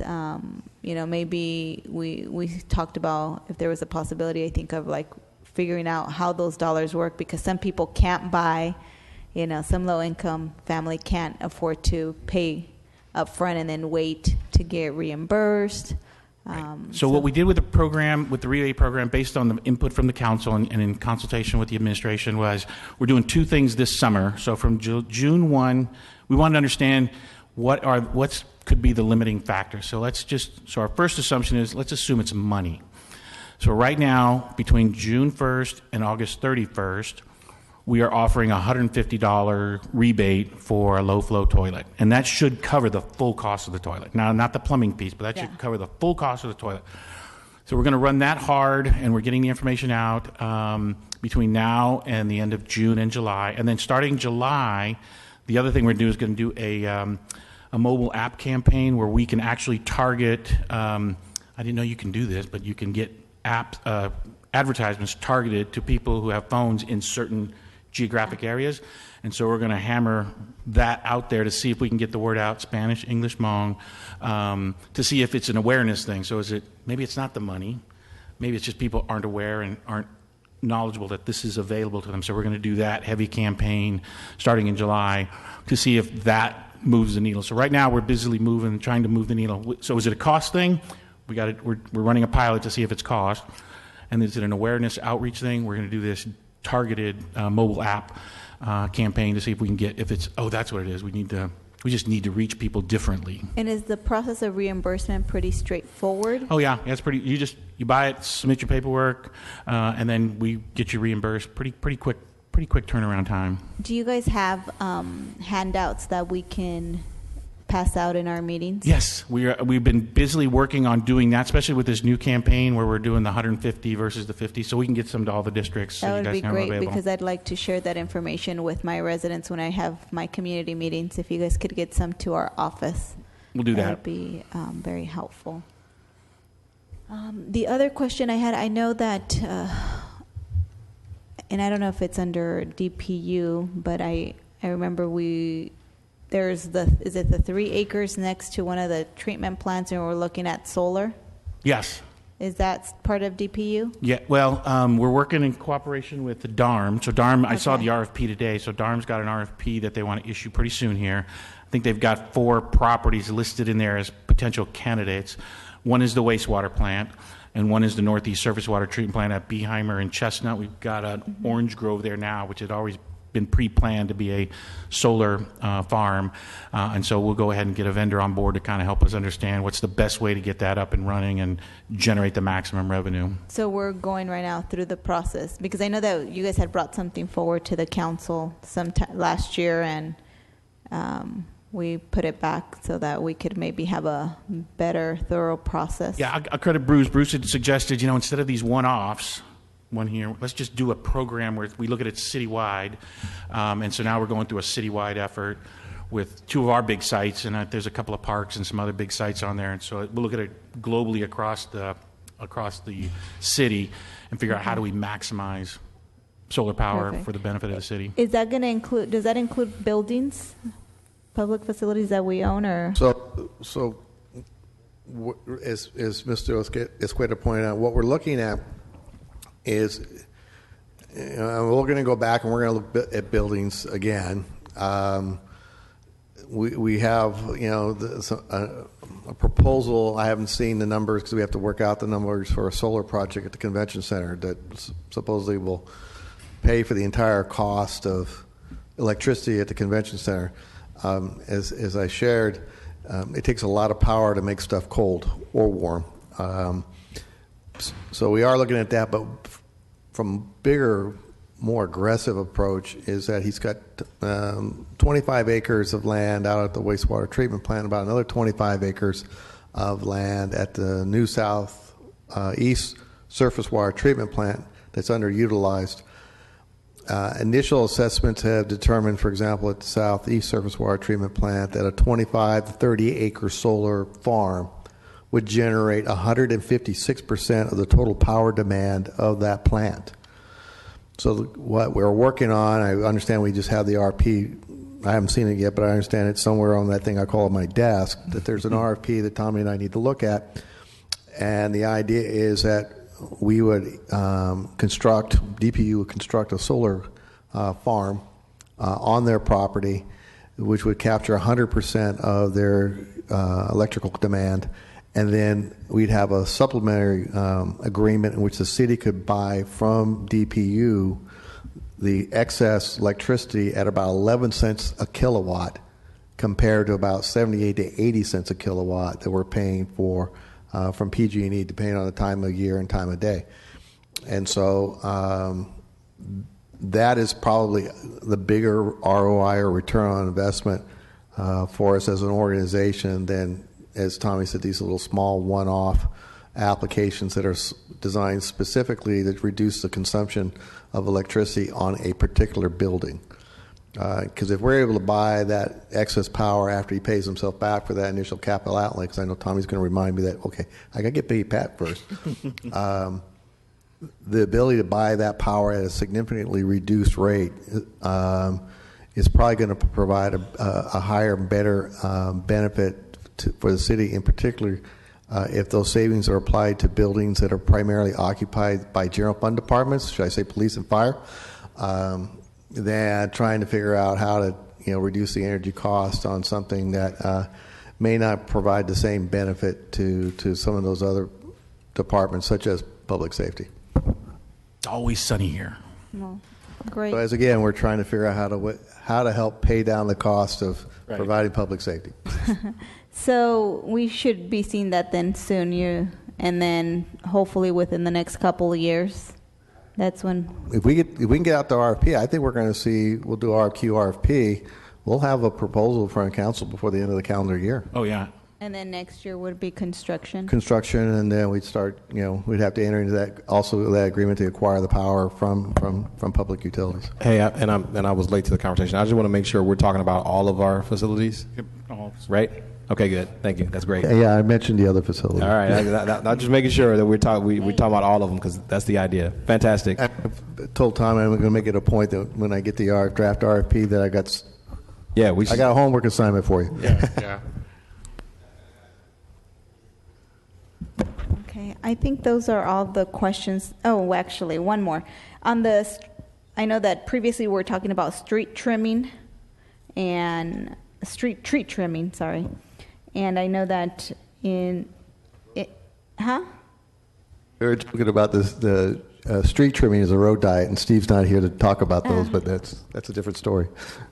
So the tree trimming for refuse vehicle clearance, is this in addition to the money that we've set aside in Public Works, or is it already within? No, it's an addition to. This is more specific to our trucks and trying to protect them from tearing up the stacks and the windows and the mirrors. So we're actually seeing probably. So this was already. Did we do this in last year's budget? We did, right, as well. We've adjusted it this year so that, and in talking with Scott, we got together and we thought, let's go ahead and let us go ahead, because then we can more strategically target those streets where we're just tearing up equipment, and then he can work on the customer service, quality of life kind of tree trimming efforts, and so we'll take care of them differently. So there are a little bit more dollars than this year, given that there's monies from DPU in addition to some of the so public increase. utilities is funding some. Yes, they're funding some additional tree trimming work not reflected in the general fund. Right. So if I would get a call from one of the council members saying, I saw a truck hit a tree, we would get out there and we would trim that tree. Okay. Hint, hint. Okay. Perfect. I appreciate that clarification.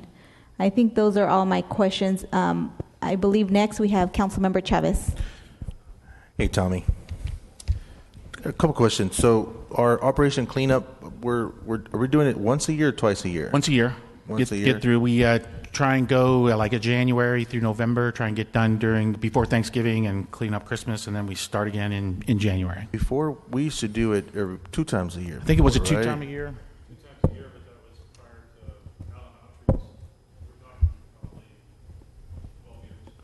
I mean, is that something we could look at? Because I know that's very helpful for our neighborhoods. Now the mayor identified alley cleanups as a priority this fiscal year. I know that'll be a big help, because what ends up happening is a lot of folks just end up dumping all that stuff in the alleys, and then we end up having to clean it as we get calls for that. So I like to put that on your Yeah. So I think definitely want to look at that as an option. We're looking at all the options now. So a couple of options we have are, we now have the alley maintenance program. So part of our responsibilities now is when those calls come, and we are dedicated to go ahead and get that material cleaned up out of those alleys. The other thing, and Jerry's working on this right now, and we've got some consultant reports come in, is the idea of the convenience center, where instead of taking it anywhere and dumping it at night, sometimes in the middle of the day, here's a place you can go and take it and not have to do that, and it's free and it's clean. When do and we it's expect that to come back? Probably 2 months away. We're probably 2 months away before giving you a workshop update on just here's how the program would look. It's interesting. There's some technology coming out of Europe right now, dedicated specifically to this, that allows us to tilt up and get these things out of the ground in really, really short order. So we're looking for some good sites. Bruce had identified possibly maybe under some of the freeway flyovers, where you can't really use the land underneath readily for any other purpose, but we could make those available as places where people could use this type of facility. And we're looking at some other sites, but getting these sites up and running so that people have a place to dump other than in an alley, back of a mall, all those places. What we want to and along those lines too, I know that we had conversations previously with regards to installing some cameras in some of the hot spots for alley dumping. Where are we at with exploring that? So we have one set of cameras that have been deployed and are continuing being used, and we're still continuing to write citations. One of the things we've been talking with the administration, and we've been talking with the city attorney, is we got to up our game on the enforcement to where when we catch you, we will take that vehicle from you, because if that's what you're going to use your vehicle for, maybe you don't need that vehicle. So we'll start to look at impounding vehicles. We'd like to see if we could deputize the city attorney's office to go ahead and start prosecuting those on the city's behalf, on the behalf of the DA, raise the level of the fines. If you're going to do that in the city of Fresno, it's going to hurt, and we'd rather you not do it, but if you decide you need to do that, the enforcement is one of the things. So we make it easy for you to dump. We'll get a place clean, controlled, ready to go. We'll respond to those areas that are the kind of hotspots. We'll continue to do that, and then we'll up our game on the enforcement just to make sure that, hey, we're doing this for you guys. There's going to be a penalty to pay. As a follow-up, because the department has been funding 3 police officer positions. Oh, yeah, that's right. They have been going out and citing individuals for they're stealing recycled materials. Right. We've cited the same individuals on multiple occasions. And district attorney is not interested. This is not at the top of their list, by even close to the bottom of their list. So, as we indicated, we're talking to the city attorney about deputizing one of the attorneys to actually pursue charges. But one of the other things that we also need to come back to council is significantly increasing the fine, especially for multiple violations, and the ability of us to impound the vehicle, which we don't have the ability to do Bruce, right now. Quick question. Member Chavez asked with his permission. Do we have a municipal code that prohibits this? We currently have a municipal, and so we're writing the tickets based on municipal code right now. So they're MC. So why aren't our city attorneys pursuing this anyway? If they're municipal code violations, we shouldn't have to worry about the DA. Right now, we, through Larry Donaldson, prosecute everything that the police department brings to him as far as municipal code violations. If we're talking about expanding that or prosecuting state code violations, then that would be different. Well, but wait a minute. but before we go there, what I was curious about is we said we've had multiple people cited. Same person. Same person multiple times. Do we know if they're being cited under a municipal code or a penal code? Municipal code. So we should not have a problem with prosecution in that sense, because that would be prosecuted by our city attorneys already. Yes, to the extent the police department is citing, we prosecute all of those offenses. So what am I missing here? Yeah, we'll look into it. I know that we've got a lot of folks that we've been citing multiple times, and just the messages in getting there, either the fines. So we're going to raise the fines, and we want to take the vehicle. So let me ask you something. In our municipal code, and I don't know, Doug, if you can look this up, and I apologize, Member Chavez. I promise I'm trying to get there, too. Just as one issue.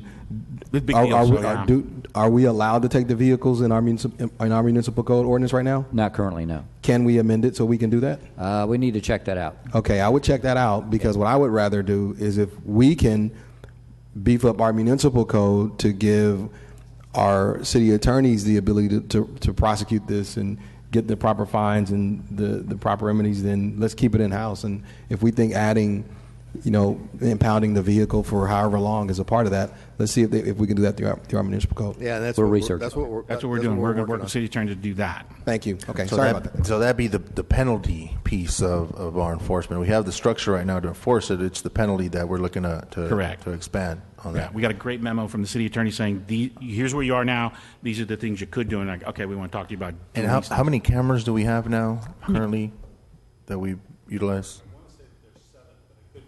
Yeah, it's somewhere between 4 and 7, and we're looking at buying even more cameras. So we had originally made a purchase, working with DARM on that, and then something about the camera technology that we had purchased didn't work out so well, so we sent those back, and now we're going out and getting different cameras, but to do what we need to do. Great. Well, no, and it's really frustrating to see. I see it all the time. We're on the eastern side of the border of the city, and you see these landscaping companies from like Sanger, and you see their address, and they go and they dump all their stuff in our empty fields, and they're like, "Hey, I don't have to pay the fees that they charged over at the yard." So I want to get at the heart of that, because that's been very, very tolling on South. I know not just my district, but other districts as well, and so we need to crack down on that. Whatever fines you guys think is appropriate, I'm 100% supportive of that. Thank you. Thank you. In District 2, we want to use drones. And I mean predator drones, by the way. Next, Councilmember Bredefeld. Thank you. Yeah, and I support everything you said, Councilmember Chavez. We need to get stricter and tougher with the dumping. Just a couple of questions on your services outside consulting. It's $3.3 million. I noticed that you had $6.6 million in 2015. So, I mean, it's almost dropped in half. We're trending now off of that Recharge Fresno. We're now into the construction phase, and now this is the last year. This is going to be this is our senior year. This is going to be a tough year to get through the construction stuff, and then once we get through this year, we'll get back to a normal pace of engineering consultant usage, more specialty type projects, working with our public works partners to have them do more projects. But we'll get away from the big specialty stuff and down to the meat and potatoes.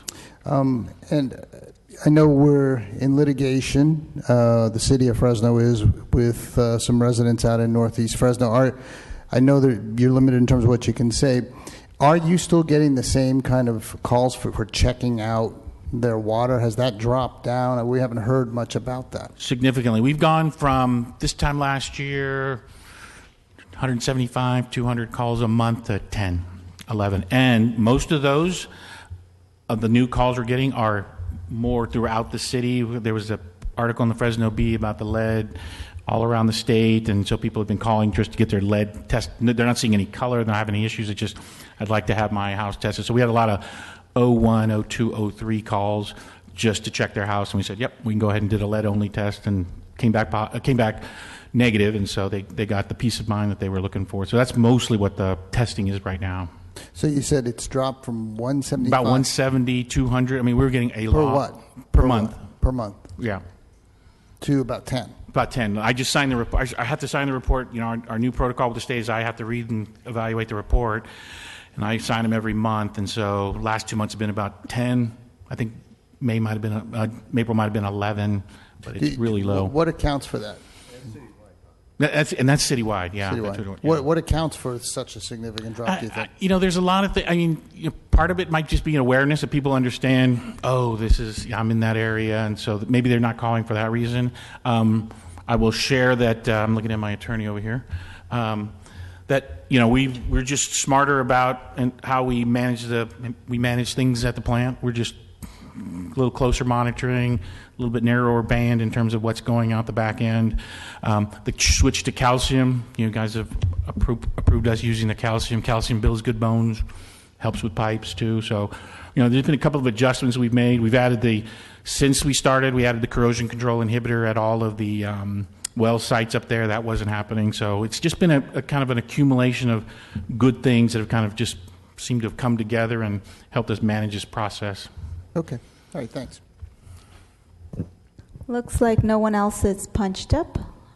So I believe that, is this the last? Oh, city manager's office? Or mayor's office? Do we have? City manager, mayor's office. Great. Thank you, Tommy. Thank you, DPU staff. Oh, wait, Tommy, I do have one more thing.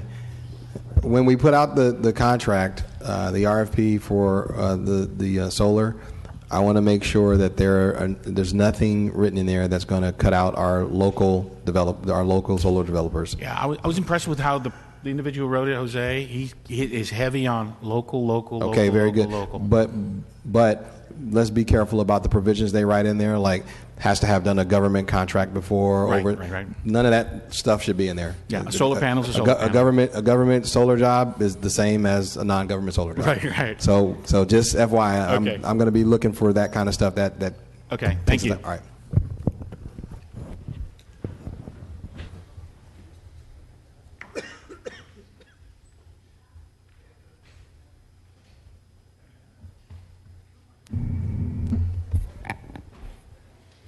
All right, the Office of the City Manager and the Mayor is on page B1 of your budget book.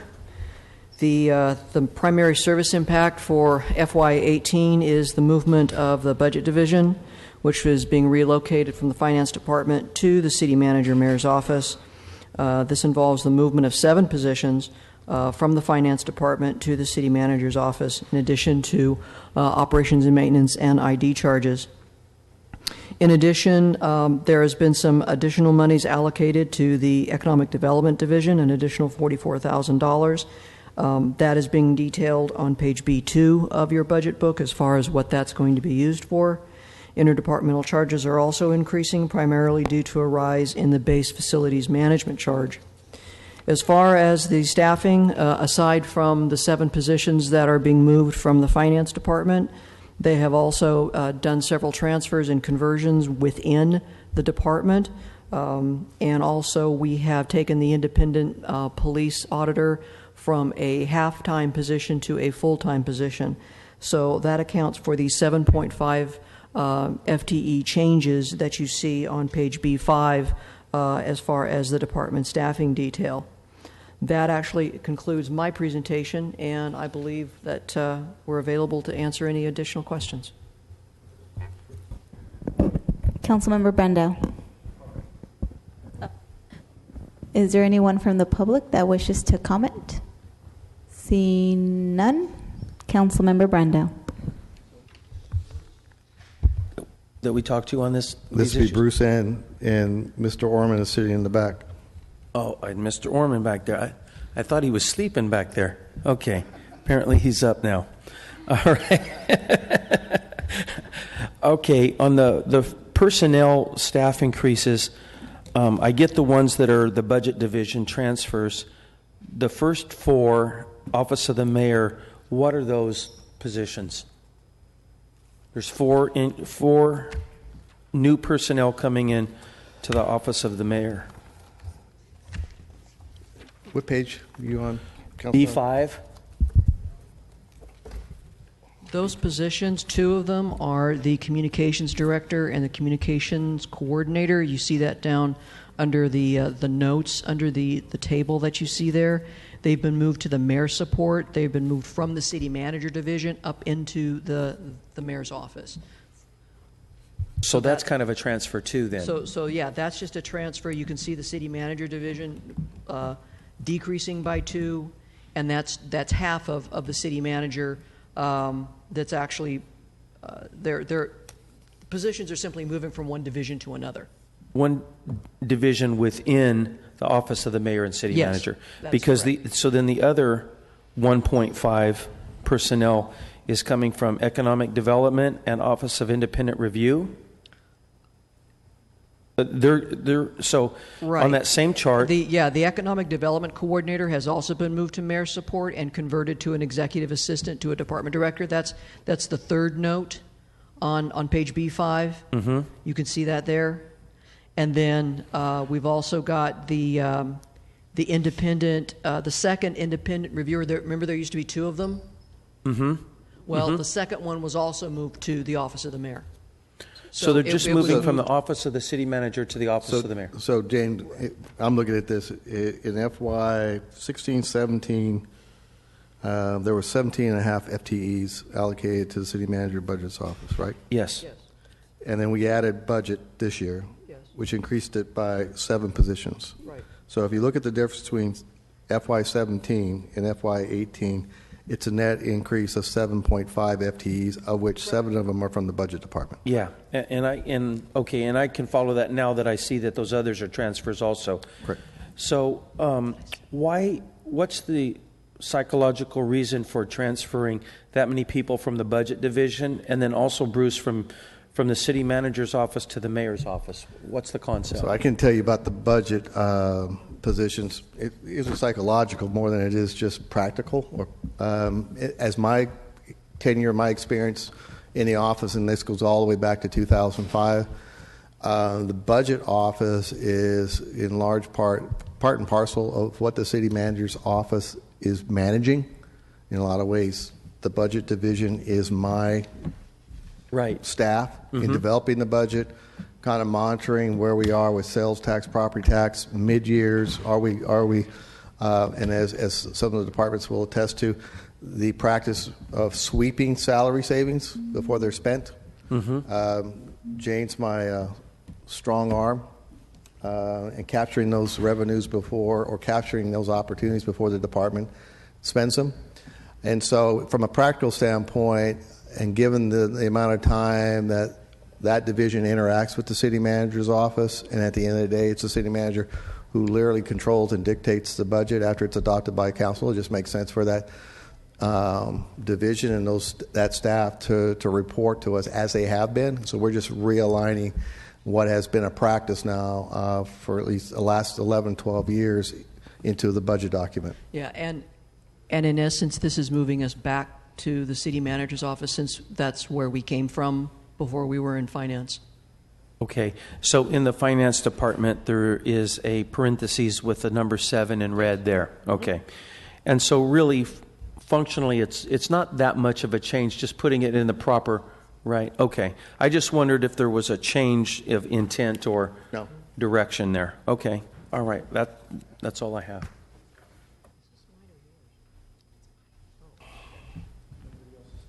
Anyone else?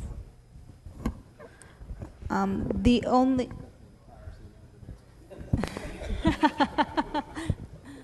where do we put it? Can we divide it by 7?